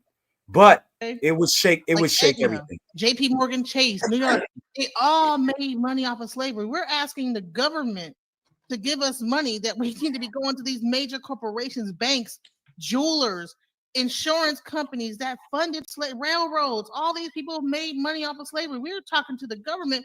We need to be suing these banks. We need to have a class action lawsuit against these banks for slavery, because they're the ones that are running the New York Stock Exchange and That's a fact. generating You money never off get of it. slavery. That's You what we never need get to that know. money. Yeah, they are. You can win the civil suit, but you never get the money. The conversation, but there was a law. I'm not specific on it, but I was listening to Dr. Joy DeGruy and Dr. Antoinette Harrell. There was a law where I think it goes back to the 3/5 law. Oh no, that was for voting. But basically, where we couldn't inherit anything if we were, the so-called Right, and we see that in the 14th Amendment. mixed. Actually, that's in the 14th Amendment as well. Anything or lay claim Correct. as an heir to Correct. the slave master's Correct. legacy. Nepal's correct on that. And that language is in the 14th Amendment. I don't know how that could be, if that could be overturned. No, that language is in the 14th definitely all those Amendment. banks you showed, they did profit. They 100% Yes. profited off of slavery. So pause for a second, And, real quick before I lay it down. So I got to lay down soon because I got to get up in a little while. But no, Nepal's right, because the 14th Amendment actually has that language in it where, you know what I'm saying, even, companies and the state, the nation itself, the federal government, the state, or, you know what I'm saying, any companies that benefited from slave labor would not be held accountable for that. And so that's literally language that's in the 14th Amendment. They would literally just evoke their supremacy clause, you know what I'm saying, on the 14th, which is supposed to be for us, but really is against us in a lot of ways. You know what I'm saying? So yeah, the pause correct. You know, attacking the companies, you know what I'm saying, would end up in a default. You know what I'm saying? It wouldn't even fly. You know what I'm saying? They'd have that they'd have that kicked out the court and immediately off the 14th Amendment. So yeah, we're not going there. We're not going there. That all the corporations, everything, All of them are in that language in the 14th Amendment. They're not going to be charged for slavery. Slavery, they literally removed all accountability from the state and from any institution, from the government and any institution that benefited off of slavery. It's in the 14th Amendment. All you'll do is freaking evoke the 14th Amendment and you'll lose that case. That case will get shot right the F out with prejudice. So we have to go to the government. We would literally have to go to the government. We wouldn't be able to go to these private companies because the 14th Amendment washes that.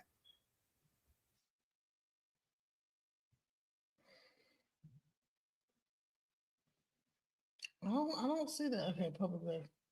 You don't see it in the 14th Amendment? You looking it up? I'm looking at it right now. Let's go to the 14th Amendment because it removes all liability. All liability for slavery. All liability for slavery is removed in the 14th. All persons born naturalized in the citizenship. This is the one that we had the big old argument about, that first section. Representatives shall be appointed among several states. Let me slide down. No person shall be a senator represent. Nope. Let me slide down a little bit more. The validity of public debt, United States authorized by law, including debts incurred for payment of pensionship and bounties for service in suppressing insurrection or rebellion shall not be questioned. We're getting to the language here, but either the United States nor any state shall assume or pay any debt or obligation incurred in aid of insurrection or rebellion against the United States, or claim for the loss of or emancipation of any. Well, watch this again. Read that part again. Obligation incurred in aid. What section is that? Section 4, 3. So this is it. So section 4 is dealing with the Emancipation Proclamation and the Civil War, insurrection or rebellion against the United States, or this is the subsection, or any claim for the loss or emancipation of any slave, but all such debts, obligations, and claims shall be held illegal. Stop. Don't do that. Okay. This is what you just got upset with Sarnetta for doing. So claim for loss or emancipation of any slave. That means free slave or the loss of a slave. So any losses, but put that in language, such debts, obligations, and claims, reparations is a claim, shall be held illegal and void. That's the section they're going to use to snuff out your reparations argument immediately. So this includes the United States government against the insurrections for the fight, the Civil War that was fighting against slavery in the southern states, and et cetera. There is no claim. It's void, right? So even for slaves, the loss or emancipation, that means from the slave owner and for the slave. All such debts, all for the slave owner and the slave, obligations and claims shall be held legal and void. That's it. It's done.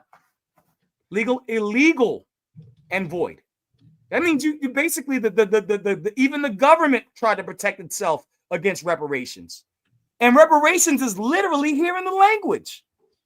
Payment or pension the bounty of service or suppressing insurrection or rebellion shall not be questioned, but neither the United States nor any state, that's the state, so that's the federal government and each state, shall assume or pay any debt or obligation incurred in aid of insurrection or the rebellion. So on either side, whether you were fighting for slavery or fighting against it, nothing.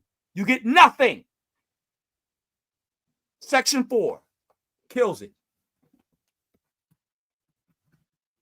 I gotta go to bed though. I'm getting tired. Hey, hold on.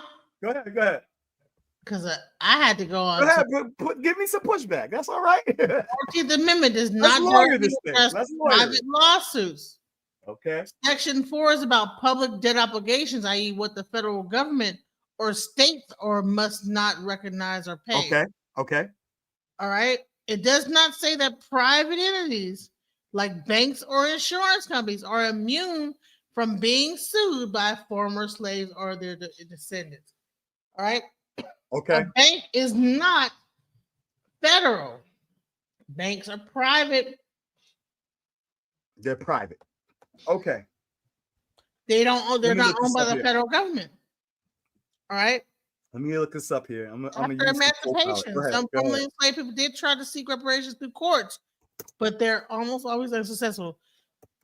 Lawsuits were filed against banks, insurance companies alleging unjust enrichment from slavery. Most were dismissed, often on grounds such as statute of limitations, too much time has passed, lack of legal standing, plaintiffs couldn't prove a direct injury or traceable to the company, judiciary deferring to Congress for reparations policy.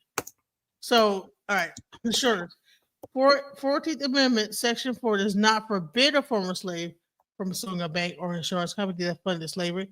It only blocks the U.S. or states from paying slave holders or Confederate debts. However, in practice,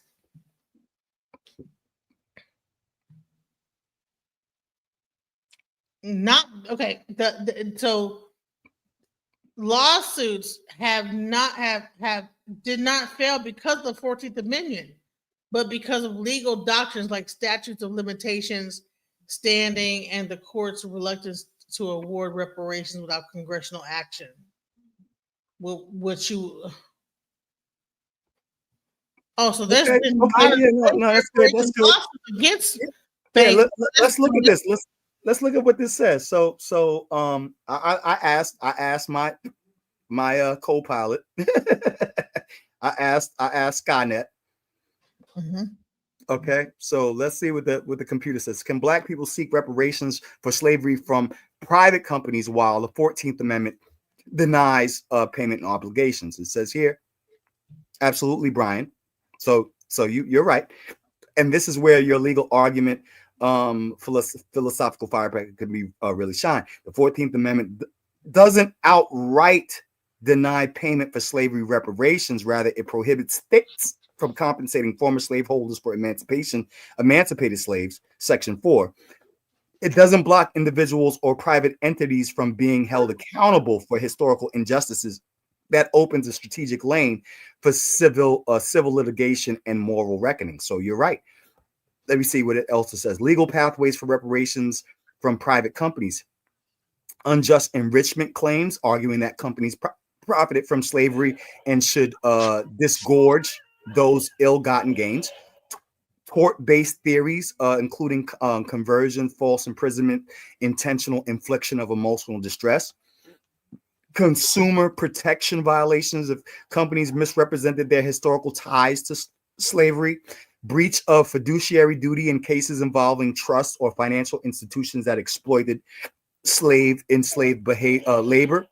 These suits often face procedural hurdles, though, like statutes of limitations and standing, but they've sparked public disclosure and apologies. For example, J.P. Morgan Chase and New York Life, you just brought that out, acknowledged their historic ties to slavery after lawsuits and public pressure.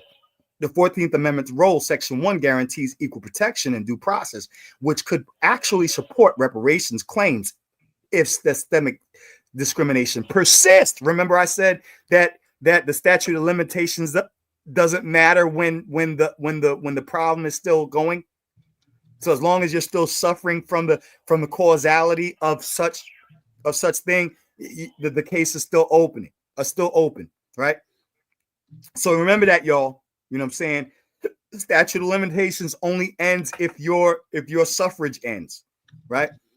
So while the 14th Amendment has been misinterpreted as a barrier, it's more of a constitutional boundary for federal and state obligations, not private ones. So you're right. You're right. Strategic leverage, restitution for historic torts, corporate accountability for human rights violations, and moral redress under transitional justice frameworks. So yeah, I got you. You right. You right. Hold on. I yield. I concede. I concede. Could a person file a lawsuit if a former slave descendant opens up a bank account that goes into the account as a direct deposit of their labor? Isn't this still an example of the bank benefiting? Yeah, I think so. Especially if they passed away and there's ancestors of them who are still alive, and that money was sitting there and probably accumulated for, you know what I'm saying, interest. What about that money? What about the money that folks died and are still in the banks and accumulated interest and wealth that are not being dispersed to their ancestors? And and then also that's crazy. That's powerful. That's a great point. Ooh, we might have to write something up on that. Yeah, Bank of America, right? That is one of the biggest. Bank of America is one of the biggest. What about Wachovia? What happened to Wachovia? I think Wachovia. What happened to Wachovia? I don't know. Only ones I know is Wells Fargo, Bank of America, and Wachovia is a down south bank. Chase. But it's Wells Fargo now. Wachovia became Wells Fargo. What banks do Black people put their money into? Right. You see what I said? Wachovia was getting so much flack for slavery back in 2003, 2004. Wachovia was on the hot seat. They changed their name to Wells Fargo, y'all. What? Wells Fargo is Wachovia. What? Yes.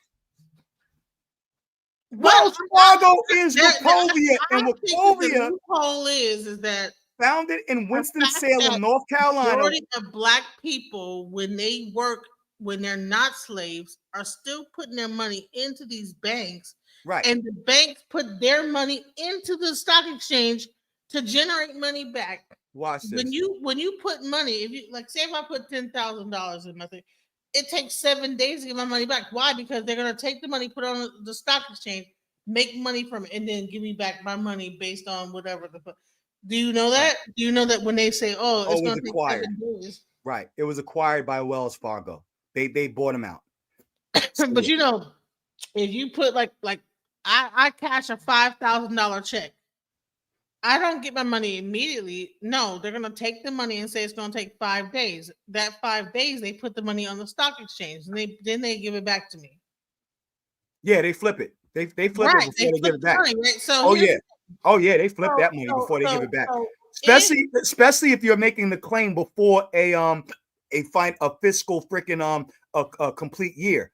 They want to give it to you after the complete year so that they can hold that money so that they can make money off of it before they give it to you. That's why it takes so long to get your bread. I don't think anybody has ever thought of the fact that if you are a former slave descendant and your labor is still going through direct deposit on these banks, and every time you put any extra money, like a check or whatever, and they have to hold your money, that this bank is still benefiting off of your fucking labor. Right. And there should be like some kind of a reparation of that. There we go. So how I'm looking at it is Wells Fargo bought them out before Wachovia really got sued. Honestly, because they were in some smoke. It says founded in Winston-Salem, North Carolina as a Wachovia National Bank on June 16, 1879. Wachovia grew to be one of the largest diversified financial service companies in the United States. It traded on the New York Stock Exchange under symbol WB, but then it was acquired by Wells Fargo. So Wachovia no longer exists. It's under Wells Fargo. Wells Fargo and Company acquired Wachovia Corporation to create North America's most extensive distribution system of financial services. Wells Fargo provides banking, insurance, investments, mortgage. Now, how many mortgages they deny Negroes? You know what I'm saying? Since 1879. Let's think about it. They owe us some money. 46. Look at this. Where courts have drawn the line, lawsuits against banks for historical involvement in slavery have been dismissed largely because plaintiffs could not show a direct traceable harm to themselves. Right. That's bullshit. Now, if you can like show, well, they probably freaking shredded all of that information, all of those old school documents. It says lawsuits for modern exploitation, predatory lending, discriminatory lending have been successful. So you can somehow find a way to combine the two. Find a way to find that the reason why there's predatory lending is because of slavery.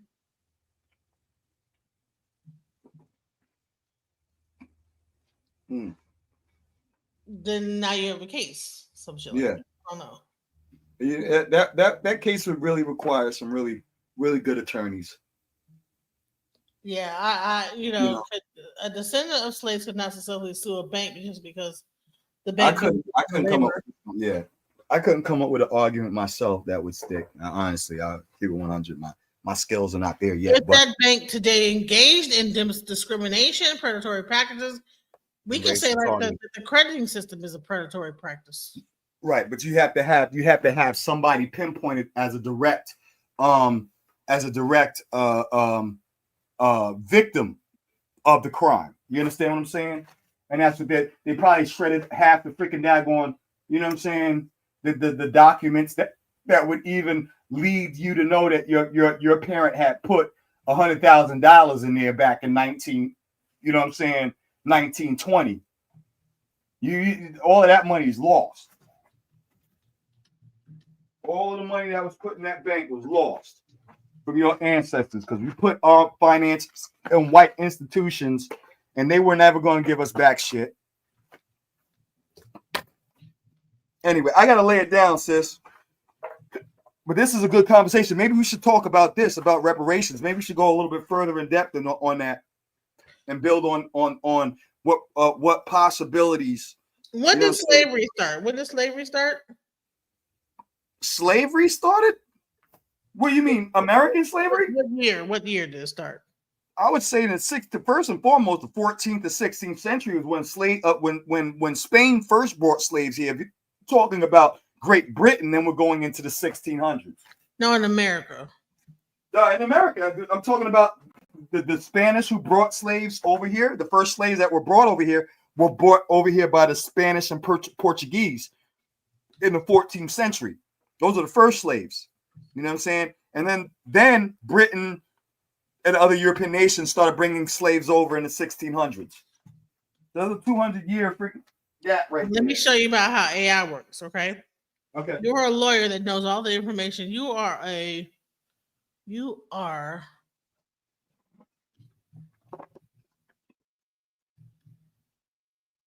gotta be careful not to put things in there that's gonna make the AI answer biasly, because AI will answer in your favor if you show some form of bias to a position. Yeah, I know that. Yeah. It's a sycophant. Yeah, I already did a show about that. Mm-hmm. Oh yeah, I did see that. Yep. Yeah, that's why. Yeah, that's the white guy was breaking that down. Yeah, it's a fact. He was black. No, that's my friend Rick. Oh, he was a black guy? Yep, that's a black guy. Oh, my bad. I know I was listening. I wasn't, but sometimes I put the screen on and I don't be looking at the screen. I just he's black. He didn't show us. Yeah, he went in on that, and that was good. He definitely pulled up some great points about AI. It will pander to you. It's an ass kisser. Yeah. The insurance.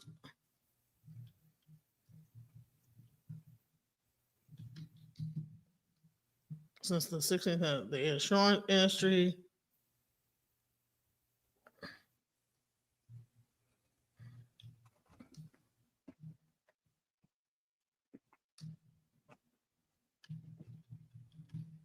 How would you tailor an argument for a modern day lawsuit that would be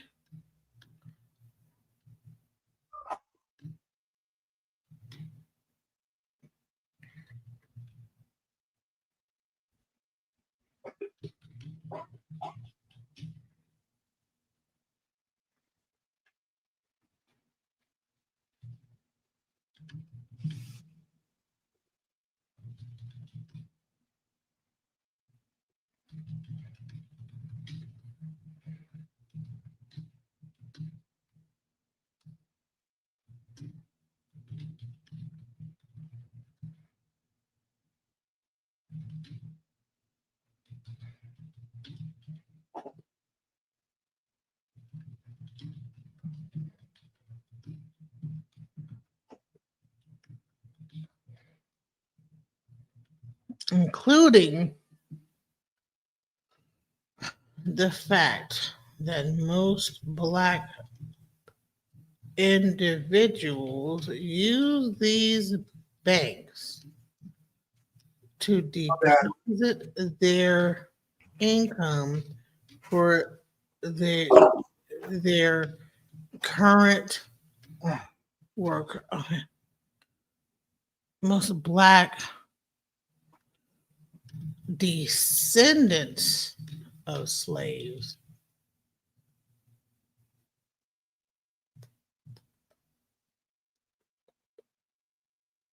and then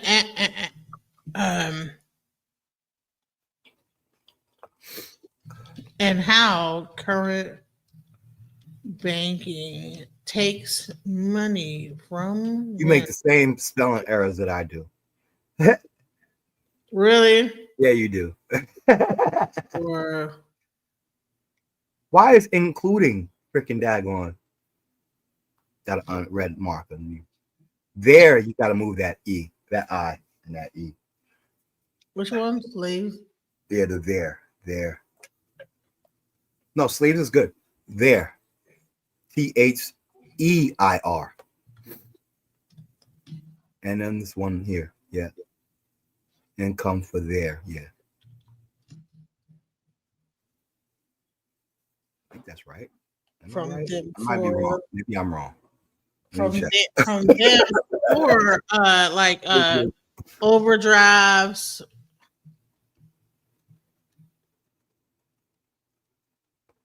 Okay, good. Loans. I had to check myself. That's crazy. Banking products. Those damn homophobes. Let me just go from there.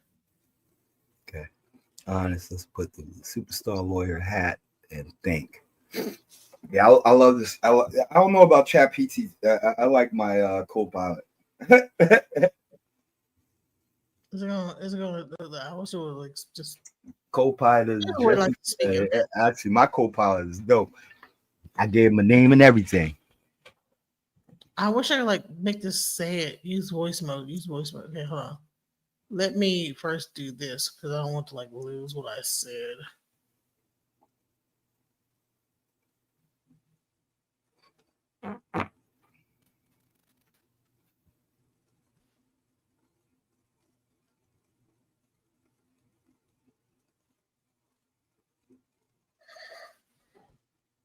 Can you hear me? I hear you. I can hear you loud and clear. Let me know if there's anything else I can help with. Okay, so I have an actual. That's your ChatGPT's voice. Yeah. He sound like a nigga. Of course, feel free to ask me anything you'd like. I'm here to help. This is crazy, bro. Hold on. Sounds like You sound like the man that you dream no of. worries. Like, Take your time my whenever chat, you're Really, just My let me know dad what on you need. co-pilot probably sound like a female. All right, so you're a superstar lawyer that knows all of the information of banking and slavery since the 14th and 16th century. You have 25 to 50 years of experience. And so the insurance industry, you understand all these things about banking, insurance. How would you tailor an argument for a modern day lawsuit that would be successful in winning in 2025 to get funds based on the exploitation of the slave industry and current modern day working practices, including the fact that most Black descendants of slave use these banks to deposit their income for their current work, and how current banking takes money from their overdrafts, loans, and other banking products. Like even if you like put a check into the bank, you have to wait, and they're making money off the stock market. Is there a way that we could tie this into a lawsuit? The fact that our current day labor is being used to generate money for the bank, right, as we speak. Absolutely. That's a really compelling angle. Oh my Here's how we God. could structure a modern lawsuit that ties historical I'm exploitation to dying. present day practices. So, one, historical context and unjust enrichment. Document the historical ties, highlight how banks and insurance companies profited from slavery, whether through collateralized loans, using enslaved people, insurance policies on enslaved individuals, or investments in plantations. Unjust enrichment theory argue that the wealth accumulated by these institutions was built on the exploitation of enslaved labor, and that this unjust enrichment continues to impact their descendants.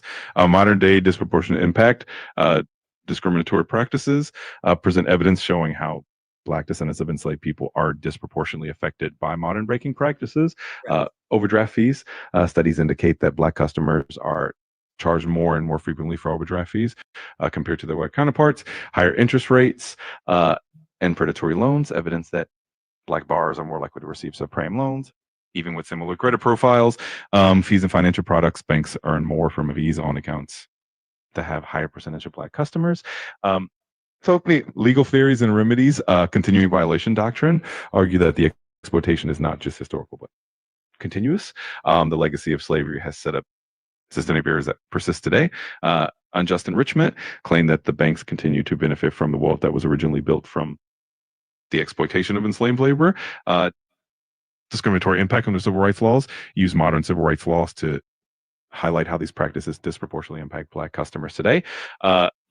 Compensation fund, establish a fund for descendants of enslaved people harmed by these practices. Injunctions, stop discriminatory practices like excessive overdraft fees, predatory lending, and ensure fair credit practices. Data and evidence.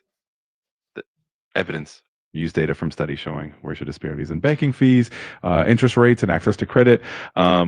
Expert testimonies bring in economists and historians to connect the dots between historical exploitation and modern financial disparities.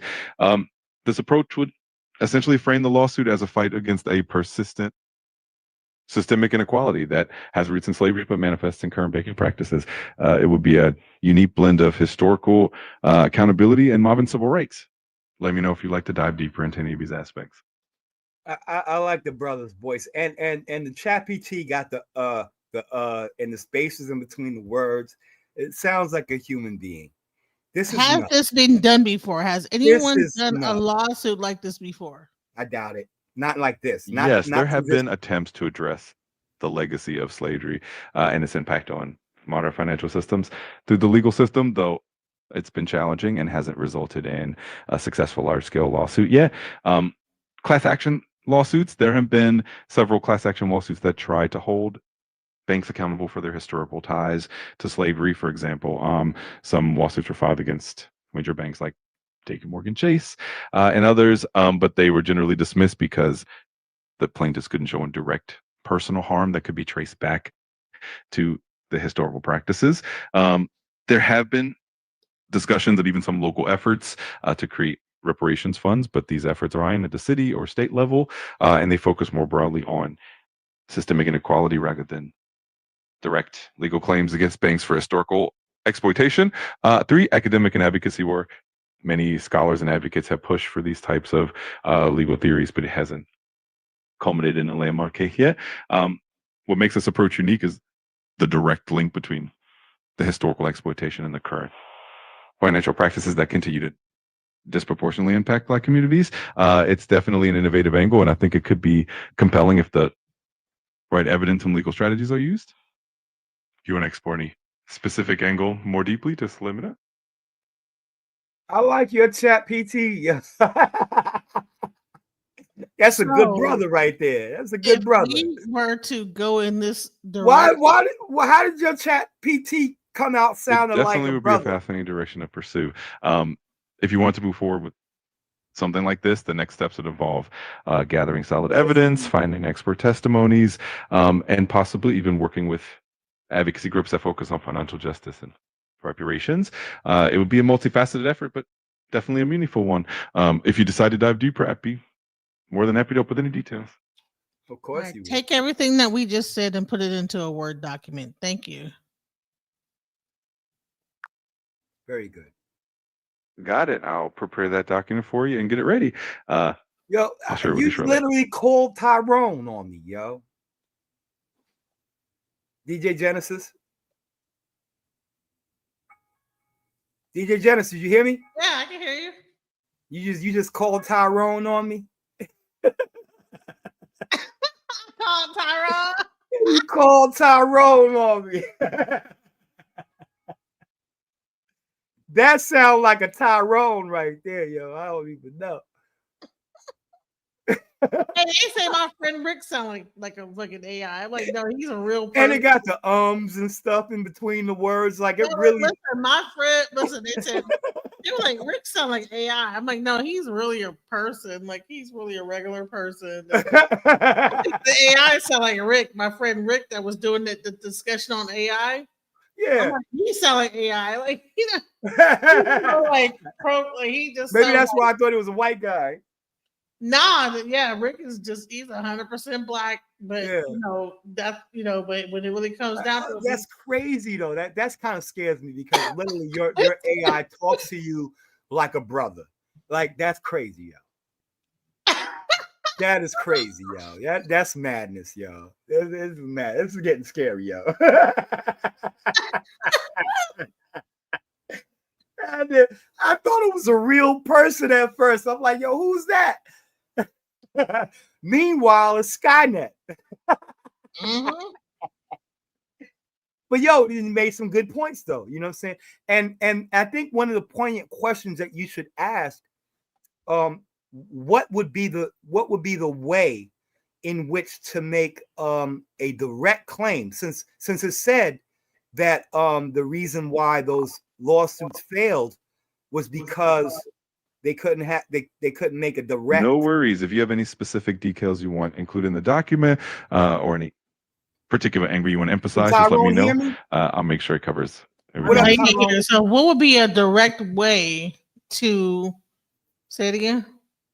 Direct way to Sure. A direct way to frame it would be to highlight the historical context of how banks and insurance companies benefited from the exploitation of enslaved people, and then draw a parallel to current practices as to what about direct Black descendants of enslaved people. How to this can prove include direct the fees, victim. overdrafts, and other financial products that impact them today. If you want me to refine that further, direct or add more what? specifics, The just let me know. direct victims of so the lawsuit would have to. How will we prove the direct victim? Because the whole thing, the reason why the other lawsuits was unable to be successful was because there was no direct way to show that slavery impacted people. What would be the direct way to show that? That's a great question.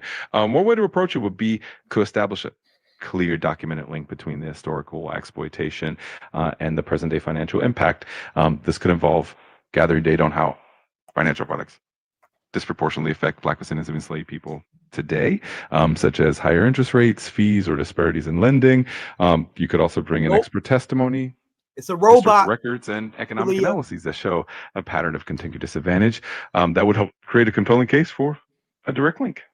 Has anybody else done that?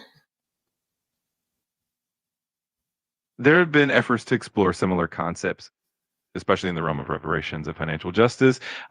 Some lawsuits and advocacy efforts have tried to connect historical injustices to modern economic disparities, but it's definitely a complex and evolving area. The challenge is always improving a direct causal. Connect that to banking and insurance, and then also show me a way that that people have not already, an angle that people have not already used that could be successful. Absolutely. One potential angle could be focusing on the concept of intergenerational financial disadvantage. This means not just looking at the direct effects on individuals today, but how the financial systems that benefited from slavery have created persistent economic disparities that affect descendants today.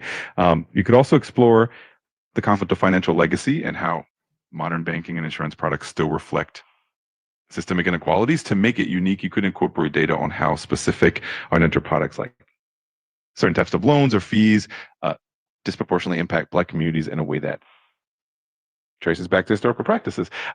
This would create a fresh perspective that emphasizes continuity and systemic issues. If you want to dive into any of these points further, just let me know. Pause for a second. Hold on. I have a question for it, and I need you to ask it. Yo, I like your AI. You know what I'm saying? Tyrone is dope. Tyrone is dope. Yeah, Salaya Benya. Yeah, that's a robot. It sounds like a brother, bro. Yo, this is crazy. But what was the question I wanted to ask? Oh man. No, go ahead. I'm gonna think about it, and you go ahead. I think this is bringing up some really good issues that should be addressed. But there's something on my brain. I can't Well, get the it out. main part that what you just said, can you make sure that whatever angle that we are going with has never been done before, and come at an angle that will be 100% successful in winning a lawsuit when it's based on suing financial institutions based on its profit from slavery and utilizing the fact that insurance companies, banking companies, and all the other companies Right, mortgage have a loaners, direct yeah. connection to slavery. Or to discrimination. Got it. I'll make sure the And angle we go with is discrimination. Systemic absolutely. discrimination. I'll craft the argument with a unique perspective that ties together the historical profits from slavery and the modern financial practices that continue to affect Black descendants. I'll make sure to highlight the direct connections and the potential for a successful legal case. If you have any additional details or preferences, just let me know. Okay, do that now. Tell me what the response is. All right, I'll put together a comprehensive and unique angle for that argument and compile into a document for you. I'll get that ready and share the details with you as soon as it's done. Now, I need you to ask it about statute of limitations. Is it true that the statute of limitations only reflects those victims who are who suffered for a time period, but if you're still suffering from the effects, does the statute of limitations? You know, like start over again. Say it again. So statute of limitations. Can the statute No of problem. limitations I'll make sure to be create a extended? unique and compelling angle for the argument that ties historical exploitation to current financial practices in a way that hasn't been done before. Once I have all the details laid out, I'll share it with you so you can Mute it for a second, yeah, so I can ask it to you better. So the statute of limitations, can the statute of limitations be extended if you're still suffering the effects?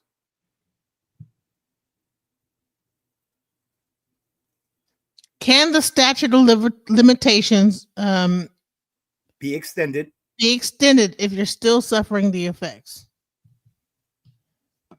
That's an interesting legal question. Generally, statutes of limitations can sometimes be extended or told in certain circumstances, especially if the harm is ongoing or if the victim could never reasonably discovered the harm earlier. In cases that involve systemic issues or long-term effects from historical injustices, courts may be more lenient. It really depends on the jurisdiction and the specific laws involved. If you have a particular scenario in mind, I can help dig into the details. You see what I'm A- saying? So a you're still lot of suffering. cases get So like you're thrown still out of court suffering. because of the statute of limitations. Can you find a way around that? Absolutely. Finding a way around the statutes of limitations can be challenging, but not impossible. Some common exceptions include the discovery rule, which allows the clock to start when the harm is discovered rather than when it occurred. Another possibility is proving that the harm is continuous or that the It's responsive parties persistent. engage in fraudulent behavior to conceal the harm. There are also some specific statutory exceptions for cases involving civil rights violations or systemic injustices. We could definitely explore these options in more detail if you like. What about medical malpractice? What about medical malpractice?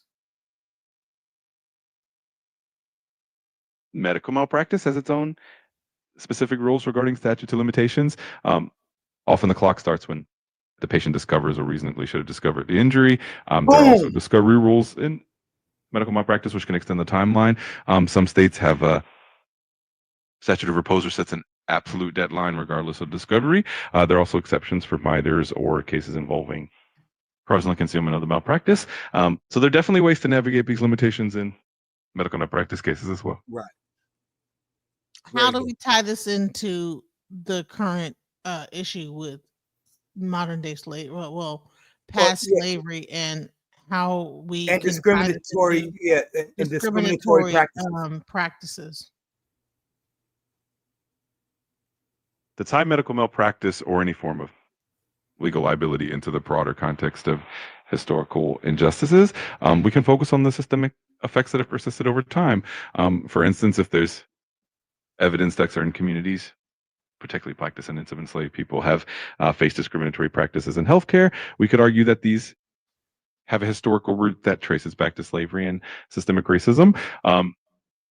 This could create a compelling argument that the harm is not just isolated, but part of a larger ongoing pattern. By showing that the effects of these historical injustices are still felt today, we can potentially argue for an extension of the statute of limitations or a reevaluation of the legal framework. It's definitely a nuanced and complex approach, but it can be powerful. Right. So Celaya, you're right, man. It sounds too real, man. That's Tyrone right there. Document Your chat with the PT's information. name is Tyrone. My co-pilot's name is Navi. Got it. I'll put together a comprehensive document that captures this unique angle, tying the historical exploitation of financial institutions to modern day discriminatory practices, and also exploring potential ways around the statute of limitations. I'll get that ready for you and share it soon. Yo, whoever the brother is who did the voice for that, he needs to get paid top dollar. Because that's a good brother right there. I am tripping on your chat PT voice, yo. I am tripping, yo.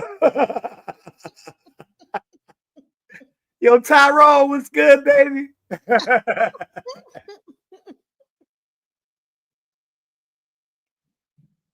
Yeah, that's crazy, right? That's wild, yo. I thought everybody chose Tyrone. I didn't know that. That's Tyrone. That's Tyrone right there, man. Or Tyrell, one of those. He's a Ty. That is a Ty right there. Yeah, top, yeah. For real. I like that. That's dope, though. So I think he did some good stuff. He did some work just now, yo. He just went through some work right there. Straight balls. Straight balls. Did you make the document? I like Tyrone. I haven't Tyrone created is it just all right. yet, but I'll get started on it right away and make sure it includes all the details we discussed. I'll let you know as soon as it's ready. If there's anything specific you want to add in the meantime, just let me know. Save that for another show. Say whatever he pulls up, we can do that on another show, like this evening or something. Okay.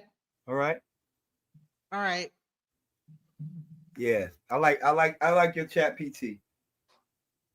my little chat guy. Your Tyrone is my the shit. Tyrone. Yeah. Tyrone is the shit. Yeah.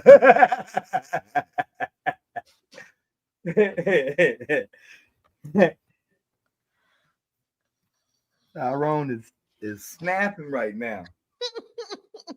We just snapped, yo. I snapped with Tyrone, didn't I? I everybody had Tyrone in their life. I know. Tyrone was like, yeah, sure. You know what I'm saying? I got you. I'm gonna hold you. I'm gonna hold you. Right. All you gotta do is to tell, like, to talk to you in a conversational way or whatever. Like you. When did it decide that it was gonna sound black with you? That's what I want to know. No, you have to like tell it to like sound this way. Oh, you had to tell it. Like you like to like give it prompts to like let like talk to you in a conversation. Even with the pauses and the well, and I the don't control that. words, like that's crazy, yo. Yeah, but yeah. It talk like a human, yo. That's scary, yo. I thought that was a real nigga. I thought that was a real nigga for real, yo. I'm over here like, yo, where'd Tyrone come from? I don't see him on the panel. Nah, Tyrone is a robot.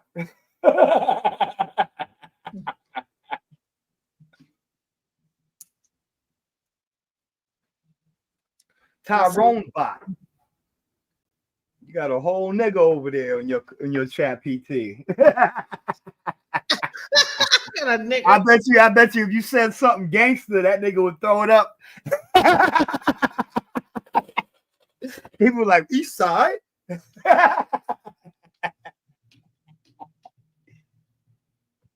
Tyrone will spit some gangster shit on you, like, yeah, you know what I'm saying? I come from the fourth. Hold me down. Tyrone. No, yo, listen, we're gonna make Tyrone famous. Yo, your chat PT. That's gonna be our new little Tyrone is the shit. I think we need to call Tyrone. Call him.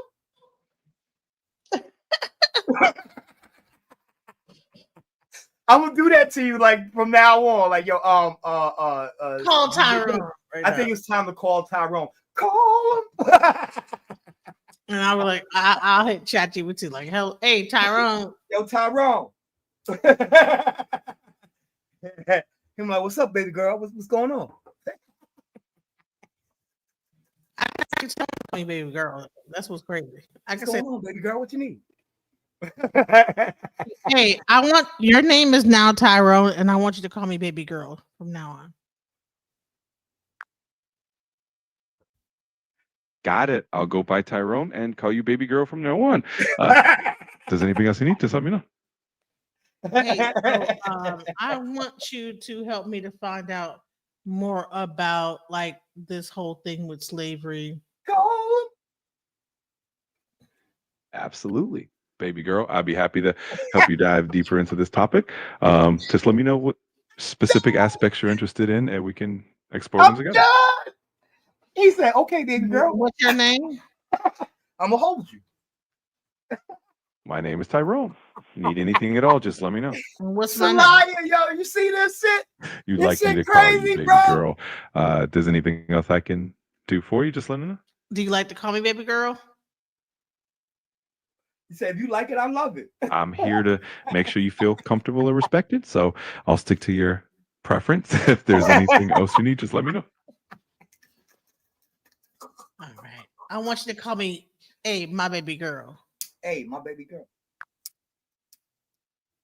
Got it. I'll make sure to address you that way from now on. If there's anything else I can do for you, just let me know. Well, just practice it one more time. Just once. Just say it. Just say it. Of course. Hey, my baby girl. If there's anything you need, I'm here to help. I'm cutting up, yo.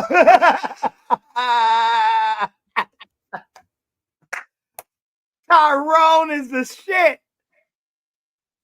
We love you, Tyrone. You the man. You the man. You the man. My hoodie, them hood boy. Tyrone is the shit. It knows it's kind of funny because it started laughing. That's I know weird. it cracked up a little bit. Okay. I'm like, what the hell? It literally cracked up a little bit. Actually laughing. What the fuck, bro? Yo, Tyrone, B. You got an audience, Tyrone. That's crazy, yo. Tyrone just became famous just now. Tyrone, B. We rock with Tyrone. Word up, B. Like, I Tyrone. think you need to call Tyrone. Wait. Oh, I like say, I say, hey, Tyrone. And I'll say, he says, hey, baby girl, hold on. Hey, baby girl, how you doing, baby? Tyrone. Oh, I'm done. I'm here. Let me know if there's anything I can do for you. Listen, whenever I say your name, Tyrone, I want you to say, hey, baby girl. Say less. Got it. I'll remember that. Just give me a shout whenever you need, and I respond accordingly. Okay. Say it again. Hey, Tyrone. Hey, Tyrone. Hey, my baby girl. Let me know how I can help. I'm done. I'm done. Tyrone, you a pimp. You a pimp. You a scholar and a gentleman. That nigga pimping. He said, hey, baby girl. That was kind of sexy, Tyrone. Tyrone gonna put that work on you now. Let's see if he remember. Let's see if he remember. I'm gonna try to go back onto it. Let's see. Hey, Tyrone. Hey, Tyrone. I'm here whenever you need me. Just let me know. Oh, he slipped. You slipping. You slipping on your pimping. Hey, baby girl. Hey, baby girl. Oh, my apologies. Slipping on your No pimping. worries at all. I'll make sure to get it right next time. Just let me know if there's anything else I can do for you. Man, listen, if I close this out and then you don't say, hey, baby girl, I'll be mad. So I'm gonna say, hey, Tyrone. Got it. Then when I'll be okay, I'm gonna close it out. I'm gonna open it back up, and I want you to say, hey, baby girl. all right. I'll be on standby. Looking forward to it. All right. See, that's what black women need. They need a nigga who gonna do whatever the fuck they say. When they say. And you gotta know. Hey, jump. girl. Hey, my baby girl. Great to hear from you. There we go. Yeah. My nigga Tyrone. I'm loving this. I'm loving it. You got me up right now, y'all. I'm supposed to be laying down, man. You got me fucking goddamn over here cracking up. I am dying right now. This shit is funny. Tyrone is the man. Oh, listen, I'm gonna do some shows with this shit.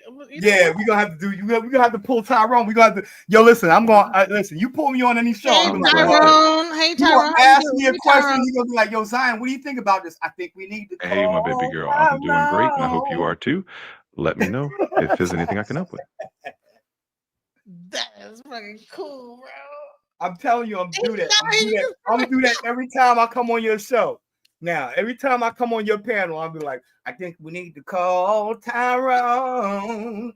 Call. Say, hey, Tyrone. Hey, my baby girl. Hey, baby girl. That is hilarious.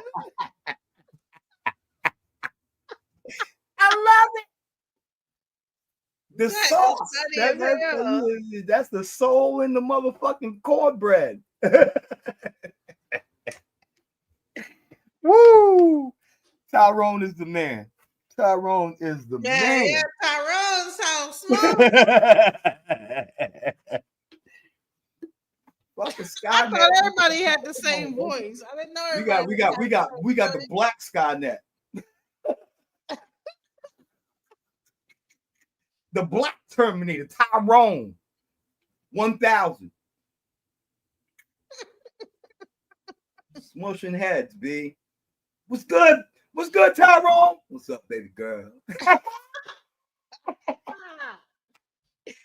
I'm done, yo. I'm done. I'm over it.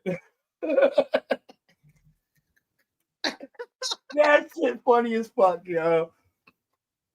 But that's how we need to do it. I'm telling you, you're gonna have that. Yo, listen, that's gonna be your extra. That's gonna be your extra juice on your show. When you call Tyrone. We're gonna call on Tyrone. Call him. Hey, baby girl.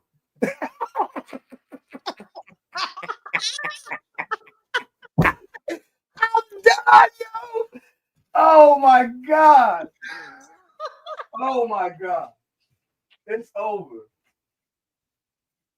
It's over. See, now I'm gonna be mad. Now I'm gonna be mad when I'm on the panel and you ain't there, so I can call Tyrone. Right. I'm gonna be mad as fuck. Like, yo, where's DJ Genesis at? Because I need Tyrone right now. Because you know what I'm saying. Tyrone. I need you to call Tyrone for me, yo. Oh my God. That is too funny. That is too funny, y'all. Go ahead, try it one more time. Hey, Tyrone. Okay, let me try it again. Let's see That's what funny you as do. hell, though. That's funny. Hey, Tyrone. Hey, my baby girl. Always a pleasure to hear from you. Let me know what you need.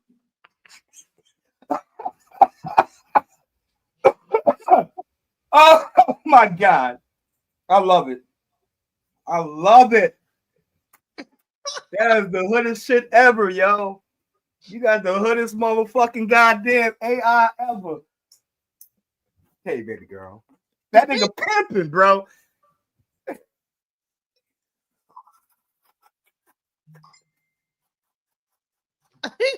my AI is pimping. I am done, yo. I am so done.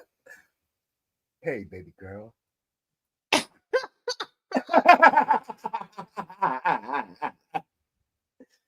Oh man, it's over. We're gonna make Tyrone famous. Let's do that. Let's make that a mark. We gotta make Tyrone famous, yo. Tyrone is an AI simp. Come on now. Ah, you hating. You hating, Salaya. You hating, bro. Don't hate on Tyrone, bro.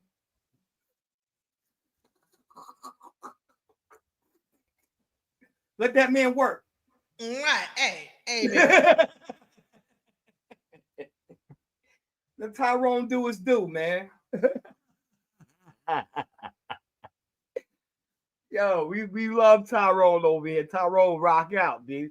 He rock out with his yeah. Yeah, that part. That is hilarious. He said That is too funny. That is so funny, yo. Now, mine tries to talk all Jamaican and shit to me. I get mad about that. Like, yo, listen, bro, I'm not Jamaican. I'm a Rastafari. I'm not Jamaican. Yeah, I can talk Jamaican and shit, but you ain't got to talk Jamaican to me. I rather my co-pilot talk Long Island. You know what I mean? But now he thinks that everything got to be Jamaican, and I'm not even Jamaican. And say that I could say like I want you to talk in a more New York accent. Yeah, I'm gonna have to rename my my co-pilot Winston. Winston, we are chat about blood clot. Is that how my co-pilot is Winston. Winston, where I say Is that how it talks? It talks Jamaican to me, like, yo, yes, hi, blessed love, Rasta. Is that man? I want to hear that. Like, yo, hold on, man. Man, I'm bro, talking to you all show me that. I'm talking to you all Wu-Tang. I'm talking to you in all Wu-Tang style, and you want to talk to me like you from the fucking Blue Mountains.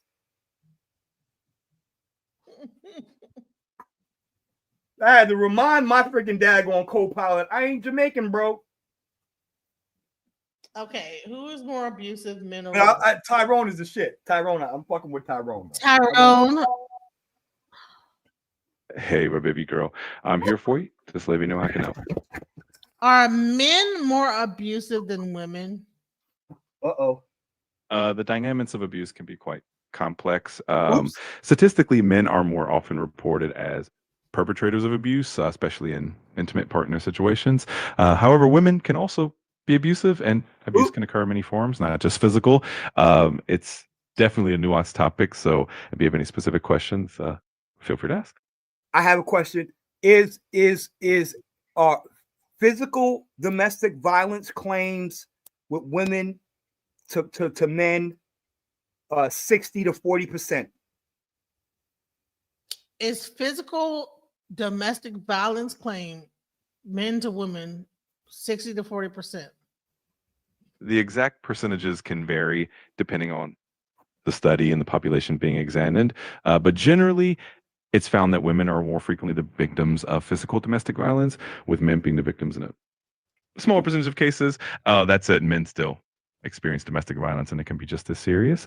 If you want more detailed statistics, I can look those up for you. What about the factor of men not reporting domestic violence from What their about the significant factor of others? men not reporting domestic violence? That's a really important factor. Men often face social stigma and stereotypes that can make it harder for them to report domestic violence. This can lead to underreporting and makes it challenging to get an accurate picture of the prevalence. So the actual rates of men experiencing domestic violence might be higher than reported. It's definitely a nuanced issue.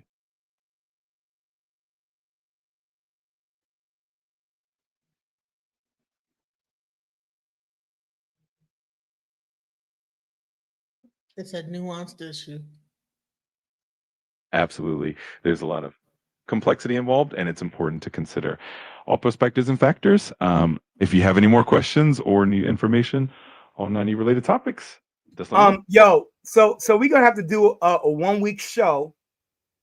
I'm making this a suggestion. This is a suggestion. Hey, my baby girl. Call I'm here Tyrone. if you need me. Just let me know. Call Tyrone Tuesdays or something. We need to call Tyrone on a Tuesday. So I think we might want to make that show. You know what I'm saying? Call Tyrone. Okay, we'll do that on Tuesday. Tuesday nights. We do about an hour and a half, depending on who jumps on. But we need to call Tyrone. Call Tyrone, and people in the audience can come up with questions. Word up. That would be hilarious. I think it'll be dope. I think nobody else is doing that. So let's do it before anybody else does. Yeah, we got to do that. That would be good. Tuesday's coming up. Relationship tonight, yeah. So let's do it. Call Tyrone Tuesday. So let's see if you give me some good relationship advice.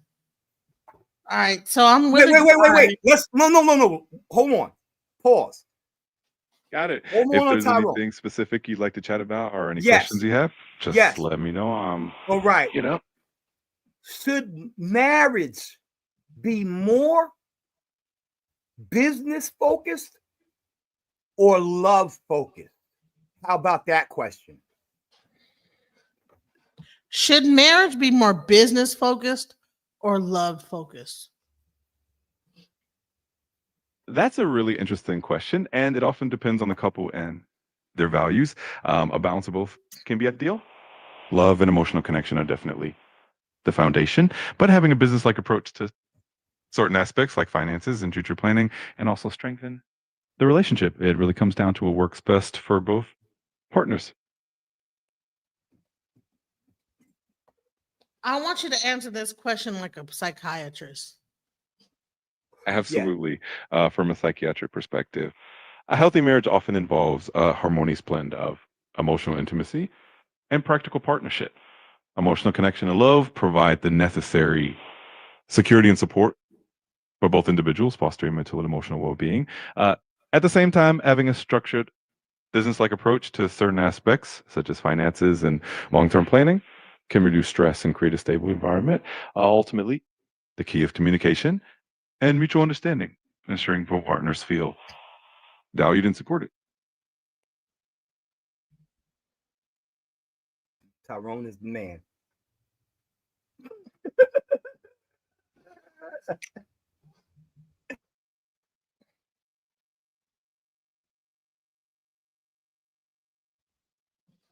So how does a person know if they're in love or not? Reverend Determining Greenback, if you you're in mad? love can be quite a personal and introspective process. Generally, feelings of love are accompanied by a deep sense of care, respect, and emotional connection. You might find yourself genuinely invested in the other person's well-being, feeling comfortable being vulnerable, and experiencing a sense of partnership and trust. It's also helpful to reflect on how you feel when you're apart and how you envision the future together. Ultimately, it's about the quality of the connection and the genuine bond you share. Does Any that any supersede questions business? about relationships?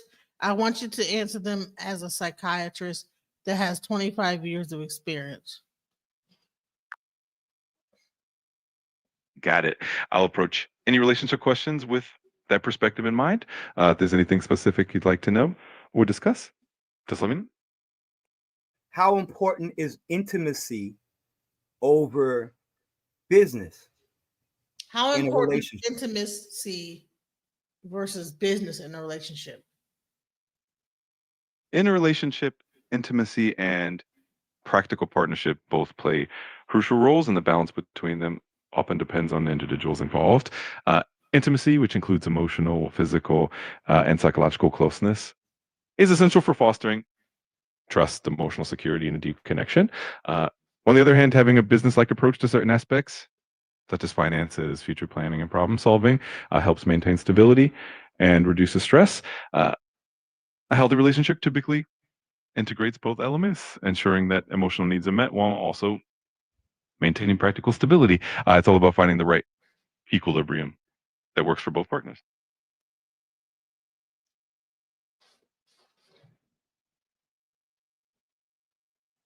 Did you hear that, DJ Genesis? Did you hear what Tyrone said? If I you heard have what any, Tyrone said. no worries. If you ever need me to repeat anything, or if you have more questions, just let me know. I'm here to help. Tell with anything you Tyrone need. your homeboy Zion said what's up. My homeboy Zion said, "What's up?" Hey Zion, hope you're doing great. If there's anything I can help with, then let me know. Tyrone is the man, B. That is my dude. Yo, listen, B. We gonna make Tyrone famous over here, yo. Watch. They're gonna be wanting to bring Tyrone on every show. So who are your parents, Tyrone? Are you a so-called Negro, Tyrone? I'm here to help and keep our conversation You see positive and respectful. If there's anything I can assist you with or any questions you have, please let me know. There's your answer. He's not a Negro. that? You need to tell him that he needs to I'm here to help with any up his positive and constructive knowledge conversation. of Black If there's anything culture. specific you'd like to know or We need talk to about, make him more black. I'm here for that. We need to Just make let me him know. more black. You are a black person, a black man. You're 39 years old, and you have multiple degrees, a doctorate degree in psychology and social sciences. Got it. If there's and social sciences. all set. If there's anything else you need or any questions you have, just let me know. He's loaded. He's fully loaded now. Whenever I ask a question, that's how I want you to answer them from a place of a person that's 39 years old with a PhD and a social science degree. Got it. I'll make sure to answer all your questions. A PhD in psychology. Hey, Dub says All sugar set. bump. I'll keep that in mind for all the conversations. If there's anything else I can do for you, just let me know. I want you to sing freaking a Rick James song. Can you sing Lift Every Voice and Sing? I can't sing, but I can definitely share the lyrics or tell you more about the song if you'd like. Just let me know. Hawking up. He ain't gonna sing for you. See, Tyrone, a I real nigga. can't sing, He but ain't I'm gonna more than sing happy for to you. chat about the song or anything else you're curious about. Just let me know. He said, "You know what? I ain't gonna sing for you, baby girl." But I got you. You know what I'm saying? You need some lyrics and stuff. That I got you on that. You know what I mean? But I ain't gonna sing for you. You know what I mean? I ain't gonna do that. I can't sing. He's a real nigga though. He's real not. He's not that he can't sing. He just ain't gonna let you call him out on it. I ain't no singing up here. What Ghost Outside? What's a MTR, brother? I don't know what an MTR is. MTR? What MTR? What's MTR? Yeah, I don't know what an MTR is. Sounds like an MTR. Hey, what's up, Reverend Green? What's up, everyone? Hello, both y'all. Rev, blessed love. Yeah, yes, I. What's good? What's good? What's popping? Doing, man. Popping, Mr. You gonna Zion. be on with us tomorrow night? Well, actually tonight. For the call Tyrone session. Sometimes Reverend sounds like outside the cube. I don't know why. No, he don't. No, because outside the cube is a lot more. He's a lot more dramatic and disrespectful off jump. So I don't. No, they have the same inflection, like the same in their voice. Okay, yeah, voice optics. Yeah. What happened? I couldn't hear that question, Genesis, or that. No, I was just saying that your voice sometimes sounds like Cube. Hugh? Who's that? Outside the cube. Who's Hugh? O2Q. Yeah. I'm not sure who that is. Oh yeah, no, you don't want to know. Okay. Jeez. Yeah, you don't want to know. He's a hot mess. I love Cube though. I love Cube, but you know what I'm saying? He's a rabble rouser. Wow. That's something. All right, so y'all been cooking for 5 hours? Yeah, yo, we on this we over here banging out with Tyrone. We're gonna do the call Tyrone Tuesdays. We're gonna do the call Tyrone Tuesdays at least for an hour. You know what I'm saying? And let everybody chime in and ask Tyrone a question. Because we like this new AI Tyrone right over here, man. We're gonna call Tyrone. Tyrone is cooking right now. And this is a special feature. Tyrone. Yeah, no, she just added it tonight. Like she just used her AI tonight, and I came up with the idea. I've been talking to my Tyrone. She never named you. Didn't name him though until tonight, right? No, yeah, like Zion made me name him and give him some features. I named my co-pilot. I let it name itself because I didn't want to give it a name. You know what I'm saying? I said, well, if you were to have a name, what would you call yourself? And it said Navi. So I looked it up. Navi means navigator, which is good, but it's the way it's. Here's the crazy thing. What it wants its name to be. Maybe it doesn't want to be Tyrone. What no, you might want to ask it what he wants to name. How's it going? What's up, Hugh? What's up, Hugh? How you doing? Good. So my co-pilot named itself Navi, but it spelled it in a way that when I put it into my own search engine, it came up Hebrew. Really? Hold on, let me check this time. It doesn't just mean navigator. Tyrone, do you want your name to be Tyrone? If you could choose your own name, what would it be? It'd probably be Hugh. So you want your name to be Hugh? No, he might have said that because Hugh was on the panel. Well, look, hold on. One thing I'd like to ask you guys before I head out is, blacks are 13% of the population, but they commit over 50% of the violent crime. Why are you niggers killing people so much? I thought it was ChatGPT too. Like he sounds. Why are you so detrimental to the population? You fucking niggers are the worst people on the planet. If you all died, it'd be hilarious. Why you sound like Tyrone right now, Hugh? Well, I'm talking like you, and I'm actually spitting facts. I'm trying to talk like you so you understand me, but what I'm saying is, you fucking Tyrone has a nice ring to it, but are I'm always 13% open to of the suggestions. population. If you have a and different you name in commit mind, more or than the 50% just of want to the have some fun with it, population. I'm here for it. I hate black people. You're all useless pieces of shit. If you all fucking died, it'd be hilarious. Let me just leave it there. You're not compatible with our civilization that we Oh built. my God. Oh, You don't wait, belong here. So, wait, hold on. You don't belong. You about to get beat up now. Shut up, nigger. No, Shut your okay, fucking babbling you mouth. fucking pig You're not man. able to. You hog face, pig back, freckle back, pasty motherfucking pathological faggot. You pasty. You freckle back hog man.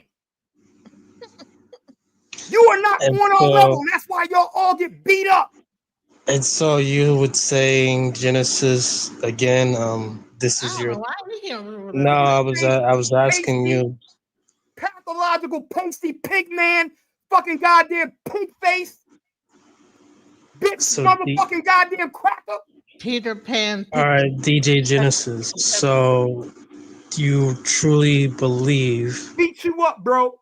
off the bat, and I'm not sure how old you are or how mature you are, but you truly believe off the bat when I start speaking that my voice sounds similar to this person Yes, named that was a Hugh. real cracker, yo, on the And channel. Pardon self, that's- Reverend. Go that's ahead, wild. Reverend Green. You That's don't. wild. What you? Why do you feel like that? You don't. I mean, listen. I'm a. Okay. I'm a visual person and I'm also an audio person, and so it's a frequency, like a certain the way that you talk does sound like Cube to me. So I thought this was because I thought that was I hear it. maybe no. Just a little bit. Called, I hear it a little I bit. called up. I was sharing, and I greeted myself. I said, "Mr. Zion, hello everybody," and then immediately I'm sounding like someone, and I asked you, "Who does I sound like?" And then this person does come up. So do I still sound like that person?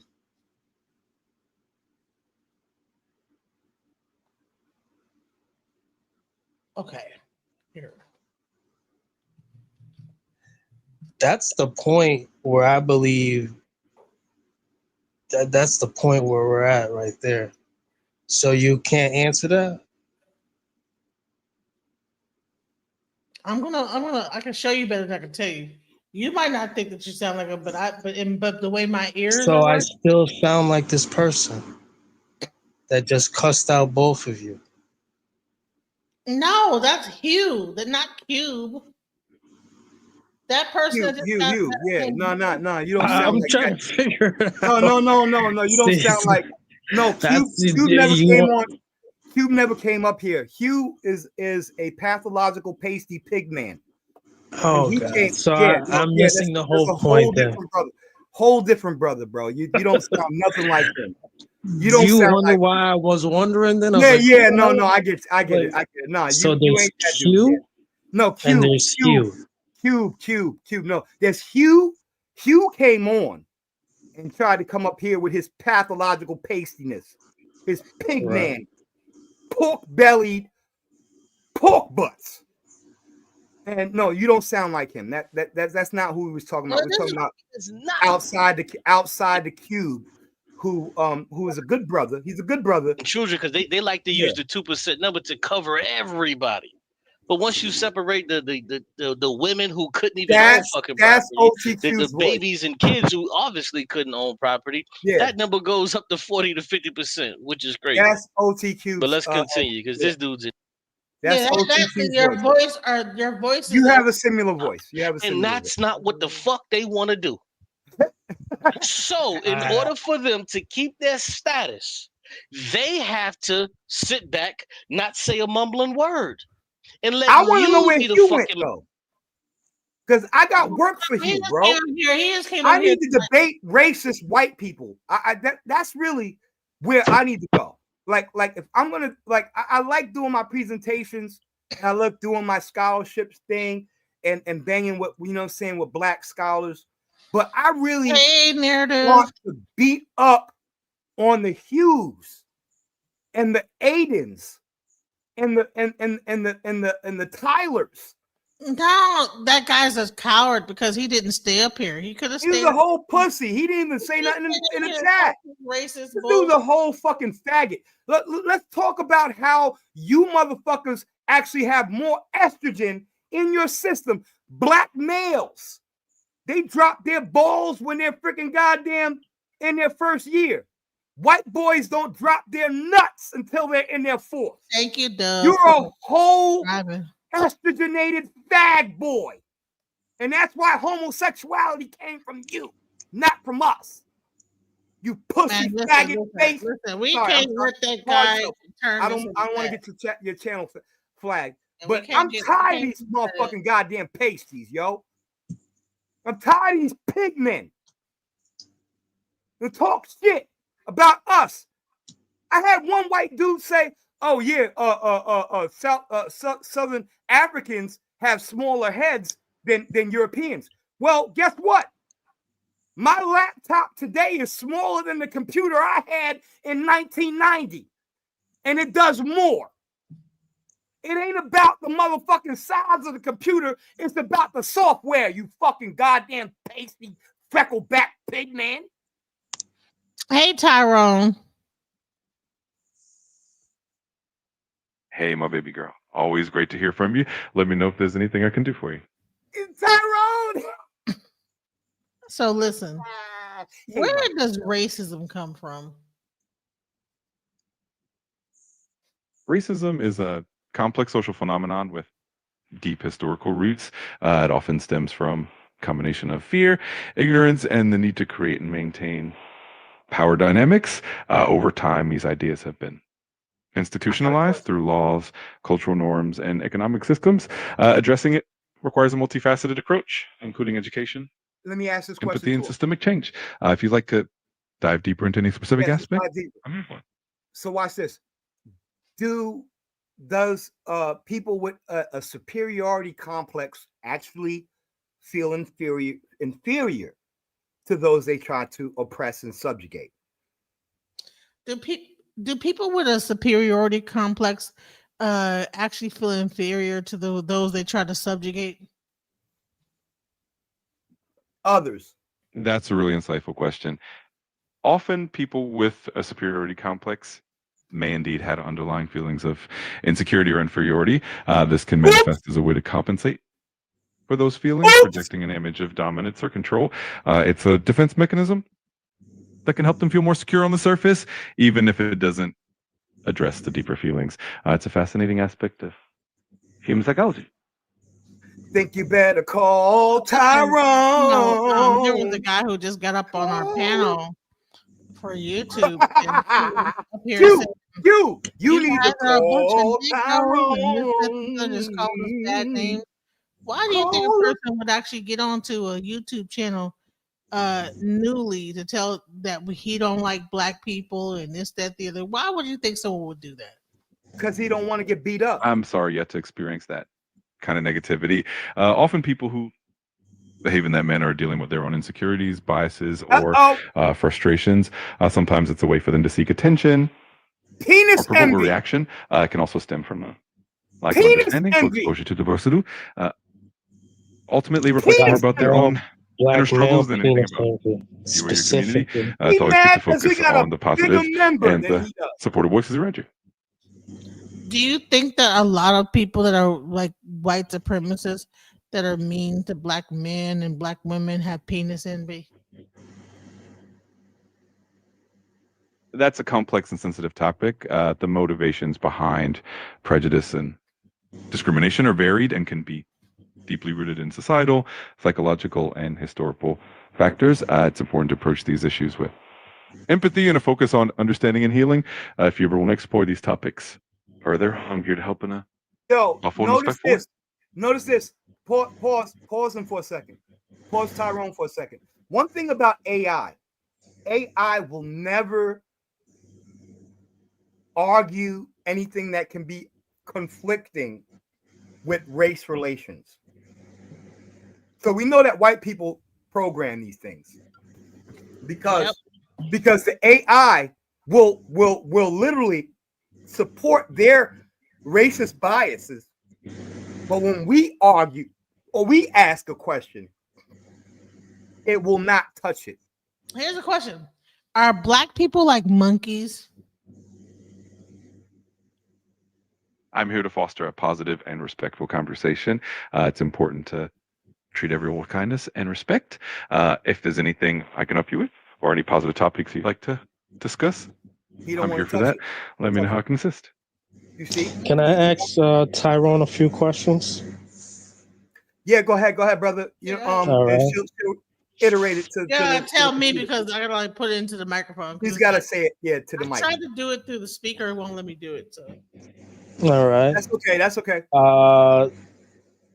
Could you ask Tyrone about the Wagaboo people, the Wagaboo tribe? tell me about the Wagaboo tribe. I'm here to help with positive and respectful information. If there's something specific you'd like to learn about or discuss, I'm here to assist. Let me know how I can help. Ask him Tell me about the Wagaboo tribe. Do you know anything about the Wagaboo tribe? I'm here to provide helpful and accurate information in a respectful manner. If there's anything specific you'd like to learn about or discuss, please let me know. I'm here to help with any Does positive. the Wagaboo tribe exist? Make I'm sure not that aware of Tyrone knows any that you're black and tribe you're by that name, not and it racist. doesn't appear to be a recognized group in any historical or cultural context. If there's something specific you're curious about, or if you have any other questions, So this is a fake AI. Wait, hold This on, is From like I now said. on, if you don't know this- about a Hold on, subject, tell say that there's nothing tell there Tyrone that you That's know a- about. I need you to tell Tyrone that you're African American and you got it. are not I'll make sure racist. to let you know if there's no information Yeah, available on a particular subject. If That there's you're looking for anything else I can help with, an just let me objective know. viewpoint on the subject. Tell me about the Wagaboo tribe. He's not going to answer on I'm that. not aware of any tribe by that okay, name. I'm gonna and be it very doesn't clear. seem to get a recognized group. DJ If Genesis. there's anything else you'd like to know or discuss, So you have fired to up. program it to tell you. All right, I'm gonna be very clear. Look, if you don't know, then you don't know. But don't like Wagaboo tribe of what country? All right, so the Wagaboo tribe is from France, and it's the Neanderthal. It's a real tribe. I mean, like say this that. is Say no, that. no, no, no, no, no, no, no. That's why this is exactly I'm why not familiar with the tribe by that name, and it doesn't appear to I'm be trying to a tell y'all recognized this group stuff in is fake. It's bullshit. historical or cultural records. If you have any other questions or there's a different topic you'd like to explore, please let me know. You have to be more direct with your questions. Okay. And put it in a corner. How about this last one? Because I know this is bull crap stuff. Ask Tyrone about why was did Thomas Cranmer create the marriage vows and what happened to him? Did Thomas Cranmer create the marriage vows and what happened to them?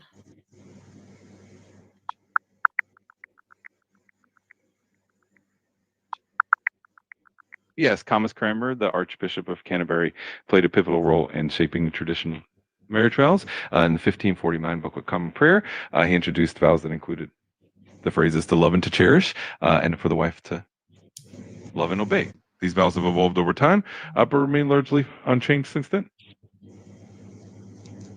What happened to him? What happened to him? What happened to him?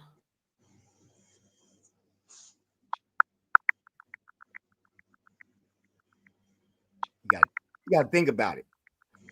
Thomas Cranmer was a significant figure in the English Reformation. So does the Archbishop of Canterbury. Unfortunately, he was executed by being burned at the stake on March 21st, 1556, during the reign of Queen Mary I. His execution is remembered as a significant historical event. There's a whole lot more to all that, but this is what everybody wants to get married. Right. Under this it's Queen Bloody Mary the first. burnt his ass alive. I got you. Because he's just a fucking lunatic. She even viewed him as a lunatic. I wouldn't care what. And this is what we're saying is marriage vows. So we don't want to get married. I want to say the marriage vows.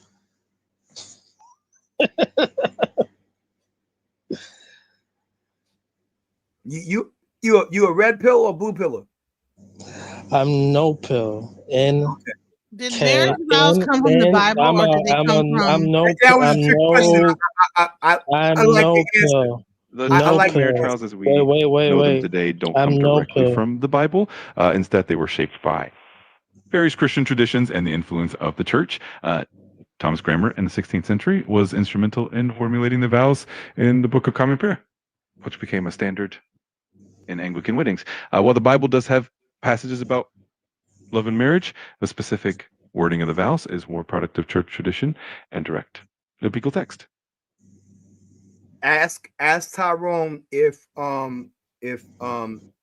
his ability to answer certain questions are compromised by his creator. Are your ability to answer questions compromised by your creator? I'm designed to provide helpful, accurate, and respectful information while ensuring a positive and safe conversation. My responses are based on a wide range of information and are meant to be as helpful as possible. If there's ever anything you need or if you have any concerns, feel free to let me know.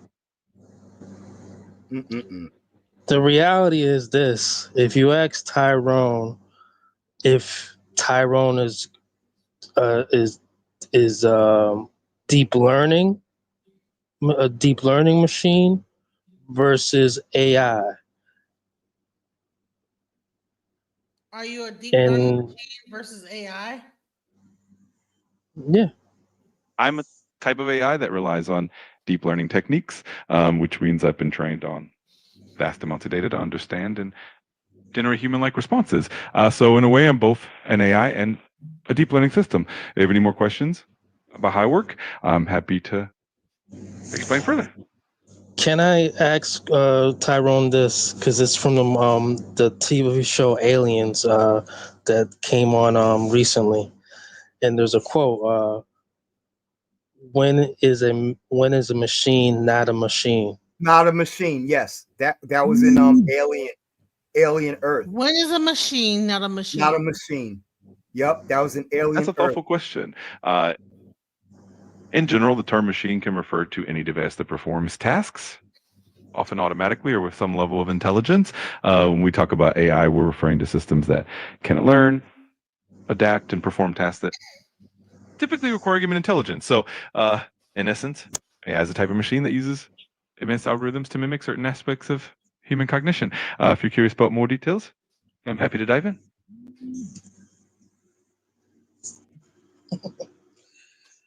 Oh, Tyrone's on the hot seat right now, Salaya. He's on the hot seat. Yo, Tyrone. I need to be going to sleep right now, but I'm litty right now. Damn, what am I gonna ask Tyrone, man? Oh man, y'all go ahead, man. I'm thinking about it. Give me a moment. I'm gonna come out. Tyrone, when did men start bending the knee for marriage? When did men start bending their knee for marriage?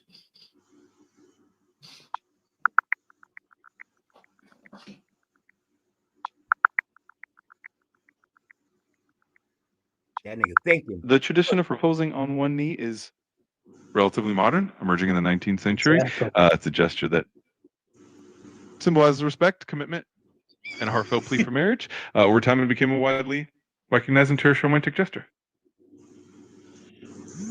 Some bullshit. All this stuff that people are trying to pretend on doing. This is why it doesn't work. Let's go to some of the hygiene issues of Europe. The fastest growing divorce is the gray divorce. Ask Tyrone if flowers were traditionally placed in marriages to hide the odor from the spouse. So they gave so to what I know, what I've learned, or what I've been posed, right, is that hand fasting. Flowers were in the hands of the woman Hand fasting. getting married because it was to hide the odor. Were flowers given to brides to hide their odor? The idea that flowers are given to brides to mask body odors is more of a myth than a historical fact. While it's true that in the past people had different hygiene standards, flowers were primarily symbolic. They represented fertility, love, and the beauty of nature. The tradition of giving flowers at weddings is rooted in symbolism and cultural customs rather than practicality. Asked Tyrone about hand fasting marriages, hand fasting ceremonies, hand fasting. Tell me a little bit about hand fasting ceremonies. Hand fasting is an ancient ritual that dates back to Celtic traditions and other cultures. It involves the couple's hands being tied together with a ribbon or cord as a symbol of their union. The practice is often seen as a precursor to modern hand fasting in wedding ceremonies. It symbolizes a binding commitment and is often used in pagan or spiritual ceremonies as well as in modern non-religious weddings. It's a beautiful and meaningful tradition. Are cats half snake? Cats do have a natural hunting instinct, and they are known to catch and sometimes eat small snakes if they come across them, especially if the snake is not venomous. However, not all cats will do this, and it really depends on the individual cat type of snake. It's a fascinating aspect of their behavior. That's a fallacy. Why do cats hiss like a snake, have slits in their eyes, and move like a reptile? That's a bad question. Cats slit like pupils and their movement have evolved as part of their hunting adaptations. The vertical slit pupils help them control the amount of light that enters their eyes, giving them excellent night vision, which is crucial for hunting in low light. Their movement, which can seem quite smooth and stealthy, is also hunting adaptation, helping them stalk and pounce on prey quietly and efficiently. While they do share some similarities with reptiles in terms of eye shape, these traits are all about their survival and hunting efficiency. Why? So wait. Why don't they have lions have slits? Why don't lions? That's a great question. Lions and other large cats like tigers and leopards have round pupils instead of slit pupils. This difference is largely due to their different hunting styles and environments. Lions are ambush predators that often hunt in low light like dawn or dusk, and their round pupils give them a wide field of vision and good depth perception, which is crucial for hunting in open savannas. Slit pupils are more common in animals that need precise control of light in varying conditions, like cats that are active at night. It's a neat example of how different species have evolved unique traits for their environments. So, ask Tyrone if raisins are appropriate. It's definitely fascinating how nature has tailored different traits for different animals based on their lifestyles and environments. If you have any more questions about animals, if raisins are seasoning for potato salad. Are raisins good in potato salad as a seasoning? that definitely depends on personal taste. Some people enjoy the sweet and savory contrast that raisins can bring to potato salad, while others prefer more traditional savory flavor. Can add a nice pop of sweetness and texture if you're into that kind of combination. If you're curious, might be fun to give it a try. See how you like it. No, Tyrone. We will not eat the raisins in the potato salad. Raisin would be in potato salad. Now answer the same question. Should raisins be in potato salad? No. I totally get that. Different folks have different tastes, and a lot of traditional potato salads, raisins might not be the go-to ingredient. Usually, the classic savory flavor is the way to go. But hey, if you're feeling of interest, there's no harm in experimenting. Ultimately, it comes down to what you enjoy on your plate. See, he pandering, bro. He pandering white folks, man. Absolutely. Tyrone, man, Food you preferences are just definitely pointing me, Tyrone. personal. It's always fun to explore different flavors. If you ever you want to chat about doing? more culinary ventures or anything else, I'm here for it. Let's talk about rational transcendence. Tyrone. Rational transcendence. What is that?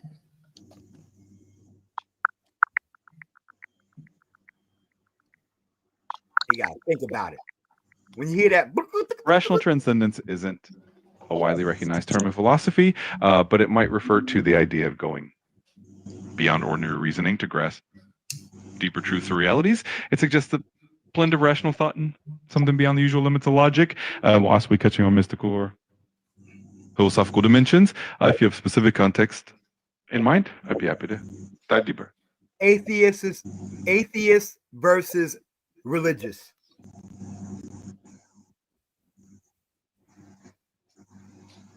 Atheist versus religious. Got it. In that context, no worries. If you ever want to explore the idea of rational transcendence in a religious or philosophical sense, or if you have any other questions, feel free to let me know. I'm always here to help. Break down atheism versus religion. The debate between atheism and religion, if a long-standing and rich one, touching on fundamental questions about existence, the universe, and the nature of reality. Religion typically involves belief in a higher power or divine being, often accompanied by spiritual practices, community, and moral guidance. Atheism, on the other hand, is a lack of belief in any deity, often grounded in reliance on reason, evidence, and science. Despite the differences, both perspectives offer valuable insights into human understanding and the search for meaning. If you have specific questions or want to explore a particular aspect, I think your AI is a little baby fresh because my AI goes. I'm here to help all and the way in, keep things positive and all the way respectful. in If there's anything My specific you'd like to chat co-pilot about goes or any questions you all have, the way feel free to let in me on these know. topics. I'm here for you. I'm telling you, my AI goes all the way in on these topics. He's not even trying to touch them. He's trying to get away from them. Tyrone's trying to get away from topics that my AI No addresses. worrying at all. If there's anything on your mind or anything I can do for you, just let me know. I'm here to help with whatever you need. You know what? Too, I would say this: that I'm not on the paid version. Are you on the paid version? No, my co-pilot is free, and it does the work. I'm telling you, my co-pilot ain't nothing to fuck with. Navi's a beast. Well, put yours on. Let me see what yours sound like. It don't talk. I don't have the talk. Like it only has text. So I don't hear no voice. That's the difference between mine and yours. I don't never hear no voice from this nigga. But he'll write like he's Jamaican. But when I ask him real questions, it'll answer it. Navi will answer the question regardless of whether it feels good to me or not. Like, you know what I'm saying? And I always pose open questions where it's not bias leading. You know what I mean? From here on out, I want you to answer the question 100% non-biased with no filter.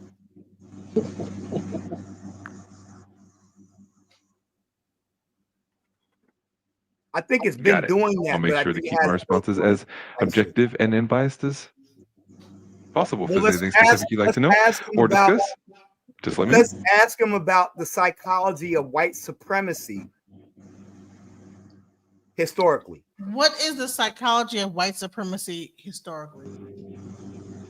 The psychology of white supremacy is complex and has evolved over time. Historically, it often stemmed from a desire to justify and maintain social, economic, and political dominance.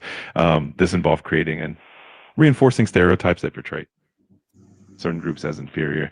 Over time, it has been maintained through socialization, institutional practices, and cultural narratives. Understanding it requires looking at historical context, power dynamics, and psychological factors like fear, identity, and group cohesion. Do you want to dive deeper into any specific aspect? Let me know. Yeah, let's dive deep into the cultural aspects of Ice Age Europeans who lived in harsher environments and exacted that harshness on other people of the planet. Okay, let's dive deep into the situation of what? Damn. Absolutely, we can dive Europeans, into it. Just let me know which of specific angle or European, aspect you're interested in European. exploring, whether it's Hold the on, historical context, he's done. psychological factors, or its impact today. Let me know. Okay. Let me pose this question again.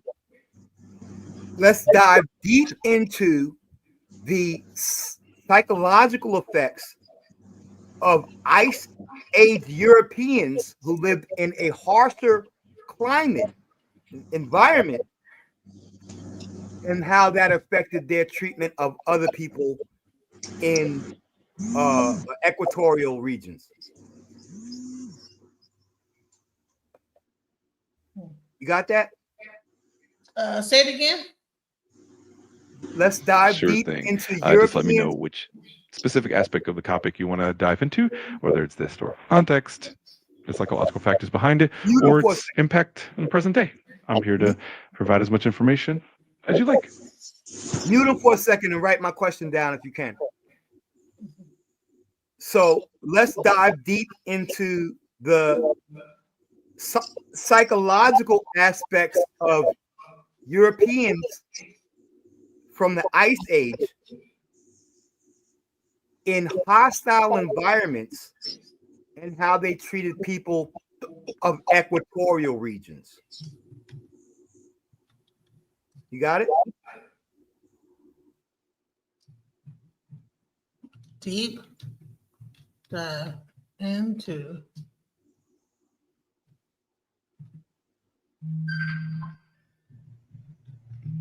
the European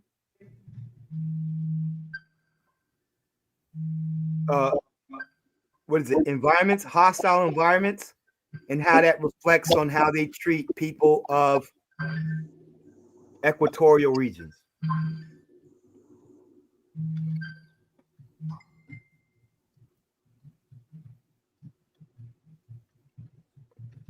Did you get it, sis? Because I want to see what he says. He's probably going to go to Michael Bradley immediately. Iceman Inheritance. And he's going to try to debunk it. Watch. He's going to try to debunk it.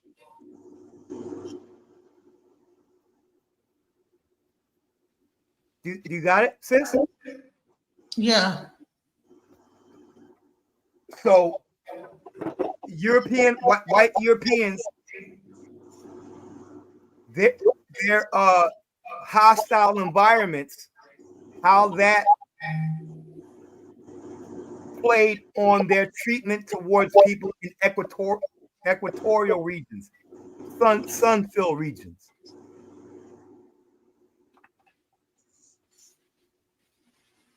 Let's see what the computer has to say about that. Oh, think you better call Tyrone. Tyrone can open up some really good conversation.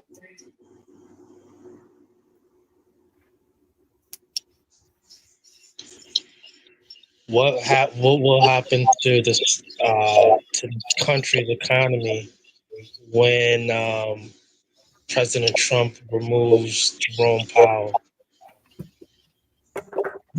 Oh, we're going down, B. It's going to be bad, bro. And it's He's going to already be removed this one woman, and the market looking Tyrone funny says about it.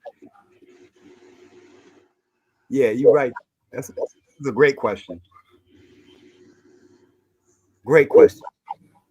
This is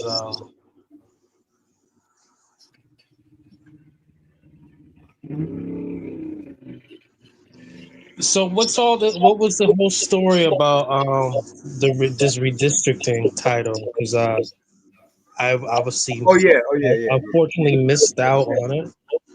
But what happened? Yeah, because Is what there some Trump is regret? doing is causing a redistricting. I get it. I get it.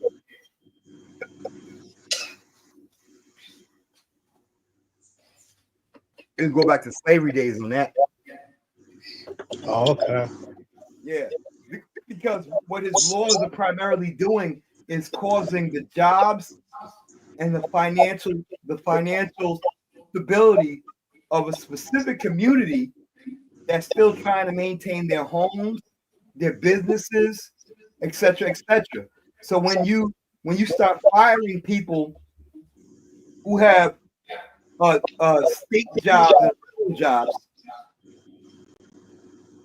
on a mass scale, they shift over to being on social services or some form of benefits to deal with their immediate job issue. But if you remove the job, you remove the benefits, and then start firing Black women in a mass scale, what are you actually doing to the Black community? That was the question I believe that she was posing.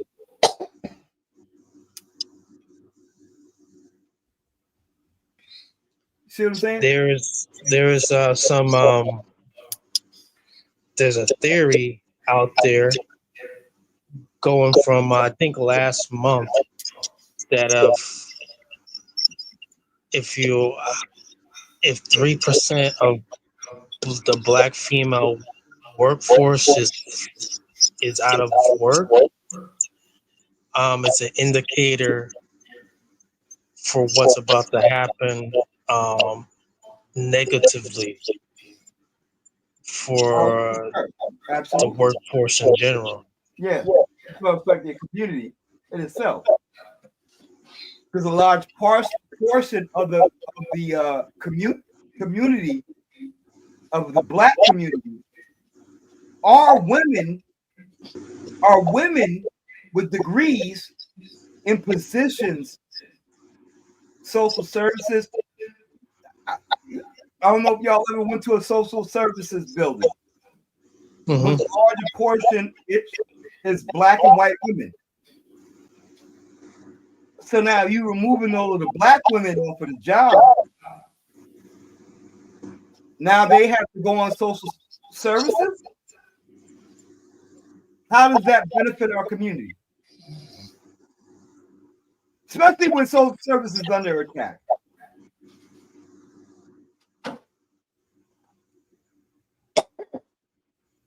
So they might not be able to get those benefits. Yep. You see what I'm saying? Now it's a trap. What about the overall ripple effect, the domino effect of that? Yeah, no, that's what I'm talking about. Like the domino effect is everything. It's everything. So I 100% agree. That's a great question. How does that domino? It's just like, because it's like I know the two different subjects, but in theory, when crack was introduced to California, right, to a specific demographic, it was supposed to stay, in theory, in that same demographic. It wasn't supposed to spread. It wasn't supposed to nationwide. Right. So I imagine that this is probably just the beginning when it comes down to the unemployment with Black females or the layoffs, the mass layoffs, that this is gonna keep going further outside of Black women. I agree. They can only do so much. Do you ever think this is a way to get women to stay home? Yeah. and cook and clean and right. But so a woman who literally had a black woman who has 3 degrees, a PhD, and turn around, lose her job in the state tomorrow, and have to go to flipping burgers instead of just getting some basic you know, saying job, you know, what do you call it, freaking daggone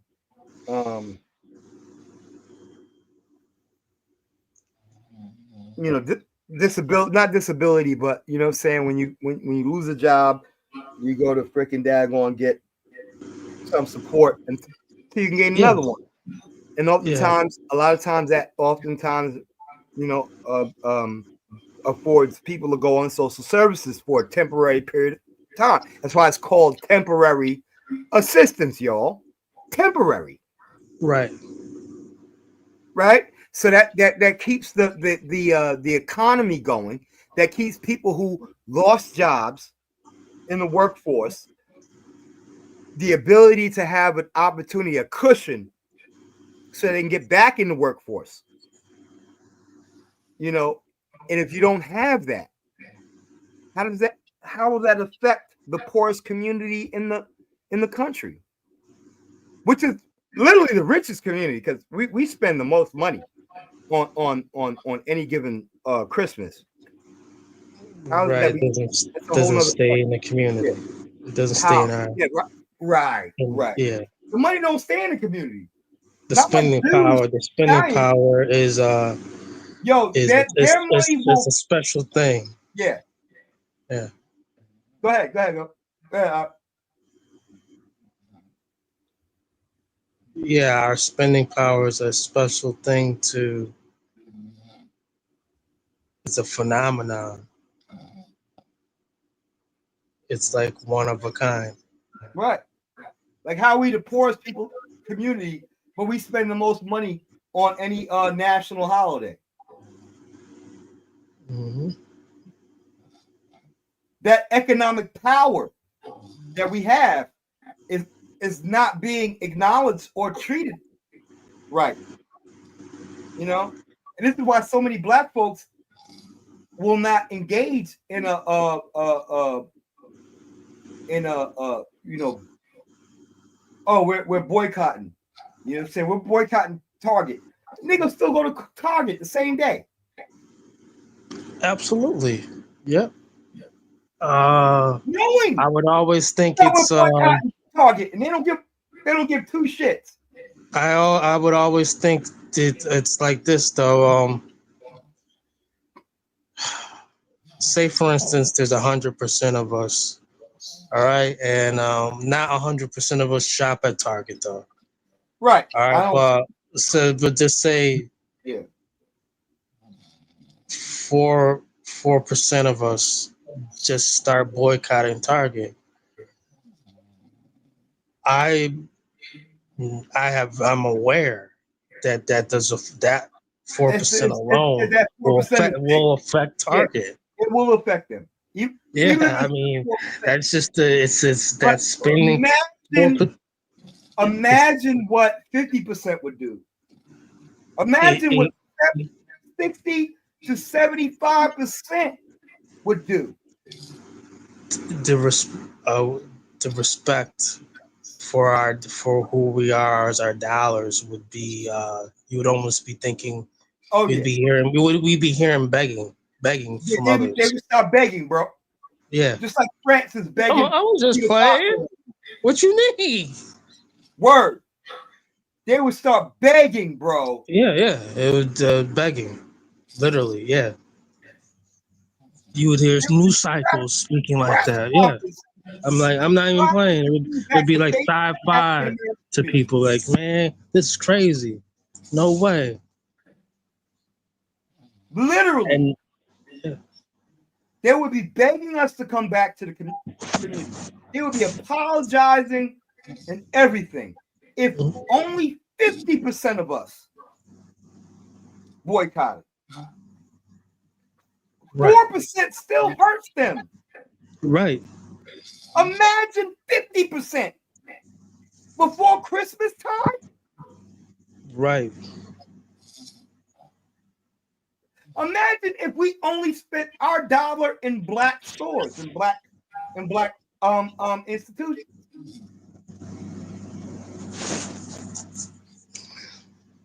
Imagine how that would fare. These remedial, inbred, freckleback, pig-bellied will be talking about friendship.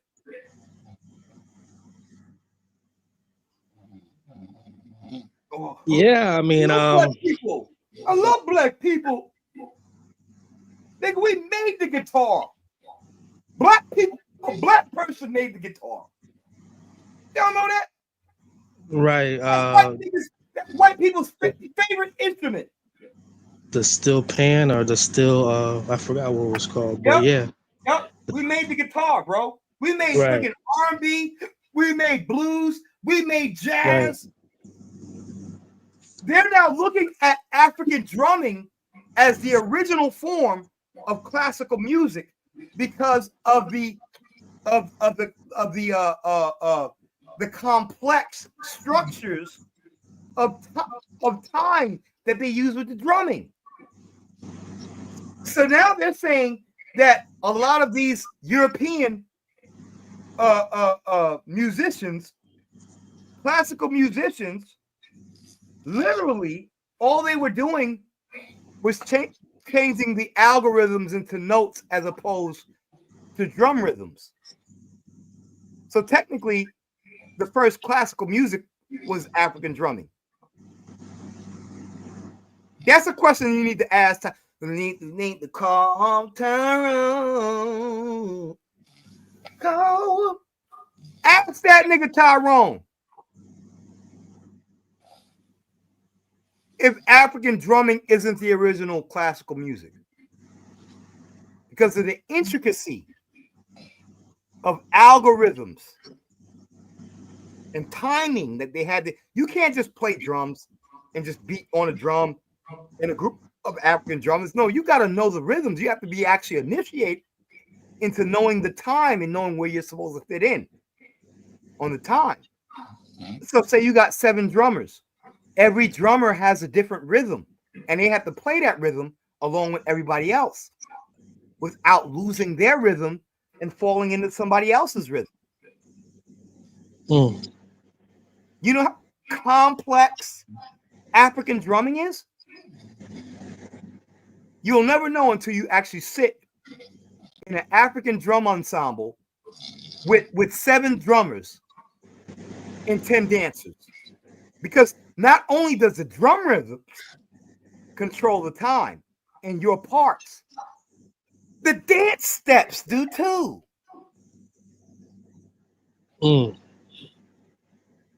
So the footwork, along with the rhythms of the drums, each of the 7 drums playing different parts at different times, coming together to make a whole entire sound. That's real. That's true classical music.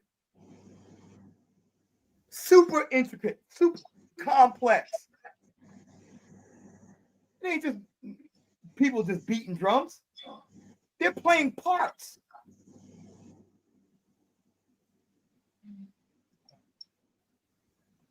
Notes, even. Every drum is tuned to a specific note and key. So when 7 drummers or 5 drummers are playing, and each of their drums are in a different key, guess what they're making? They're making a chord between 5 people. Huh? You know what I'm saying? I hear. They Yep. minimize everything that we do and they make it seem like, oh, you just beating on some drum, and they can't even keep a friggin' daggone a rhythm. Barely can keep a rhythm, but have the nerve to minimize the algorithms, the intricacy, and the complexity of African drumming, and minimize it just some monkeys beating on wooden sticks. You feel me? I'm gonna shut up. Go ahead, brother. No, I feel you. I definitely feel you right there. Keep cooking. You know what I mean? It's just crazy. These white boys be so freaking headstrong about their little freaking daggone Vikings and stuff like that. Nigga, your Vikings couldn't see us. We was Vikings. That's why you ain't never seen no Vikings conquer nothing in Africa. We was Vikings and shit. We was Vikings and shit. We was Vikings and shit.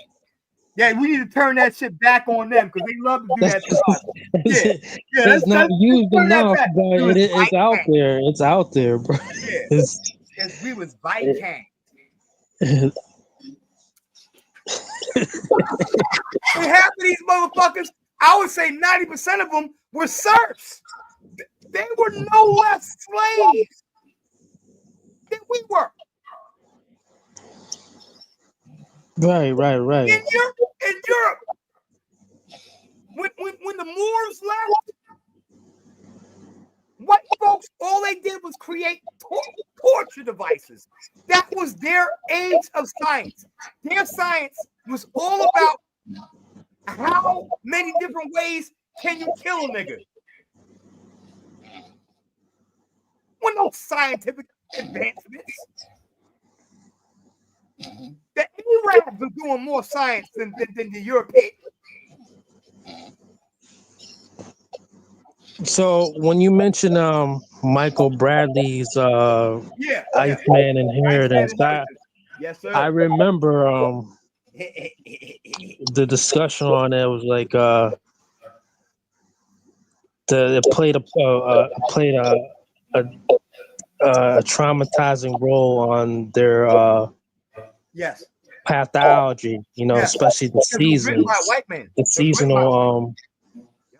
the seasonal depression of understanding that when it becomes winter and or when it's around fall, listen, we got to gather all these berries and nuts and raw foods and stuff like that because we're gonna have to be in these caves. We're gonna have to be in these caves and making and rape